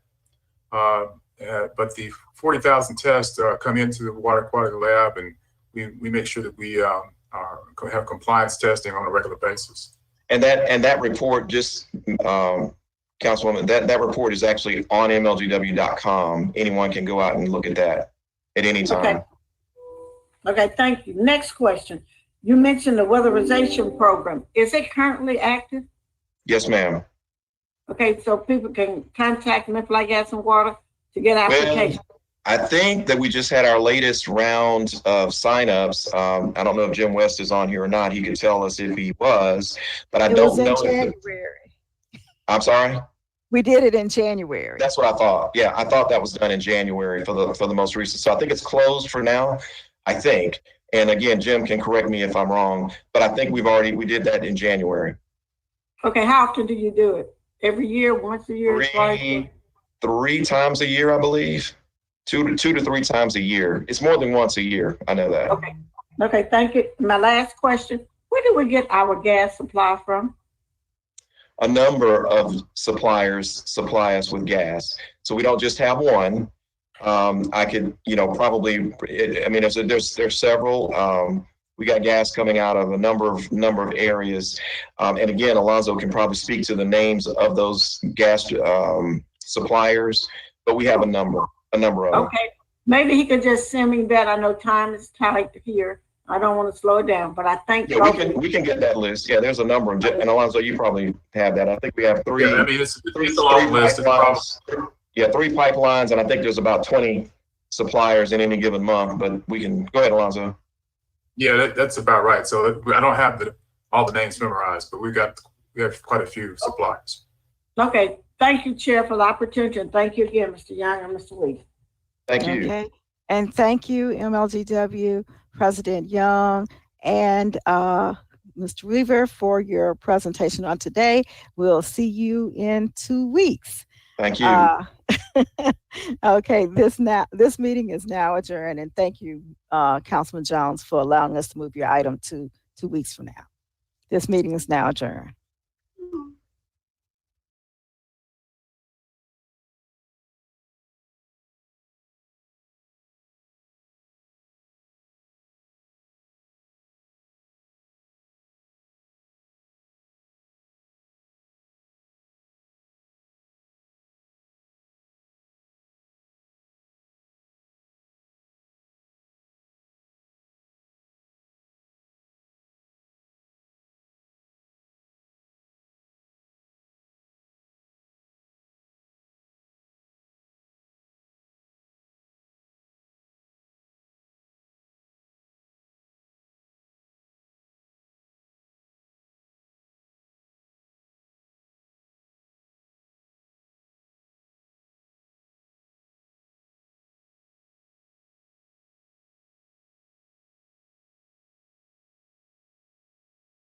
Members of the public, staff that are with us, welcome. This is the March 2nd meeting of Planning and Zoning. Meredith, would you please call the roll? Councilman Carlisle. Present. Councilman Colvette. Here. Councilwoman Easter Thomas. Present. Councilman Ford. Present. Councilwoman Johnson. Present. Councilman Jones. Here. Councilwoman Logan. Present. Councilman Morgan. Here. Councilwoman Robinson. Present. Councilwoman Swearingen. Councilman Warren. Present Swearingen. President Warren. All right. Councilman Smiley. Chair Canali. Here. Thank you very much. Colleagues, we have 4 items on the agenda. Chairman Colvette, staff, items 1 and 2, I would like moved to the add-ons with same night minutes on items 1 and 2. They're honorary street name changes. Excuse me, item 3 and 4 received no opposition. So I would like to move those downstairs without presentation and without recommendation. Administrator Whitehead will be on hand to give a full presentation, and you will be able to ask questions of him and the applicant at that time. Without objection, move all 4 items downstairs. Without objection. And to add items 1 and 2 to tonight's consent agenda. Any other business for planning and zoning? Thank you, colleagues. We are adjourned. 2 minutes and 2 seconds.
The substitute ordinance 13 and 14, action item.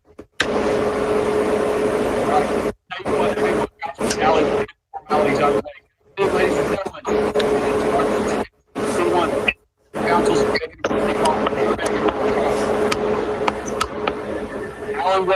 hold on 1 second. I think we had some feedback. I think Alan was ready to speak if you want to recognize him. I'm ready. I tell you what, go ahead and I'll recognize you. Alan, you're up. It was my idea that rather than continue to have these items on the agenda and passing them, that we might move to table Councilman Canale's items, I don't know, probably until May.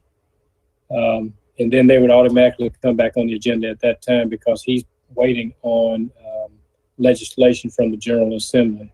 So I think we'll just colleagues, without objection, we're going to table items 13 and 14, bring them back up in May, sounds like. Any objection? Seeing none, council members, we also have holds on items 20 in our regular meeting. Items 13 and 14, as we said, will be tabled. And same night minutes are for 11, 21, 25, 26, 27, 28, and 29. I'll get to our add-on a little bit later. Let's go to item 1. Item 3, City of Memphis vaccine distribution. All council districts requested by the City Council. Mayor Strickland, you're recognized. Thank you, Mr. Chair. We know you have a busy schedule. We'll try to get straight to the point. But overall, I do want to thank you, this City Council. We've had a great partnership for these 10 or 11 months as we've gone through this pandemic, where the partnership began from the very first and goes all the way through today. I thank you for the $1 million for the vaccinations. Obviously, we're here today to talk about vaccinations, which all began Tuesday, a week ago today at 7 a.m. when the State Department of Health Commissioner, Lisa Piercy, called me and said that we were going to have much more of a role. I'll talk briefly and then I'll throw it over to Doug to fill in, and we'll be happy to take questions. Let me define what this is and what it is not. What this is are three things I see. The storage and what our authority is. That's what I'm defining. Storage and transfer of vaccine for the public sites, which are the 5 public sites and the pop-ups. We also, that.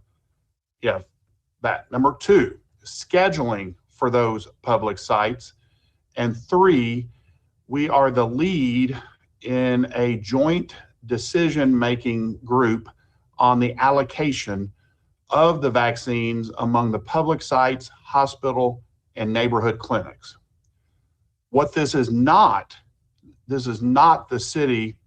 We did not get authority to make public health decisions, such as what phase that we are in or any limitation on businesses because of COVID. This is also not about any vaccines for other diseases. I do want to remind you that pharmacies get their doses directly from the state or the federal governments. As a side note, I think Walgreens announced today that they will start giving public vaccinations this Friday at 11 locations throughout Shelby County, including 7 in the city of Memphis. Of the 3 things I mentioned earlier, the storage and transfer, the scheduling, and the joint decision-making, I'll talk about number 2, and then I'll pass it to Doug to talk about 1 and 3 and any other issues. I want to make the point that overall, this is really hard work. Really hard work. Y'all are familiar with Doug and Gina Sweat and Tiffany Collins, who've done an outstanding job. But I also want to tell you that employees throughout city government are working on this. In the fire division, general services. For instance, our print shop folks worked overtime this weekend to print the materials. They have to work overtime almost every day to keep up with the printing demands. IT, HR, legal, executive, communications, police, parks, and libraries. With respect to scheduling, right now, or before we took over, you could schedule an appointment through Sign Up Genius or 222 SHOT, the telephone number. On Sign Up Genius, it worked okay for the public for the most part, but it is not good for us because it's not tied into the state's tennis system, which every shot and arm has to be registered with tennis system. So it's a lot more work on the back end. The state has a software system for scheduling they're using in most counties in the state, except for the 4 big counties. Starting March 15th, we can start using that system. And it would be easy to use for the public, and it will tie into the tennis system. And as I understand it, somebody can schedule their first and second doses. With respect to 222 SHOT, I want to thank Mayor Harris. He provided that his staff would continue to staff 222 SHOT for the next 2 weeks so that we didn't have to do that. We're looking at other options after that time. Either the University of Memphis or the state has a call center. We don't know which direction we're going yet. I do have we do understand that council and the public have a lot of suggestions on additional sites that we could do mass vaccinations and other matters with respect to the distribution of vaccine. I'd ask y'all and the public to be somewhat patient and allow us to get our arms around the situation that we currently have. If you think about it, we went from operating one site at Appling, and a week later, we were operating Appling. We took on the site in Raleigh. And took over the vaccine distribution that I outlined earlier. It is hard work every day, and we need several more days before we can get our feet underneath us and some breathing room to consider these other matters. Last thing I'll talk about before I turn over to Doug, the state is investigating the issue of expired vaccines and other issues with vaccines. Commissioner Piercy told me that it's important that people know that expired vaccine is, quote, not harmful, only potentially less infectious, close quote. They will contact any individual where they find an issue with their vaccine, and I'm sure they will make a public statement and work with us. So let me now turn it over to Chief McGowan. Thank you, Mayor. Thank you, Council. I'll try to be as brief as I can so you can ask any questions, but we assumed responsibility, or we were given this responsibility last Tuesday, the 23rd at 10 a.m. At 10 p.m. is when we actually received the doses on last Tuesday night. And we began sourcing vaccine sites. When I say sourcing, that means we accepted those vaccines at 10 p.m. and at 7 a.m. the next morning, they were on their way to 5 separate sites around the city with our folks in charge. I just want to let you know, we also put a strategy in place. It's basically a centralized command with the city of Memphis, as the mayor said, and decentralized execution. We are distributing vaccines through public points of delivery, which are what we commonly talk about as pods, through the FQHCs, which are like Christ Community and Church Health, and then other healthcare systems and targeted community pods. You heard today that we're trying to get 700,000 people vaccinated by the 1st of August, and we are well on our way to being able to do that. And we want to make sure we maintain equity, accessibility, and don't waste doses. So on Tuesday evening, we accepted more than 50,000 doses. That was in addition to the 19,000 doses that I also additionally received last week. So we started with a pretty high volume of doses. And through our public pods, last week we scheduled 34,000 appointments for vaccines. This week we scheduled an additional 34,000. And each and every day, I believe that we can reliably source up to 6 different sites. So what that means is I'm doing Appling, Raleigh, the Pipkin building, Germantown, and the Whitehaven site. And then also on Tuesdays and Thursdays, there's a commodity food site for seniors that I will staff, and that's my 6. This coming week, and this week as a matter of fact, tomorrow I'll be doing a pod with a developmental disability group out in Arlington. We had this past week several pods with churches and several pods with schools. And that's what we think is a sustained pace. That way, we can make sure that we accurately source all of these locations. I will tell you that 2 days after taking over last week, we were committed to source 11 separate sites on our second day of operation. And that was a huge challenge to meet, but we met it. And we put nearly 9,000 vaccines out in one day on that day. So last week, I said we scheduled about 34,000. We put 33,700 shots into arms last week. Our healthcare partners put another 7,500. So you've heard me say 40 to 50,000 a week. Well, last week we put 41,000 doses into arms in Shelby County. So after last week, again, as I said, I had 50,000 plus 19,000. I began this week with about 45,000 doses of vaccine. I scheduled 34,000 appointments, and I anticipate, because that's the maximum amount I could do at the pods today, I anticipate I'll have about 31,000 delivered this week. And that means I'll have about 15,000 or so going into next week when you count for people who no-show. This week, I'll receive another 5,800, first doses, another 11,700 second doses. And so going into the week of the 8th of March, I should have 32,000 doses on hand, 32,600 or so doses on hand, and I will schedule 32,000 appointments.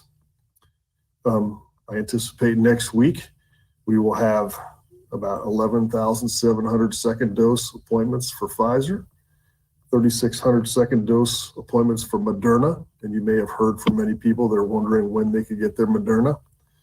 and 17,000 new first dose appointments.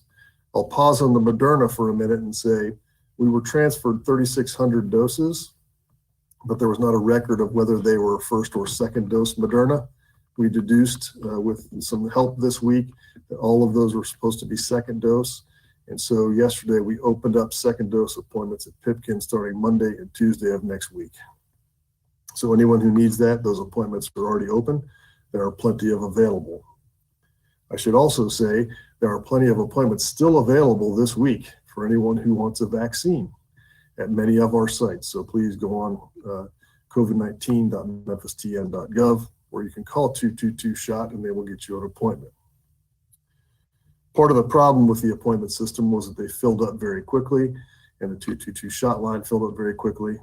When you put 34,000 appointments out, it takes a lot longer to fill that up, and there's more availability for people. On the week of the 15th of March, our allocation to the county should go from 13,700 up to 20,200, meaning that our county is going to get more. As the mayor said, we lead that effort, and this coming, I guess tomorrow, we will have the hospital systems, all of the clinics, all of our partners at the pods, and we will decide how we apportion that 20,200 new first doses in order to meet the needs of our community. For instance, Christ Community Health Services will say, I would like to have 1,200. Baptist may say, I would like to have 5,000. We would like to always have at least 6,000 for the public to administer through our pods, and other partners like First Pharmacy, Church Health. We will issue all of that out, that apportionment out, and then the following week, the state will ship those doses to us. And that's how the process works. The last thing I'll say, as the mayor mentioned, it's important that we accurately schedule those one additional pod that we have per day to meet the needs of the community. We have many more requests than those that we can fulfill on any one single day. So we have a group of people from across the community that, will look at the data, find out where we are maybe not meeting as many people that need the vaccine, and we can target our pods to those areas where we will need them. So that's the approach that we're taking. We grabbed the speeding train on Tuesday and delivered on Wednesday morning and been running ever since. We certainly can continue to improve, and we have improved and evolved every day. The last thing I'll say to you is that this is about accountability and partnership. So Gina Sweat is my twin, so that neither one of us has to work 24/7. You can call either Gina or I. We have the same information. For the pharmacy, it's Deputy Chief Angie Shelton, who runs our EMS, or Lieutenant Barry Nash. The only thing they're responsible for is the wholesale accountability of vaccine, the inventory and distribution of vaccine. Tiffany Collins is responsible for all the pod operations to make sure that they open on time, close on time, get their inventory, and that we track process throughout the day. And Battalion Chief Jason Stewart is responsible for the scheduling operations. He's responsible for accepting those pod requests and also scheduling on a day-to-day basis going forward. So we're in a good position today to deliver 40,000 doses every week going forward. And I anticipate by the start of next week or the middle of next week, we will have worked through all of the inventory that was given to us, and we will only be distributing new inventory starting the week of the 15th of March. With that, I'll conclude and take any questions that you have. Thank you, Mayor. Thank you, Chief. I see Councilman Carlisle, you're in the queue. You're recognized. Thank you, Chairman. Mayor and Doug, Jim, Gina, Tiffany, thank you so much for all of your hard work over the last few weeks, not only in the last week with getting the vaccines redistributed and out to the public, but working through a snowstorm that took us out of commission. It has not been an easy few weeks here, and just want to laud you and commend you for a lot of tireless hours serving the public. I have a question. And by the way, it makes me think back to the appointments of almost a year ago. I'm really happy we stuck with them, Mayor Strickland. Doug wasn't a bad idea. I have a quick question. I know we're talking about $1 million of council money to go towards vaccinations, but one thing now that we're in control that someone asked me the other day and I really didn't have an answer for is, and it may be a larger conversation based on our time today, and I'm happy to have it later because it's not urgent, but how the funding source of expenses works through the federal government, through the state to us to cover whether it's we take receipt and it's a federal asset and what the flow of cash is and expense looks like for us. I think if I'm, and Shirley may be on the call, but for right now, we're spending our money and city money, and that includes the CARES Act money that we got. And then we're keeping track of every expense, and we're going to ask for reimbursement, either through the state or through the federal government. And Doug may have more, and I don't see Shirley on the call. Doug? You're correct, Mayor. So the state has been given an allocation for both testing and for vaccination. We have been encouraged to submit our budget for that. That's a separate allocation from the CARES Act. And also FEMA through TEMA has a 100% reimbursement, rapid reimbursement model. So every expense that we take on, and to be clear, we have contracted partners through University Clinical Health and Christ Community to help us deliver these at these sites. The tents don't come free. We have to rent those, generators, trailers, PPE, on and on. So we're confident that we can get reimbursed in a rapid fashion. It won't interrupt or impact our ability to have a budget, but the consideration by the council to allocate that $1 million is certainly helpful from a cash flow perspective to make sure that we don't get in a pinch on cash flow for anything. So well intended, well received, and well used to help us deliver this critical resource to the citizens of Memphis.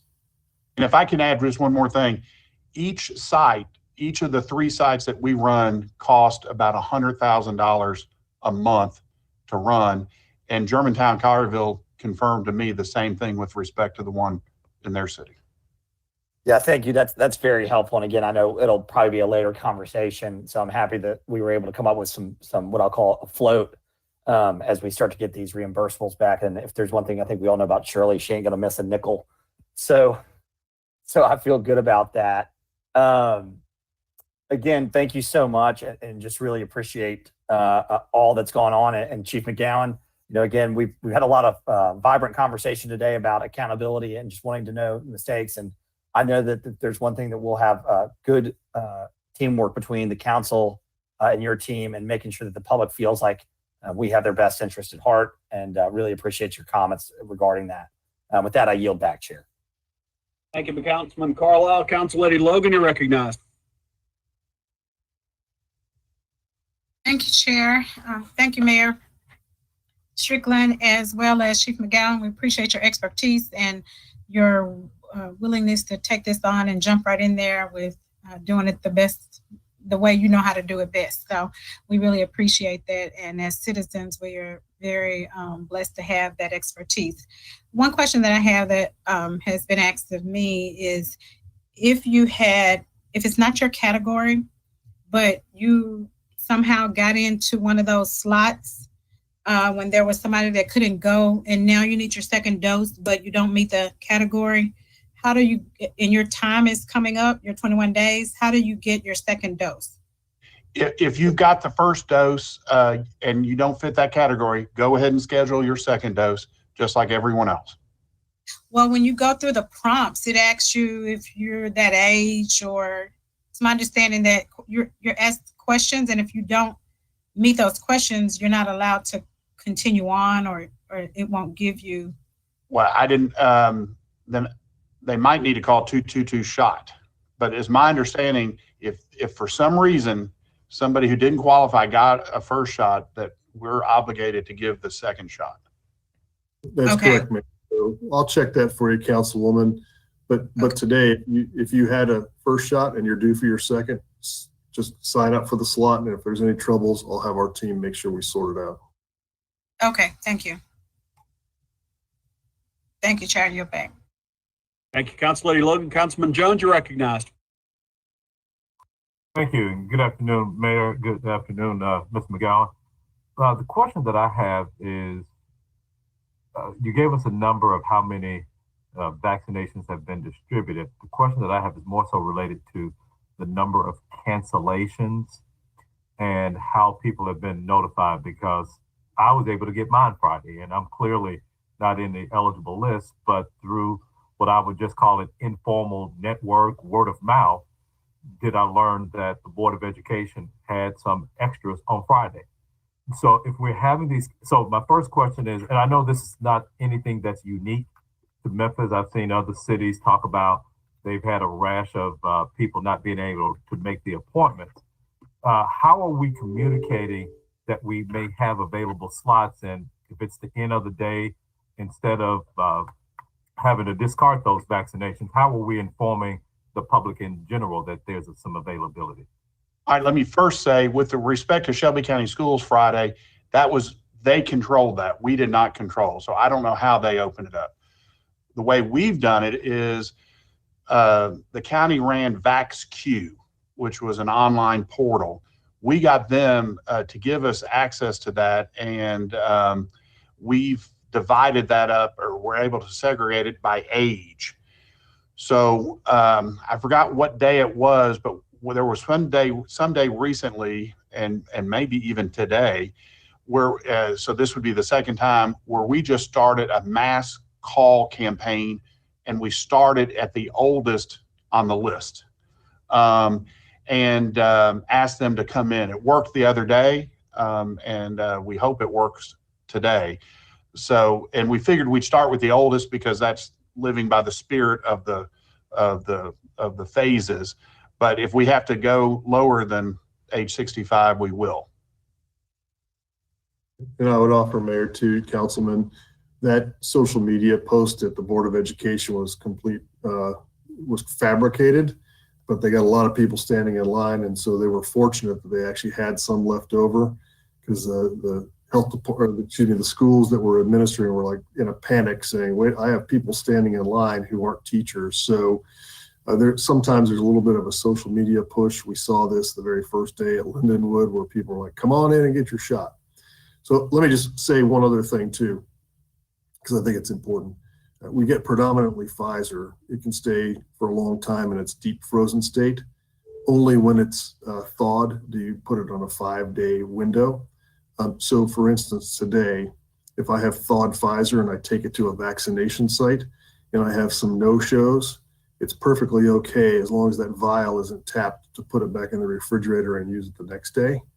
The only time I have to have kind of an end of day, fire sale, if you will, is if I've drawn it into a syringe. Then I only have 5 hours to use it.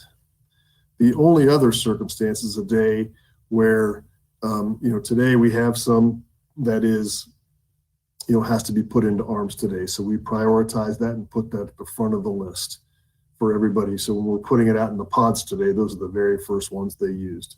If we ever get in a situation where there's a few of those left at the end of the day or towards the end of the day, that's when we start the VaxQ call, and that's when we'll start taking those kinds of actions. But hopefully that's more clear.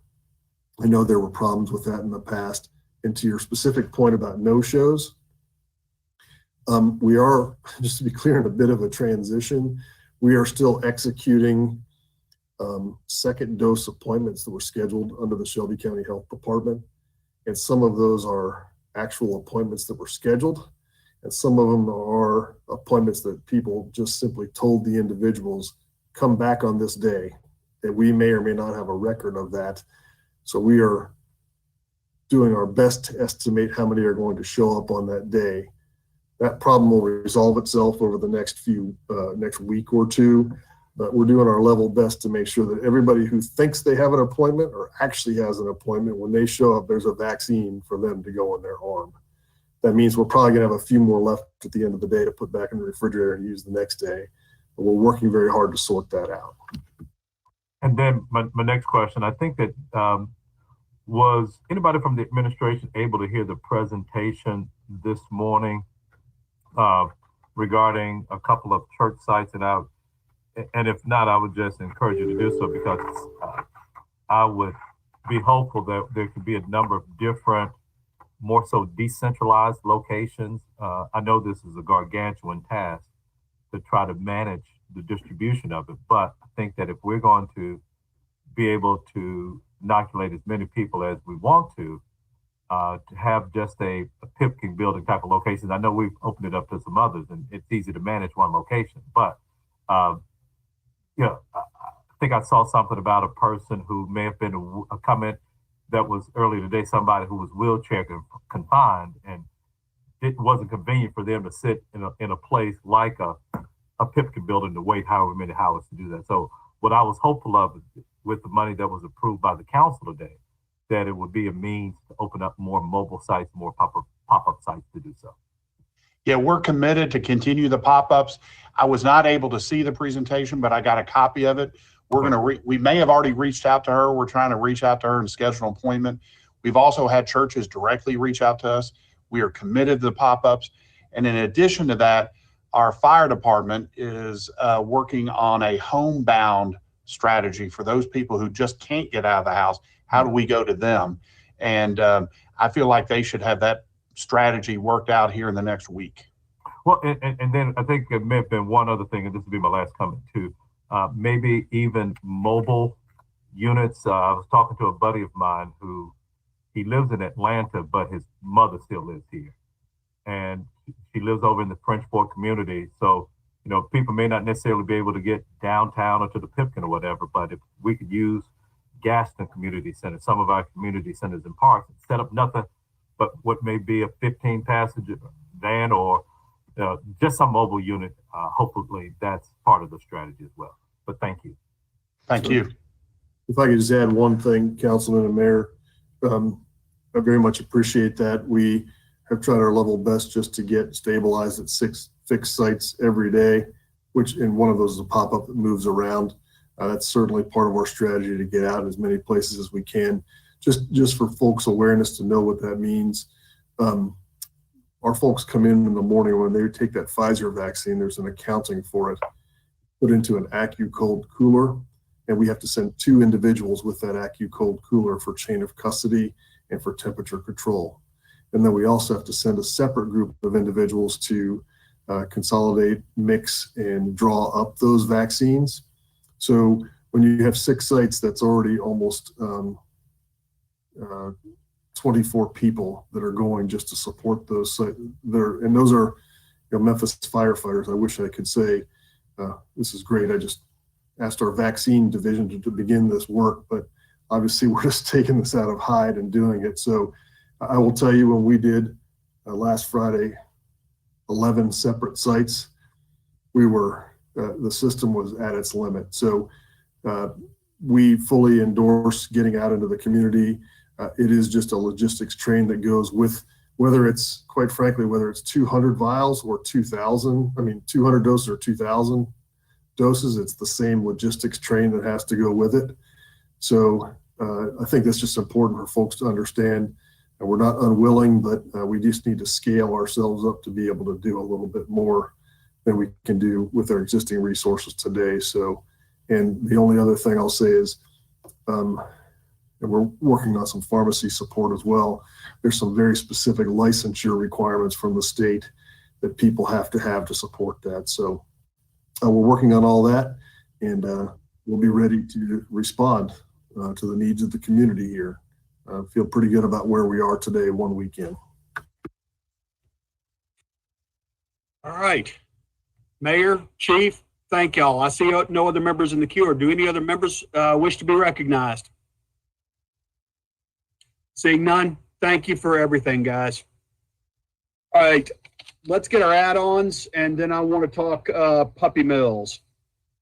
Our add-ons, colleagues, are item 24, a resolution addressing investigation into the Shelby County Health Department vaccine distribution accountability, all council districts, sponsored by Councilman Carlisle.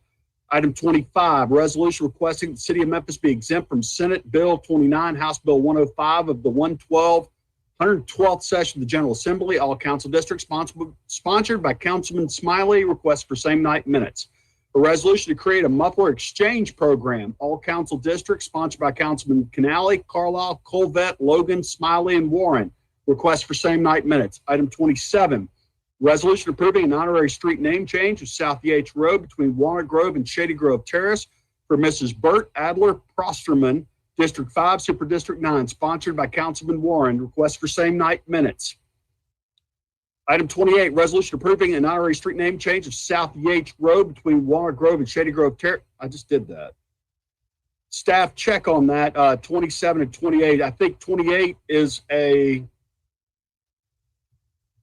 resolution regarding MLGW pilots. Item 29, resolution to reallocate $1 million from the Council Emergency Relief Program to the City of Memphis administration for unanticipated costs of vaccine distribution.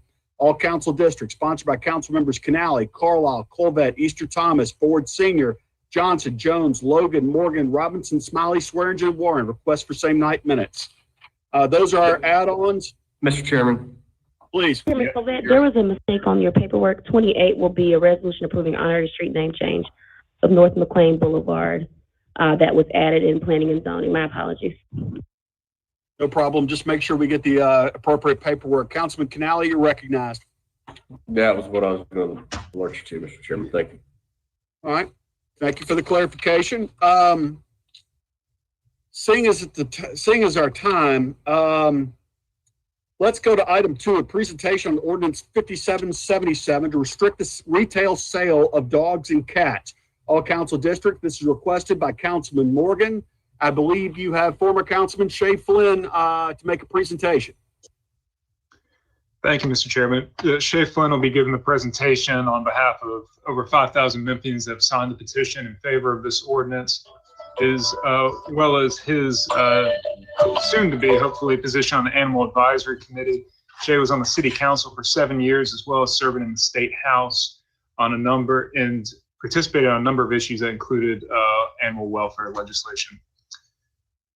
Mr. Flynn, floor is yours. Thank you. Thank you, Chairman Colvett and City Council members. It is not, can y'all hear me? These electronic meetings weird me out. All right, good deal. It's not lost on me that day in, day out, y'all are stuck with very difficult decisions and really driving the ship of state. It's my pleasure to appear for you on this one because this is not one of those issues. This is a no-brainer. And it's a very, very easy issue. I want to be very clear on what this ordinance does not do. It does not punish Petland. Petland is able to open and operate a business here. They're not able to operate one aspect of their business, which we will get into. Hollywood Feed is one of the great success stories of our community, a locally owned pet store that has blown up nationwide. They just don't sell puppies or kittens. Petland is free to come in here and operate under that business model. Now, Chairman Colvett said something about puppy mills, and I would hope that we can all agree that puppy mills suck. We don't like puppy mills. They operate under a horrible business model, and they hurt people, and dogs and animals and living creatures. But this isn't just about puppy mills. Petland's business model is closer to a payday lender or a used car dealership. They, by their own website, say that 80% of their customers finance this animal. And these finances are run through third-party vendors that charge upwards of 150% on this, whether or not the animal dies, whether or not the animal needs subsequent medical care. So when you look at the predatory aspect, if this was a payday lender or this was a used car dealership, y'all be looking at it differently. We wouldn't be talking about puppy mills or USDA, which, by the way, is the graduating high school with all D's. That is not the standard that any responsible business judges themselves on. Currently, the city of Memphis spends about $3.5 million per year in picking up stray animals. We have, strays at our animal shelter. We have strays running around our community, creating a public health hazard. Bringing in this type of business for what is $1 million investment and a few jobs is not worth the trade-off of the money y'all are already spending, the tax dollars y'all are already spending. Never mind the morality of this is not how one should buy a pet in the 21st century. States and communities are moving away. It's not the look, but the trade-offs are so bad for the public. The only people that win here is the owners of pet land, because these are not the high-paying, high-skilled jobs.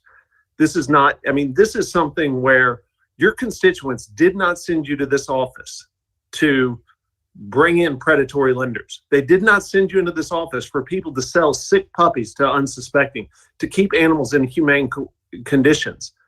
This is something about which the people are very, very passionate. Councilman Morgan referenced the 5,000 people that signed, and you know, you've been in the community. This is a real easy win-win. It does not punish Petland in any way, just one aspect of their business, which quite frankly is not needed in Shelby County, not needed in Memphis, Tennessee, and is predatory on our people. And I can't imagine the council supporting this, but I thank you for this time, and I'll now take any questions. Thank you for that presentation, Shay. Councilman Morgan, I just want to make sure, since this was a presentation, it looks like Council Lady Robinson has a question. Are you okay with that? Absolutely. All right, just checking. Council Lady Robinson, you're recognized. So my question might not just be of Shay, anybody who's on this presentation. I don't support calling names like we do during our council meetings, and people have comments. We tell them don't use any names, make their comments and sit down. So I don't want to call PetSmart, Petco, Petland, Pet anything. If we make decide that we want to have a resolution that we do not want to sell puppies or cats or dogs or horses by way of any kind of meals, then we just make that decision for our community and stick with it. And we have already talked about predatory lending, and we have some legislation around that, but we need to add that as an additional footnote on this. I would agree to participate as a supporter of no puppy meals, that sell pets through puppy meals via anybody in Memphis, Tennessee, as well as making some statement about the predatory lending. But we've already stated that is not acceptable in our city moving forward. Thank you. Thank you. And I do want to point out to that point that there is also a legislative two-step that these type of businesses do, which they get in under the grandfather, and then when people see how bad it is, they come back and ban it, so they're the only game in town.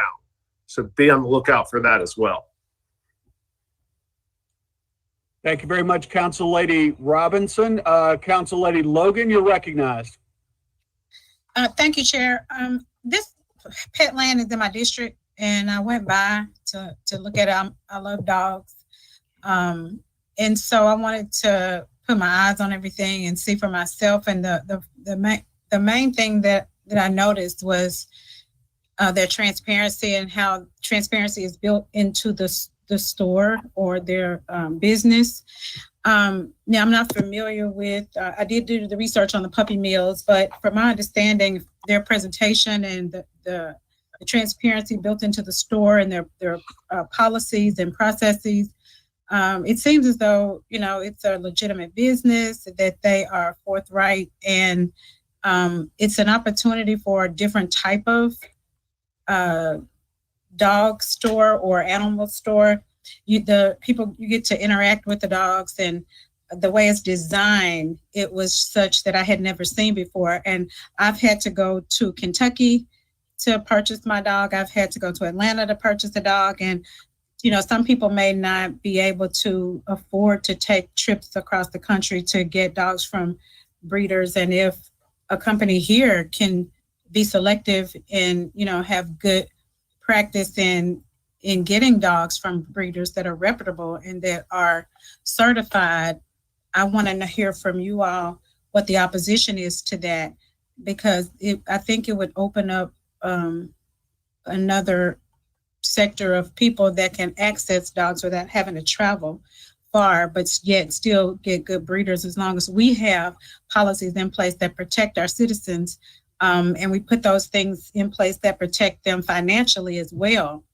I need to hear more on why we're opposing this. Absolutely. Councilman Logan, those are some great points.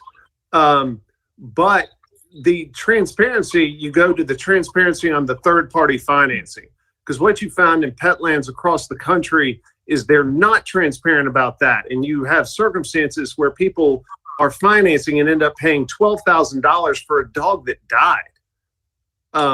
You know, I mean, it gets grotesque. So plus the transparency it's a shifting thing where you have breeders that become brokers of animals, and they shift their deal. So, you know, I don't know, they might be being very transparent right now, but if you tried to buy one, I would question what their transparency is on the financial documentation.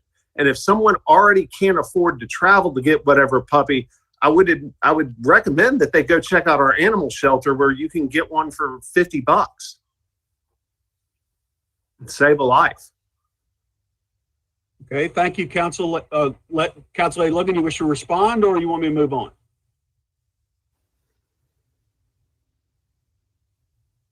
Looks like I'm moving on. Council Lady Johnson, you're recognized. Thank you, Chair, so much. I appreciate it. I'm not sure who's online who can answer this, but either the sponsors, Mr. Shea, or whoever. When I'm reading the resolution, it talks about the pet store and defines it. And it says it's a retail establishment where dogs and cats are sold or exchanged. Why did you choose to eliminate animal care facilities, animal rescue organization, or breeders? What's the difference? A breeder is nothing but a retail operation on a smaller scale. It could be on the same scale depending on who the breeder is. So how did y'all come about defining or removing these individuals as retail operators? Shay or Worth, who wants that one? Yeah, and I think if Alexis can jump in here as well, she probably had the most conversations with legal about the language. But that there is a distinct difference between someone who rears and breeds animals on their property versus somebody that then becomes a funnel for animals from many different properties into the retail sale, and they're just a transactional middleman between the breeder and the broker to the eventual homeowner. So it's not that they're, it's simply, there are a number of different definitions. A broker is different than a breeder is different than a retail store in the way they operate and function. And I think some critical areas. Alexis? Yes, sir. Thank you. The point of clarity, Councilwoman Johnson, would be that we didn't want to exempt out opportunities for animal rescues or animal shelters such as ourselves to partner with a retail establishment to offer pets for adoption.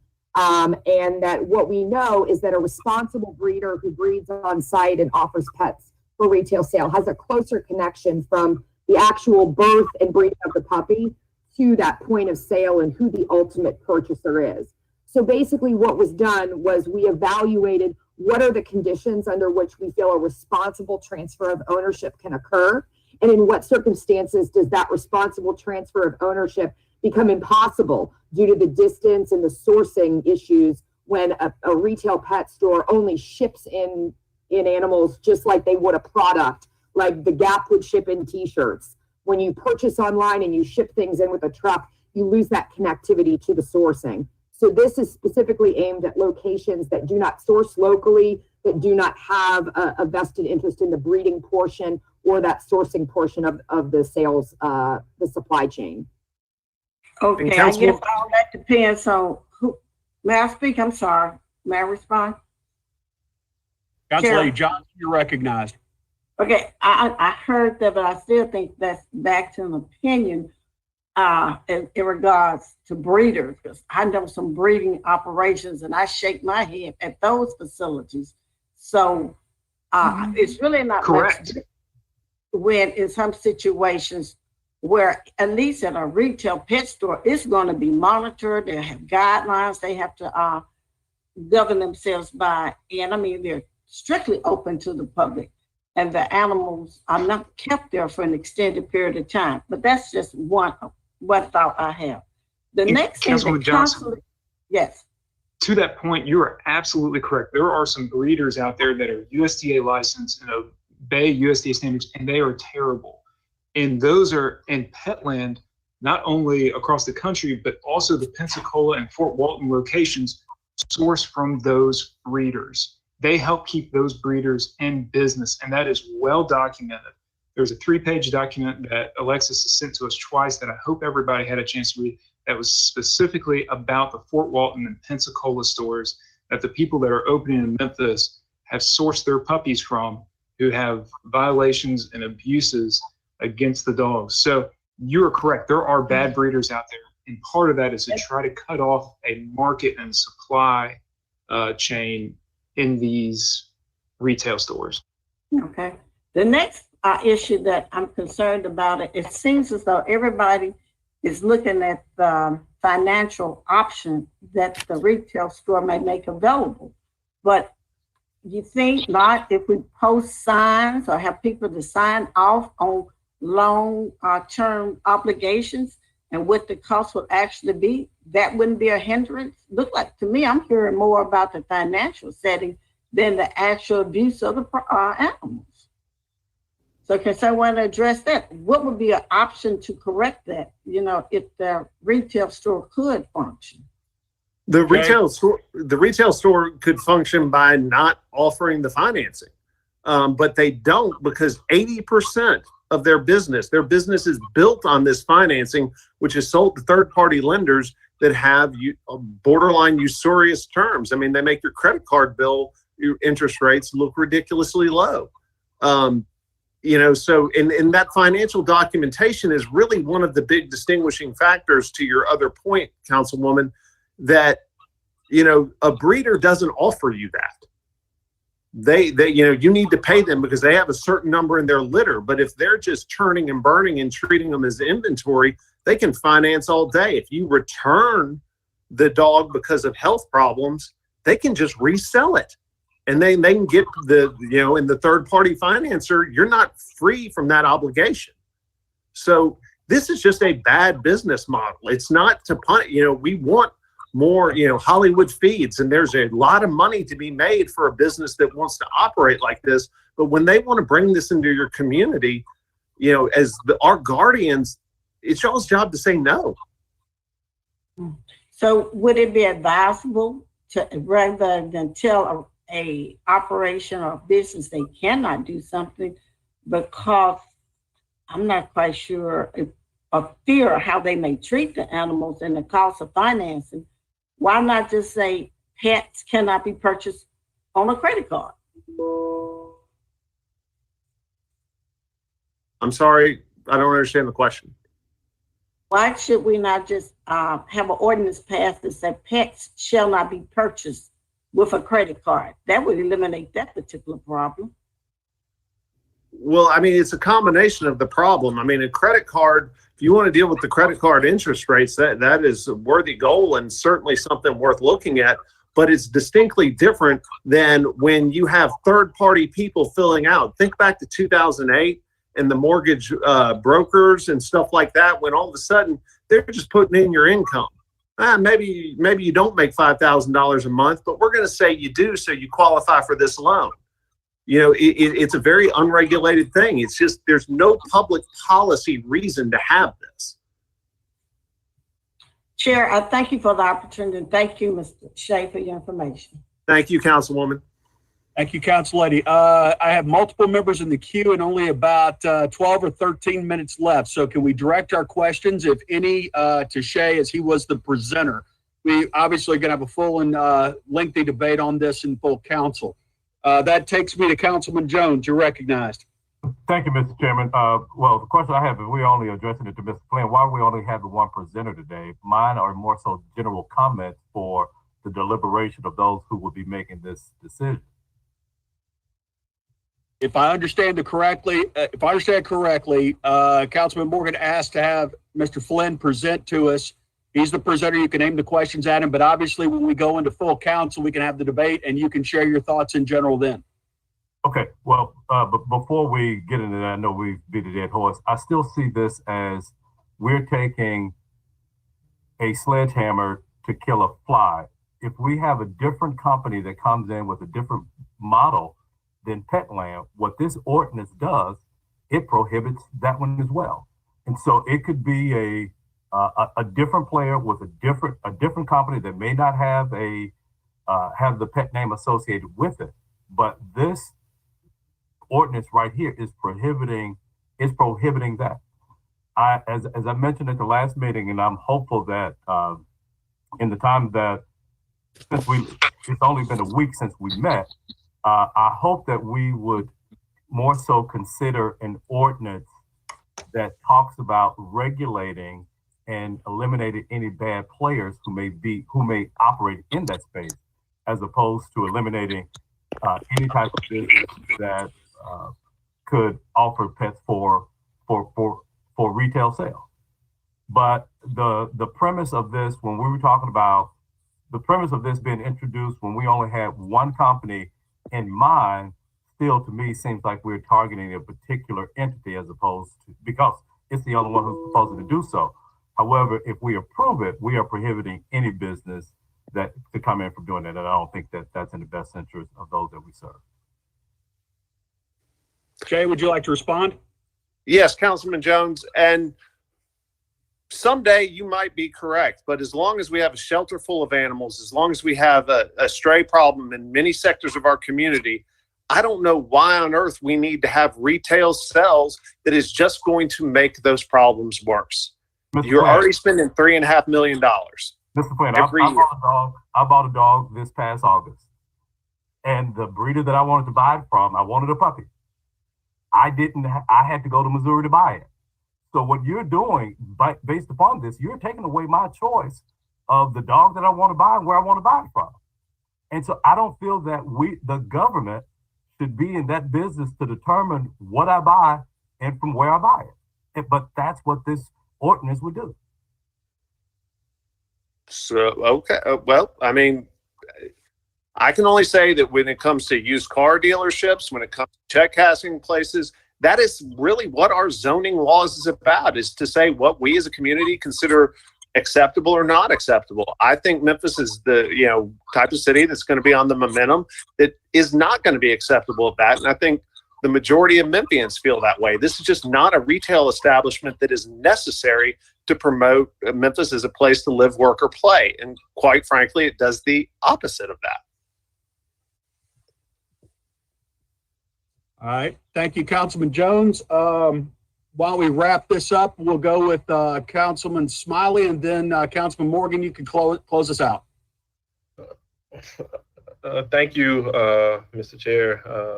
Thanks. I want grateful to hear all the comments from my colleagues, questioning the ordinance. And I think whenever we implement policy as a body, we need to make sure we're prudent and making sure that it doesn't have a disparate impact on folks we are not necessarily trying to target or prevent. So I was just wondering, would this body be opposed to, a slight amendment to the ordinance? And I think hopefully it gets us to where we are trying to go, is basically changing the definition of pet store. And I'm going to put it in the chat so we can all take a quick look at it. And if it says a pet store means a retail establishment where dogs or cats are sold, exchanged, bartered, or offered for sale as pet animals to the general public at retail. Such definition, and this is the definition that kind of gets us to, I think, where we might need to go or want to go. Such definition shall not include an animal care facility, an animal rescue organization, or breeder who sells dogs or cats from the premise where the dogs and cats were bred or reared. So my thinking is, let's say a pet store comes in and says, we're not going to buy from puppy mills or any large commercialized dog breeder. We're going to breed our dogs we're gonna breed our dogs on campus, and we're gonna sell our dogs, same dogs that we breed on campus. We're gonna sell those dogs, so that way, once the dogs are bred, they are sold in that same facility, as opposed to buying from some large business far off. Maybe it may need some tweaking, but thinking through it, maybe this gets us where we want to be. Not just my general thoughts. This is not an amendment. This is just me thinking through it. I would accept that amendment as friendly. All right, let's do this. As this is a presentation. Oh, my bad. It wasn't. Okay, I get you, Chair. My bad. But bring it to the full meeting because the maker of the author has indicated willingness to accept. So, all right, great. Moving forward, Councilman Morgan, close us out. No, thank you, Councilman Smiley. I would accept that as a friendly amendment, and I think that would just double ensure that kind of the mom and pop breeders aren't being affected by this, that they'd still be able to operate in Memphis. No one on this council shed a tear when we moved the MLGW kiosk out of payday lenders. We don't shed a tear when we stop another used car lot from kind of that repo method of business where they get the down payment, the repossession, they give unbelievable financial terms to somebody, they repossess the car, then they get another down payment, give terrible financial terms to somebody, repossess the car. I wish we had time for a full case to be completely laid out like a courtroom with witnesses, with billboards and evidence. But this council has a lot of business, and we have to talk about homelessness. We have to talk about vaccinations and other programs that are important to people in Memphis. But every once in a while, it's the business of the city council to also talk about preservation of the aquifer, to talk about parklands and animal welfare. I was hoping that this would be an easy 13-0 vote, that we wouldn't spend a lot of time on it. I thought the case was obvious. The more I've dug into it, I think it's even more obvious that the retail sale of pets and cats in Memphis would be bad not only for the pet community, but also for the Memphis community and the owners that are being preyed upon out of ignorance about the product that they're buying. So I think that this is an unbelievably popular item as well with our constituents and people. I wish we were all in council chambers right now and could see the hundreds of people that would have shown up in support and cheering and talking and sometimes booing, on this ordinance. But we've heard it in their emails. We've seen it in the petitions that they've signed. And I hope that is enough for council members to understand that although we might not as individuals think this is the most important thing that's coming from the body, we handle a lot of resolutions and ordinances, and this means a lot to a number of the citizens we serve. And we have a responsibility, I believe, to vote yes on this ordinance. So thank you, Mr. Chairman, for the time, and I look forward to further conversation at the full meeting. All right, thank you very much, Councilman Morgan. Does any other member seek recognition or have any other business before this body and executive committee? We will hear from both sides in full discussion at full council. Okay. Thank you. Cheyenne, or do you wish to be recognized? No, you said we could hear from both sides at full council. Thank you. Absolutely. Thank This was a presentation by Mr. Flynn. Okay. Now, for the this executive committee, we stand adjourned. I'll see y'all.